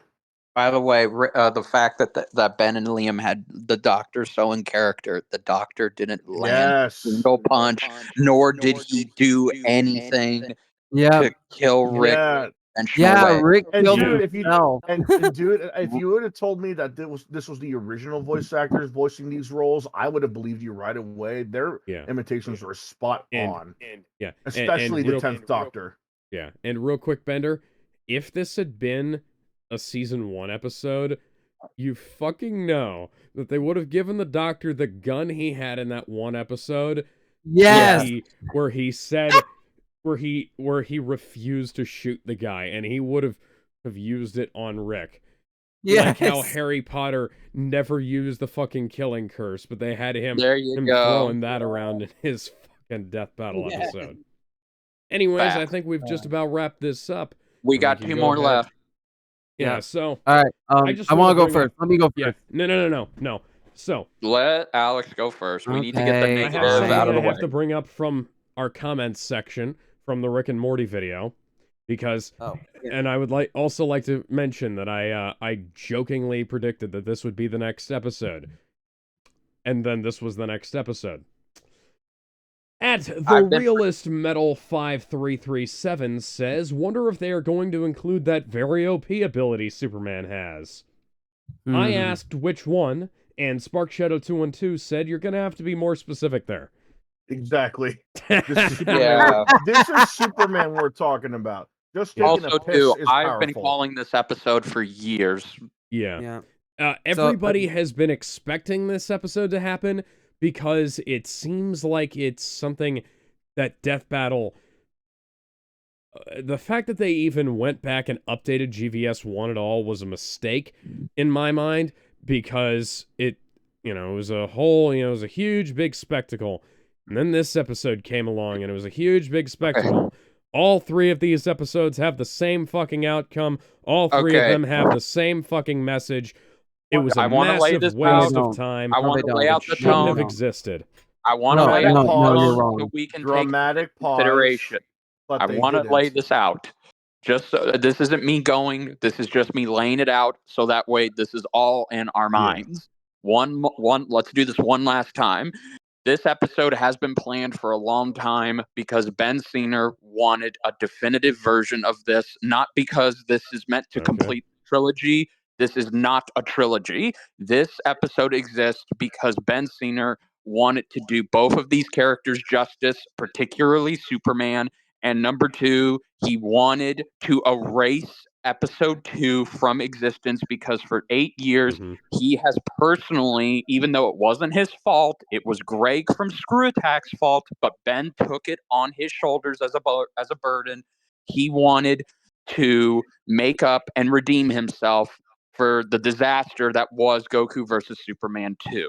He personally feels like he is responsible for a lot of people not getting into Superman because of the depiction of Superman that he put out there, and he wanted to rectify that mistake. This episode exists to be the definitive. It's a remake essentially of the first one, and it is meant to get the second one away. So that is the reason it is here. It is not here because they ran out of ideas. Ben has said himself he has been planning this for a long time. This episode was actually meant to happen 2 years ago, along with Galactus versus Unicron. Ben said that, but they couldn't because of time. So that's why it's here. Okay, so I'm going to have to go ahead and say here, if they set out to remake the first episode, the first version, they failed completely. This only works as a sequel to GVS 1 and 2. Like, the death battle starts off, there's no build up to the fight. We start off with them fighting. It ends, like, throughout, there's references to the previous GVS and to other GVSs, and throughout, at the end of the episode, there's fucking callbacks to the shit they did in GVS 1 and 2, and there's, Goku and Superman, they're clearly just sparring for the hell of it. They're trying to see who's more powerful. They've done this before. We know, and what are the ones they've done before? The other ones we've seen before. Like, this doesn't stand alone. the research stands alone. They didn't leave anything out. They went through everybody from scratch. The animation does not stand alone at all. The Ben, fight I'm gonna scene, need to go next. The fight scene is, it starts off terrible. It ends fine. Like, the rest of it, there's no beginning of this fight. Like, we talked about how Martian Manhunter and Silver Surfer doesn't have a middle. This doesn't have a beginning. It has a middle and an end, but we started in the middle. And, like, you know, whether you want to do justice to the characters or whether you want to try and make sure that, you know, to right past wrongs, Superman is portrayed in this much the same way he is portrayed in GVS 2. No, he's not. Like, they portray the mythos as being this long, twisted, overcomplicated bucket of nonsense, which it legitimately is. And okay, that part I agree with. It's going to turn people off. This is going to turn people off the same way, the other one did. If it turned people off at all. And if that turned you off of Superman, and if GVS 2 turned you off of Superman, then, man, then the Superman comics would have turned you off of Superman, because Superman had 3 different origins in Post-Crisis alone. And he's had like 3-4 origins since then, and like, it's still a mess. The whole, the thing about Goku versus, the thing about Goku, they did Goku fine. Goku had all his stuff, but the series, this episode doesn't need to exist, because it didn't accomplish any of the things they set out to do. It was a retread through and through, except in the place that mattered, the battle itself. If they wanted it to stand alone, they should have gone back to the roots. They should have gone back, and this should have been in at least as long as GVS 1 and 2 combined. How long was this episode, by the way? 4 minutes. It's longer than Galactus versus Unicron. Yep. Okay, Galactus versus Unicron is far better written and far better paced than this. This literally starts in the middle of an action scene. You don't do that for something like this. It fails right out the gate to make sure that this is definitive. And the escalation is too goddamn fast. We go from like, there's no Super Saiyan 1, there's no Super Saiyan 2, no Super Saiyan 3. We're not building up into this stuff like they did in the others. Like there's not enough build to this. The escalation is insane right off the bat. And frankly, I wasn't impressed with the voice acting. I kind of think both of the voice actors should have been. I think both of the voice acting in Trek should have been thrown out, and they should have just gotten Masako and random guy again. And like, neither of these guys impressed me. Yeah, I'm a little confused on the voice casting as well. Like, it's one thing if they couldn't get it's just some random guy. I heard that he's got like a real life job, so whatever. That's they both make very short voice cameos in this one. They're very but here's the thing. I get I get why it's just some random guy couldn't make it or have time to do voice acting with his real life job, but Masako X is someone different. He's constantly making videos. Yeah. All right. Now, right, all I'm going to say in terms of the voice acting, nothing against the voice actors. I'm just saying this is what I've done to voice tracks I've recorded. I have gone all the way through recording characters for projects, realized my voice for them sucked, and I either went back and re-recorded the whole thing again and made the voice better, or I recast myself and threw out the original tracks entirely. I'm not saying this to slight the voice actors. I'm just saying, and if I put in that voice and it, and what I was going for was Goku and Superman, then I would have thrown it out and started over. Bender, if you can go ahead now. All right. Yeah, you're not counter better than me. All right, look, I've said it before and I will say it again. For I will say this I is did the not best. have sexual relations with that woman. Thank you. This is the best version of Goku versus Superman. It's better than 1. It's better than 2. It will die on that hill being better than those fights. There's like you can. I throw my nostalgia glasses out the goddamn window. I will always treasure the first one. It will hold a special place in my heart. I will think not the first deny one's that. better than this because the first one has Let him finish. the first Let one him has a finish. better escalation and of pace. Here's And the it has thing, more yes. conversation. Is there Let him better talk. escalation? Yes, but when we did our reactions, I don't know who, I can't remember who said it, but the first one and this one's pacing is essentially, the first one is like Dragon Ball Z. It's long, it drags out in places that it doesn't need to, but it gets the point across. This is like Dragon Ball Z Kai. It gets to the point. Yes. Does it suck that we didn't have an opening? Absolutely. But then again, let's really ask ourselves, what can we do for an opening that the first one didn't already do? Just do that again. If you No. want to be definitive, if you Really, want to though? Would that have been any good? How is that? Then how is this different? How can that be different? Doesn't You're just need to be doing the different. first It needs to be definitive. again. And this is definitive. They did something similar with Miles Morales versus Static Shock, though. This is a spar. Here's the difference between this and the first one. The first one is not a spar, and here's where we're vastly underestimating these interpretations. These two, when they're fighting, it's not for anything. It's just they both want to. Goku wants to test Superman. Okay. He wants to test his limits. Well, and here's Goku's a character, 5-second conversation. Hey, Superman, you want to fight? Sure.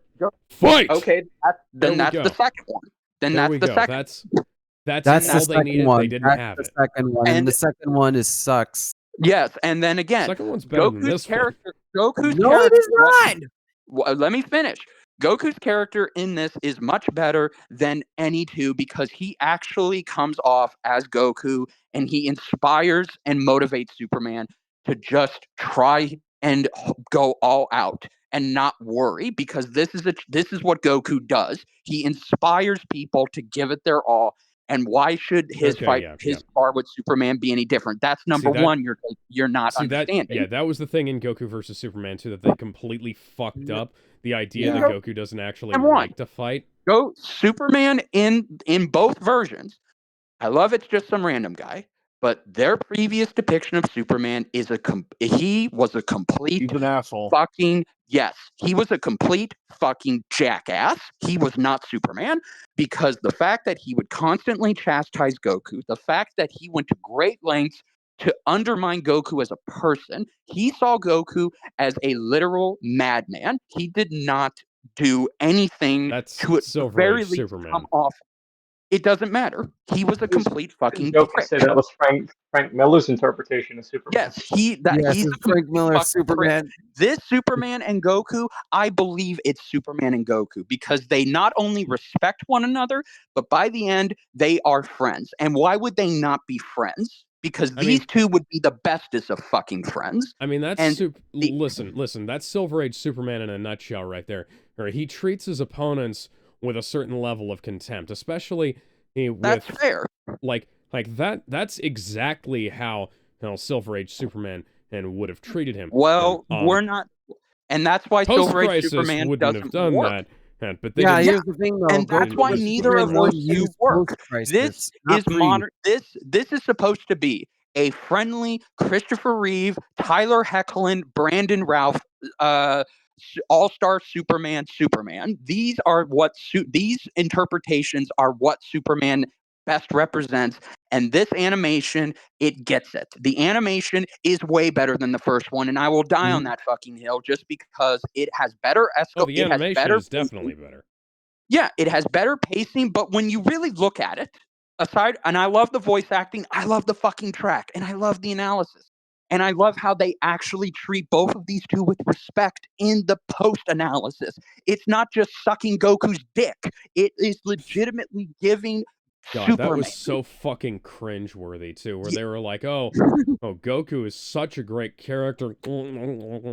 Yes, it's like, if you had a Goku as powerful as Superman, would you even want him?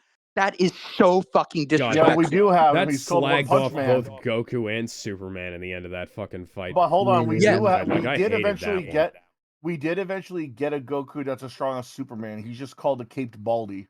Yeah, there you go. But still, either way, the animation is what I want to sing the praises of. It's even if the first one, which I agree, the first one to this day, it can do things that many modern animations can't do, and that's because, again, budgetary reasons will never allow us to have a 10-minute animation. It's impossible. Not unless Death Battle came into a shitload of money, they're never going to do that again. But for what they do Warner here, Brothers doesn't have the money to fund them for that much. exactly. But what I doesn't. want to sing the praises of, this animation is about character.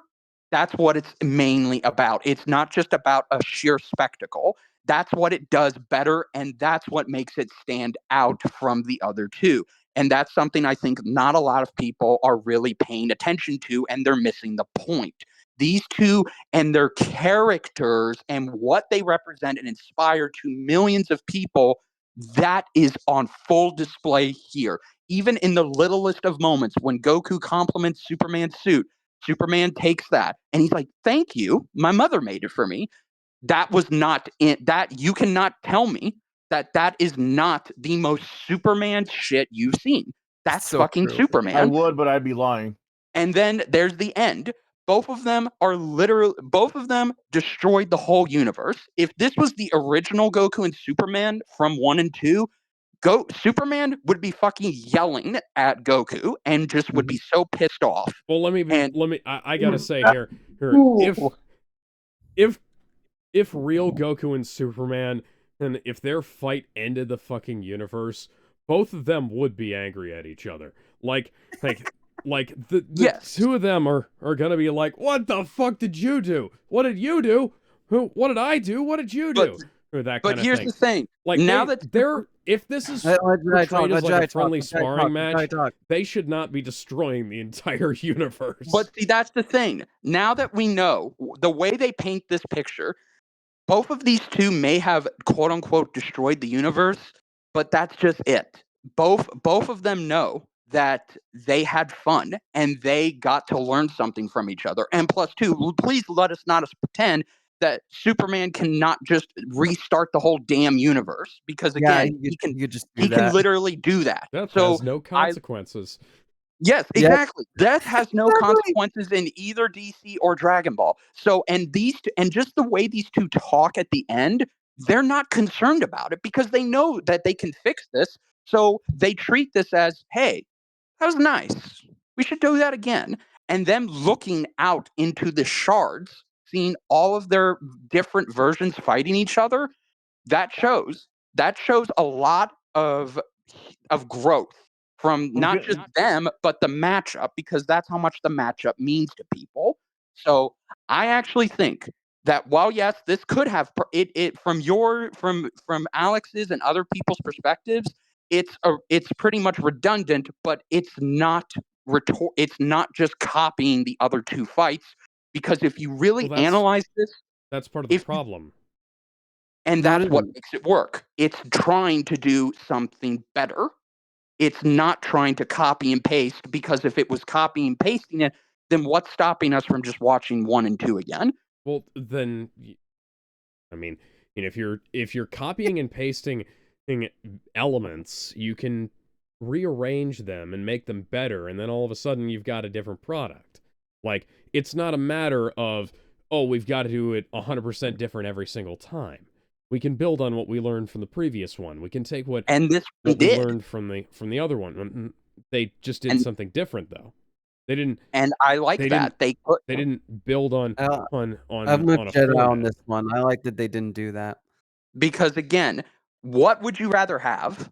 Would you rather have something that can honor that can honor the original, or would you rather have just another twin in the audience that just might as well be the same person? If I had to say what I really wanted, Goku versus Superman 1 should have been Goku versus Superman the Animated Series Superman, and Goku should have won that. And then Goku versus Superman 2 should have been Super Goku versus mainline Superman. And then they never would have had to do anything else, and we wouldn't be sitting here having this conversation. Well, again, they chose Death Battle had its own rules it in would the have been beginning. better if they'd have done it right And the that's why first they time didn't and do then that. done it right Because the second again, time. I'm just gonna end it. I'm gonna end it like this. Could they have done that? Yes, but they had established 10 years ago when they did this fight. They're not using particular versions of these characters. They're using them at their best, and that means they have to take everything. If they just used different versions, then that almost feels like it's not fun. Because yes, could Goku be? No.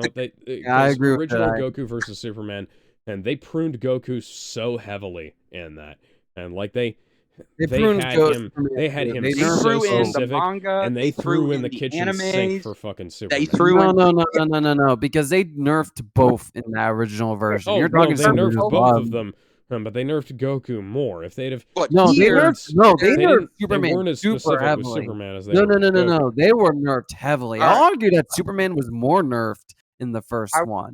But anyway, I'm just gonna end it here. I love this fucking episode. It's my favorite episode of season 10, and I will die on this hill. It's better than Galactus versus Unicron because at least with Galactus versus Unicron, I knew what I was gonna get. I was expecting it for a long. I was expecting it for almost 20 years, but I wanted this fight, this iteration, to be something different and to stand on its own while still respecting what came before it. And in that regard, it didn't let me down. Could it have done some things even more better? Yes, but see, that's the thing. Ben Singer himself said the other reason he chose to do this, if they ever bring Goku back and they have him fight someone else, please tell me what is going to stop somebody in the comments from asking, but how would that work against Superman? How would this work? It will never end. Goku, even if Goku didn't fight Superman, they're gonna do Goku versus Superman 4 in another 5 years. No, they're not. That's never gonna happen. Okay, so I I have some comments that I have to read out before we. No. I'm on my reading. The Magnetic Ferret says is that his favorite episode was Mikasa versus Killua. The worst is Goku versus Superman 3. Oof. And once we get to the next episode, he says Galactus versus Omnicron. He called it. For Galactus versus Unicron, and he thought that the animation wasn't as good as we thought it was. That's all I wanted to say. Ban him from the chat.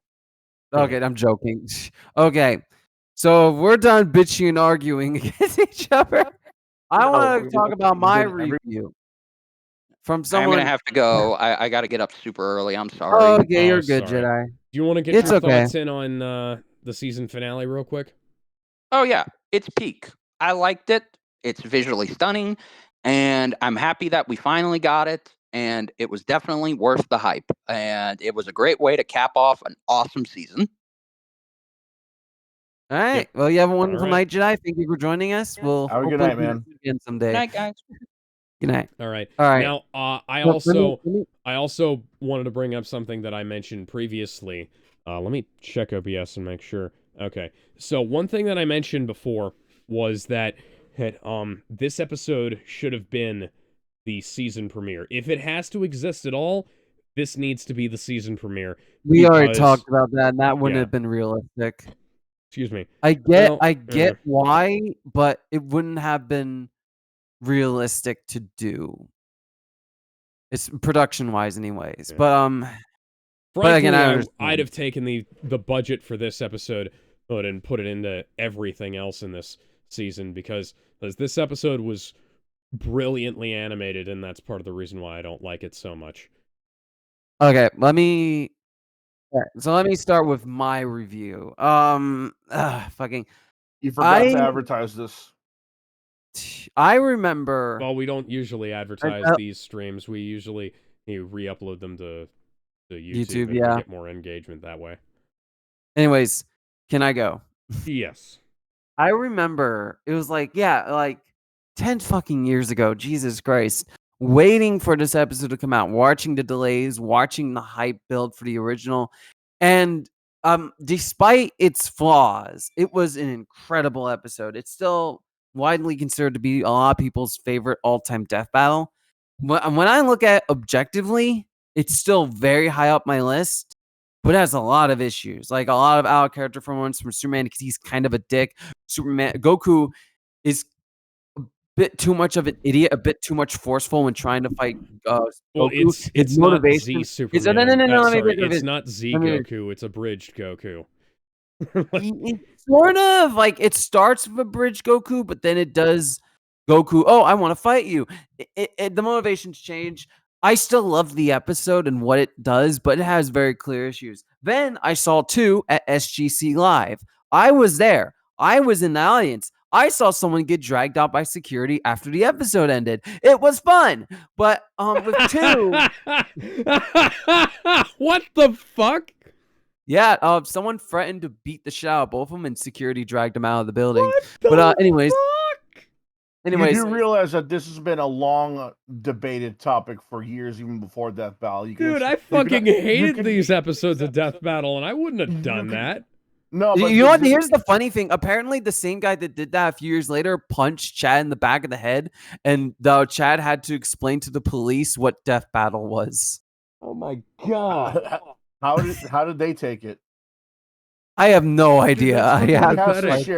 He has to share what the police thought of that, like what his reaction was. Was it like a simple oh okay? Was it like a simple what the fuck, or like what? If I had to guess, they were probably like, you punched this guy over a fucking fictional battle, you idiot.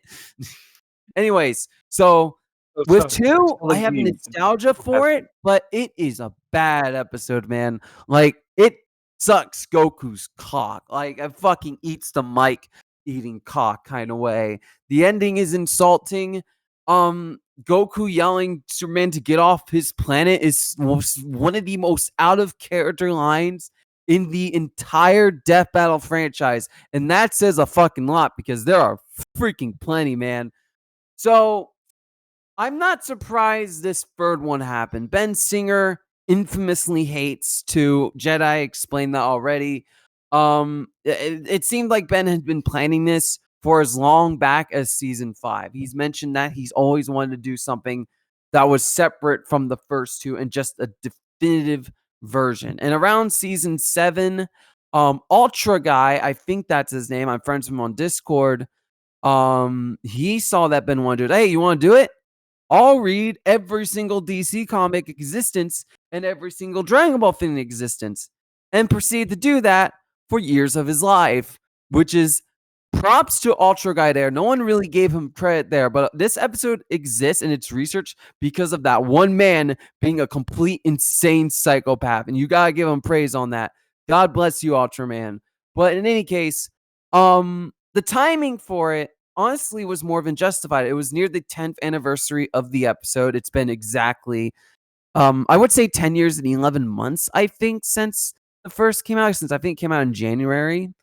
It was the 10th season. It was during a season where they had the highest quality possible, which shouldn't even be possible because, as you remember, there was no seasonal breaks, and both their top editors got let go by Rooster Teeth. This season's a miracle. But with that being said, what does me, someone who loved the first one, has some nostalgia for the second one, but doesn't like it as well, and, what do I think? I fucking loved it. The analysis for both, it's a massive step up from the original. And while the original's analysis was really good, this just goes over every tiny little nook and cranny of both these characters and what they can do. They go over even the most obscure things for these characters. They leave nothing unseen. They leave nothing unchecked. And I loved how they were able to just go through everything. The only thing that might be missing is 2 things. True Ultra Instinct, which they did show and mention as a variant, and the universal tree thing. For context, in Heroes, Goku used this to fuse with every single Goku in the multiverse, but it required outside up from the bird. Remember the bird, Alex, from the Xenoverse? Yes. Yeah, it required help from him. So that's not really something Goku can do by himself. So it's kind of moot. But I know some people mentioned it. But yeah, the analysis I thought was fantastic, and I love the tiny little callbacks they did. They didn't feel like they were just kind of shoehorned in. They just felt like cute little callbacks to the very first one, and I like that. The fight itself, one of my favorites in the season. My all-time favorite, the competition is steep. Like there's the Doctor versus Red Courage, the Galactus. This is high up there, and I have to think about it more if it's my favorite of the entire season or if it's only in the top 4.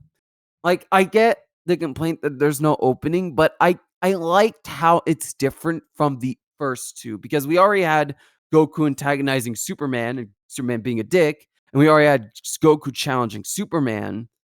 And I guess if I were to give it an opening, it's both of them just appearing in the forest. Goku saying, "You ready?" and Superman says, "Bring it," or whatever, and the fight starts. I don't know. But I love the way it starts with them flying in the air, Goku sliding on the ground with this big smile on his face, them clashing, they're just both smiling, they're having such a good time, and the voice actors, they do a really good job. Michael, who's one of my favorite voice actors right now, and also did Goku Black. I didn't even realize he did Goku Black early on, but he does a wonderful job at Goku, arguably even better than the abridged Goku voice. Like, there are some instances where he sounds exactly like Steen's Goku. It is very eerily close at times. Sean's, and no. Sean's, my bad. No, absolutely. There's one. He's like, finally, and it sounds almost like his Goku. With Superman, I forget the guy's name. He's done the Smash Bros. Announcer. He's done Joker. And I think he does a really good job, too. He's trying to do that sort of pre-crisis, early post-crisis kind of voice you would imagine, like that heroic kind of thing. And I think he does a really good job, especially when he gets more somber, like when he looks at his hands like a world made of cardboard. I love that performance. I love what he's able to do with even with as little of lines he has. He does a great job doing Superman. I don't think he's the best Superman voice ever, but he's a very good one. I do think he does a wonderful job with what he's given. And I love how the fight kind of slowly escalates. And I love how in space, when he deflects one of the key blasts, the moon explodes. It's like, ah, shit. He's like, well, we'll have to fix that later. And Superman kind of realizes and is inspired by Goku, just kind of let go. Just stop holding back. Just have the time of his life. Finally fight someone on his level, to finally let go of that. Stop holding back. And he just punches Goku so hard. You just see the other versions of them fighting, leading to the small little voice cameos, of course, from Moscow X and some guy. And I especially love when Goku tries to kind of catch him off guard by complimenting his suit, because that's perfectly in character. And man, they fucking nail Ultra Instinct in this. I love the way that he just attacks and dodges Superman's attacks. It's so fluent. Like I find it hard to put into words. And finally seeing Solar Flare use the Death Out animation after it was promised in 2 and never used was so goddamn satisfying. You get the final act, which is one of the best final acts in the series. I feel like it is a little bit of a reference to the first one, a tiny callback, but it's different enough where it stands out. And I just love it. The voice performance from Michael goes to 110. This man fucking screams his heart out. And the way just everything cracks and breaks as they're launching towards each other, the way the earth falls apart as Goku uses the Kaioken, and how his avatar form just forces out as Goku's on his last legs and is about to die, and throwing everything he has at Superman as everything crumbles apart. We see the white, and Goku's sitting there, and he realizes that he has lost. He's like, oh man. And you just see Goku and Superman just kind of complimenting each other. And you just see a lot of different Goku versus Superman. 2 of them are from the first 2, like 1 and 2. I'm surprised they referenced 2, but there's a lot more. There's the ones we've seen back during the middle of the fight when Superman was punching Goku. You see stuff like Super Saiyan Scooby versus Superman Courage somewhere in there. But yes, that's in there somewhere.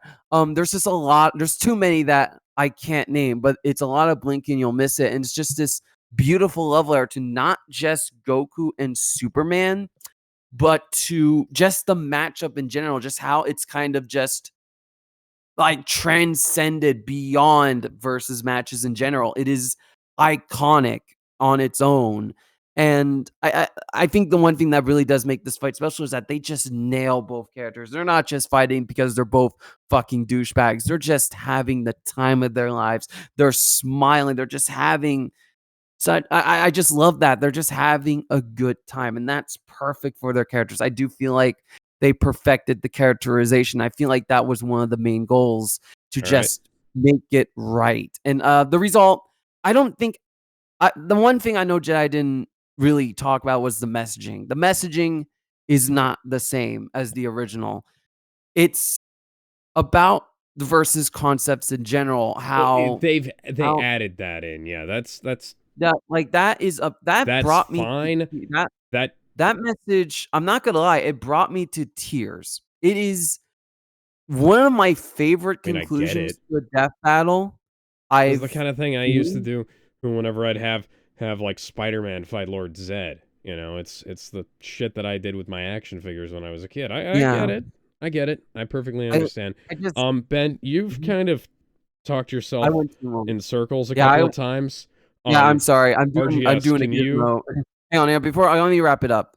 As someone who's loved both, this is the definite version. As much bias as I do have for the first two, this one just tops it for me. Whether or not it's my favorite of the season, I do have to think about it because this season's, especially the last episodes, have been so good. And so I can't see this being definitive in any way because it leaves so much out.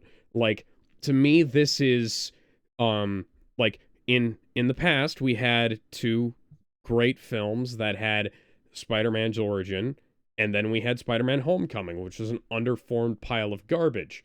And like, to me, this is Spider-Man Homecoming. This is Goku versus Superman Homecoming. This is the third version, and it's worse than we did before. But I don't agree. Gizmo, I just don't Gizmo, agree with that because it feels like they do improve on everything. Or, sorry, no, it was RGS. RGS was supposed to go next. Sorry. Go ahead, RGS. Oh, me. It's a simple case of this. It doesn't matter if it's definitive or not. Does it do enough to stand out on its own? While I say yes, the issue with it is that it still has many places for it to improve. There are times where it could have called back to the original to strengthen the overall pacing. Like having a definitive beginning, middle, and end would have really enhanced the animation, because knowing how this fight starts and how it gets to the end can feel so satisfying. Imagine if it was literally just fucking Goku going, "Hey, Superman, how about we spar?" And then Superman going, "I'm not sure," and then Goku going, "It'll be fine. Just follow what I do." And then they start having this brawl. It could really benefit and help the messaging. There are so many things you could really do for something that's supposed to be the definitive, quote unquote, version of this fight.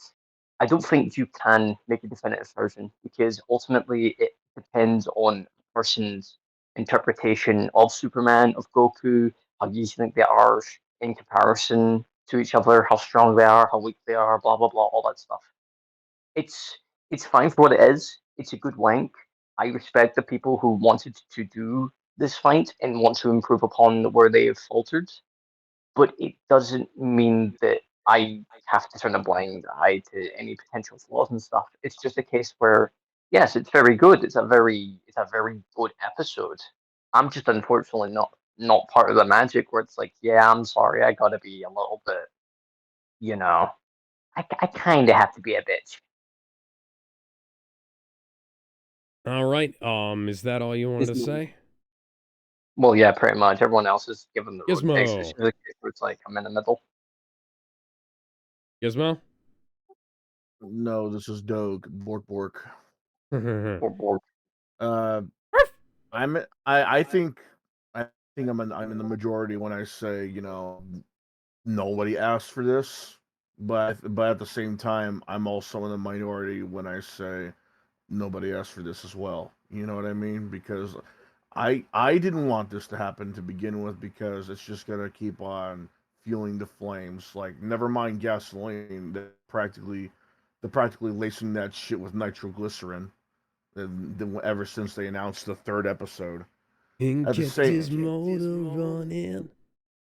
At the same time, though, come on, man, that second episode was kind of garbage if you think about it. I mean, it Take was. a closer look at it. I don't think it was good. It was Like, garbage, look, man. I get It's why you would garbage. enjoy. I get why people would enjoy it, but compared to the first, no, no. And kind of like, as a Superman fan, no.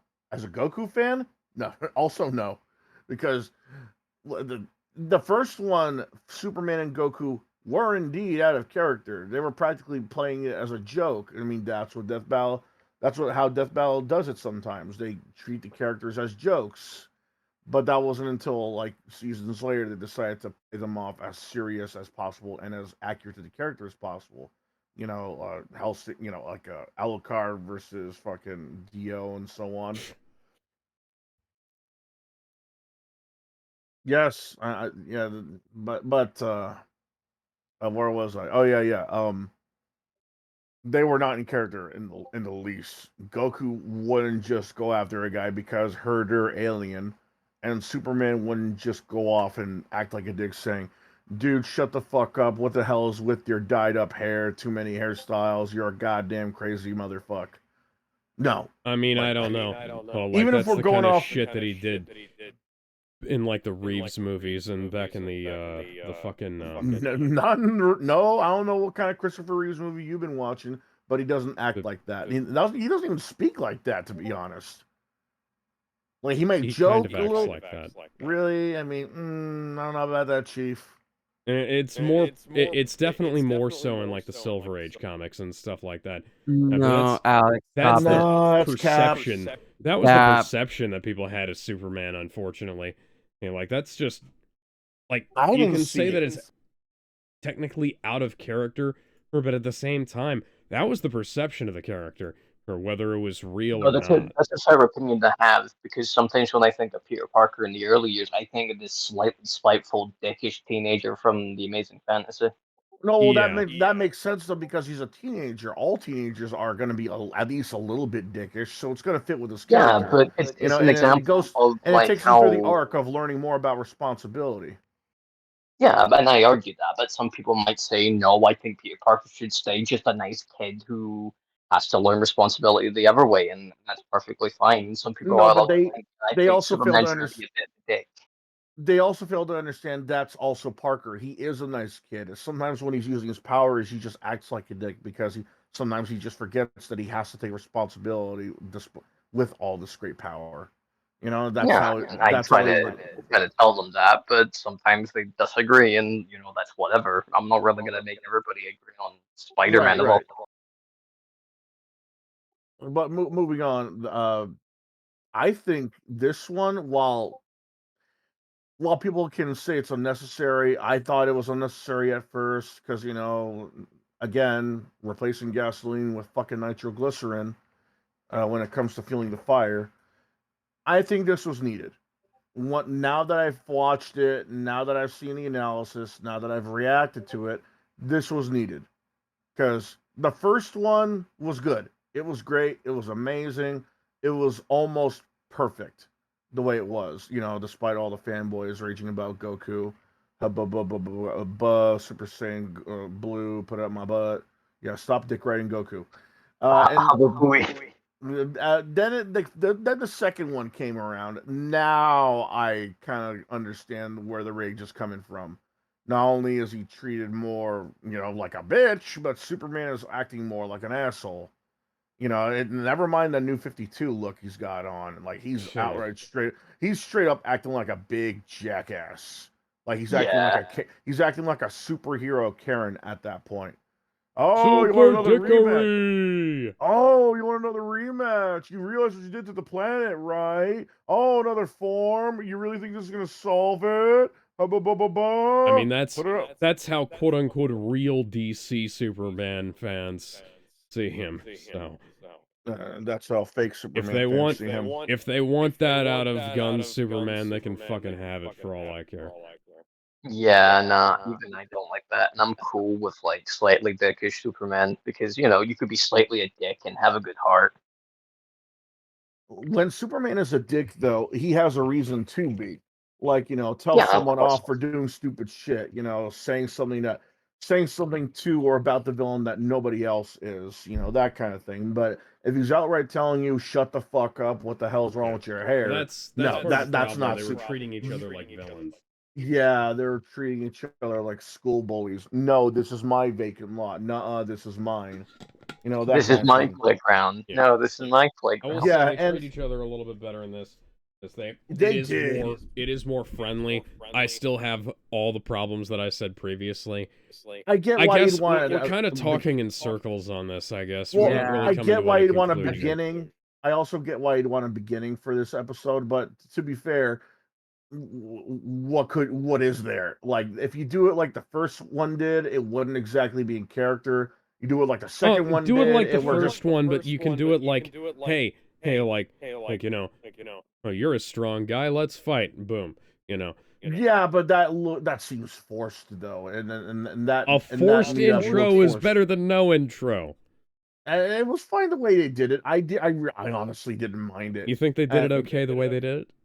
Yeah, I thought it was okay the way they did it. A lot better than how the second one did it. Oh, Exactly. hey, you're alive again. Ready for rematch? I guess we should move on because we're just One last talking thing. about this. We're at over 5 hours on this stream, by the way. If we go much longer, we won't be able to export to YouTube without breaking it up into multiple videos.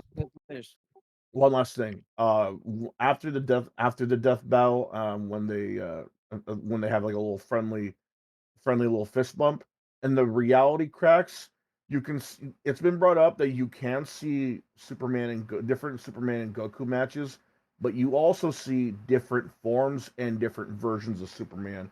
One, you could see them playing bingo in one. You see live action Goku in another one. You see Kingdom Come Superman in another. You see like Blue Superman in another. You see like April. You see like Dragon Ball AF Goku in one of them, I believe. When people didn't get the fact that AF meant April fucking Fools. There's one of Goku and Superman having an eating contest. There is. That's what this episode. What this episode should have been? This episode should have been a massive subversion of expectations. It should have been, and it was no, it wasn't. This is exactly what I thought it was going to be. What it should have been is Goku versus Superman in an eating contest. Like, that's what this episode should have been. That's magnetic ferret territory. Yeah. Ferret, you know what to do. Assuming you actually watched this whole video. Well, someone probably already did that. Goku can at least get full. Superman, he literally doesn't need food. That means, arguably, his stomach should be smaller. Move on. Yeah. So the sun gives him like. We're moving on to the last episode of the season. Galactus versus Unicron. I don't have much to say about this episode because it was perfect. I'll go first. 0 out of a million. It's the one. Next. No, I'm kidding. Okay. I will say, like, for something that has been requested since the beginning of Death Battle's history, again, similar to Colt versus Alex and Goku versus Superman. Yeah. Funnily, how the three legacy matchups in season 10. This is perfect. Like, genuinely fucking perfect. I don't get the people who are saying this is terrible animation. Have you actually seen the animation? Like, I don't understand you people. Yeah, we have cinematic quality animation that rivals, nay, surpasses Disney in places, because Disney wouldn't dare to have something this cool looking or appealing to young men. They'd rather turn Galactus into a cybertronic lesbian black woman. And now, and we have, one of the things is that Goku and Superman are timeless characters. Galactus and Unicron are also both timeless characters.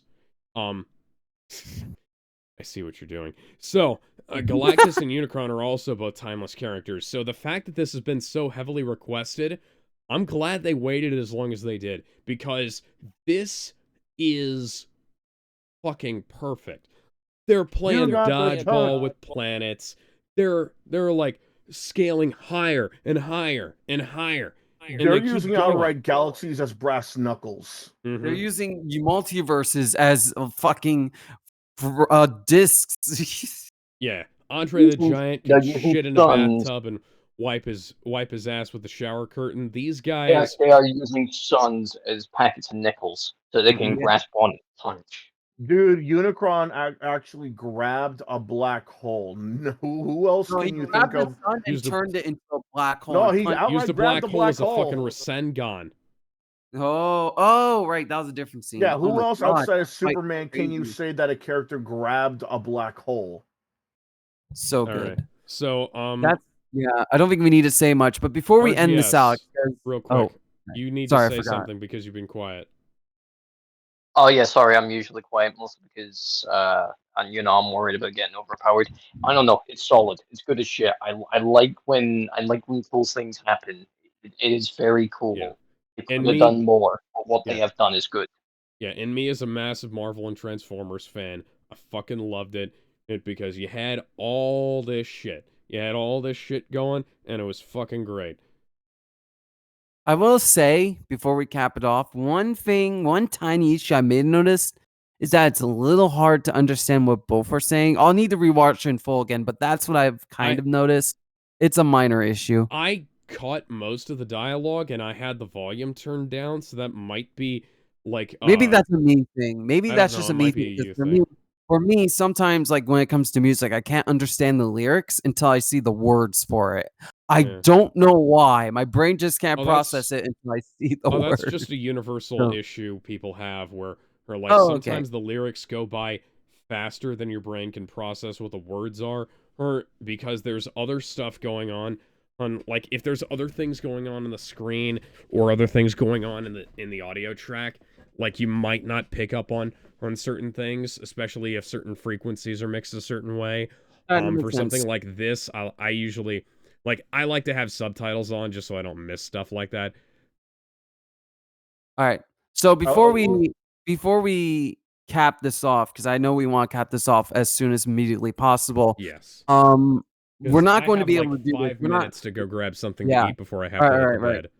So before we were originally going, we can't do this now, but I want to save this for next time when we talk about what we think will be next season, and also watch this terrible debunk video. But before we cap this off, I know how to end this perfectly. So you sent this to me, Alex. Yes. That cartoon YT says that this guy did a great debunk, and that the Cartoon Fight Club video is better.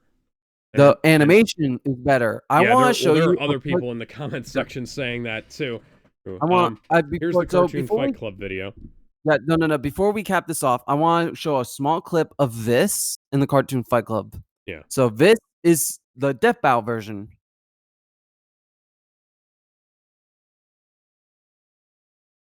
And this is the Cartoon Fight Club version with sound.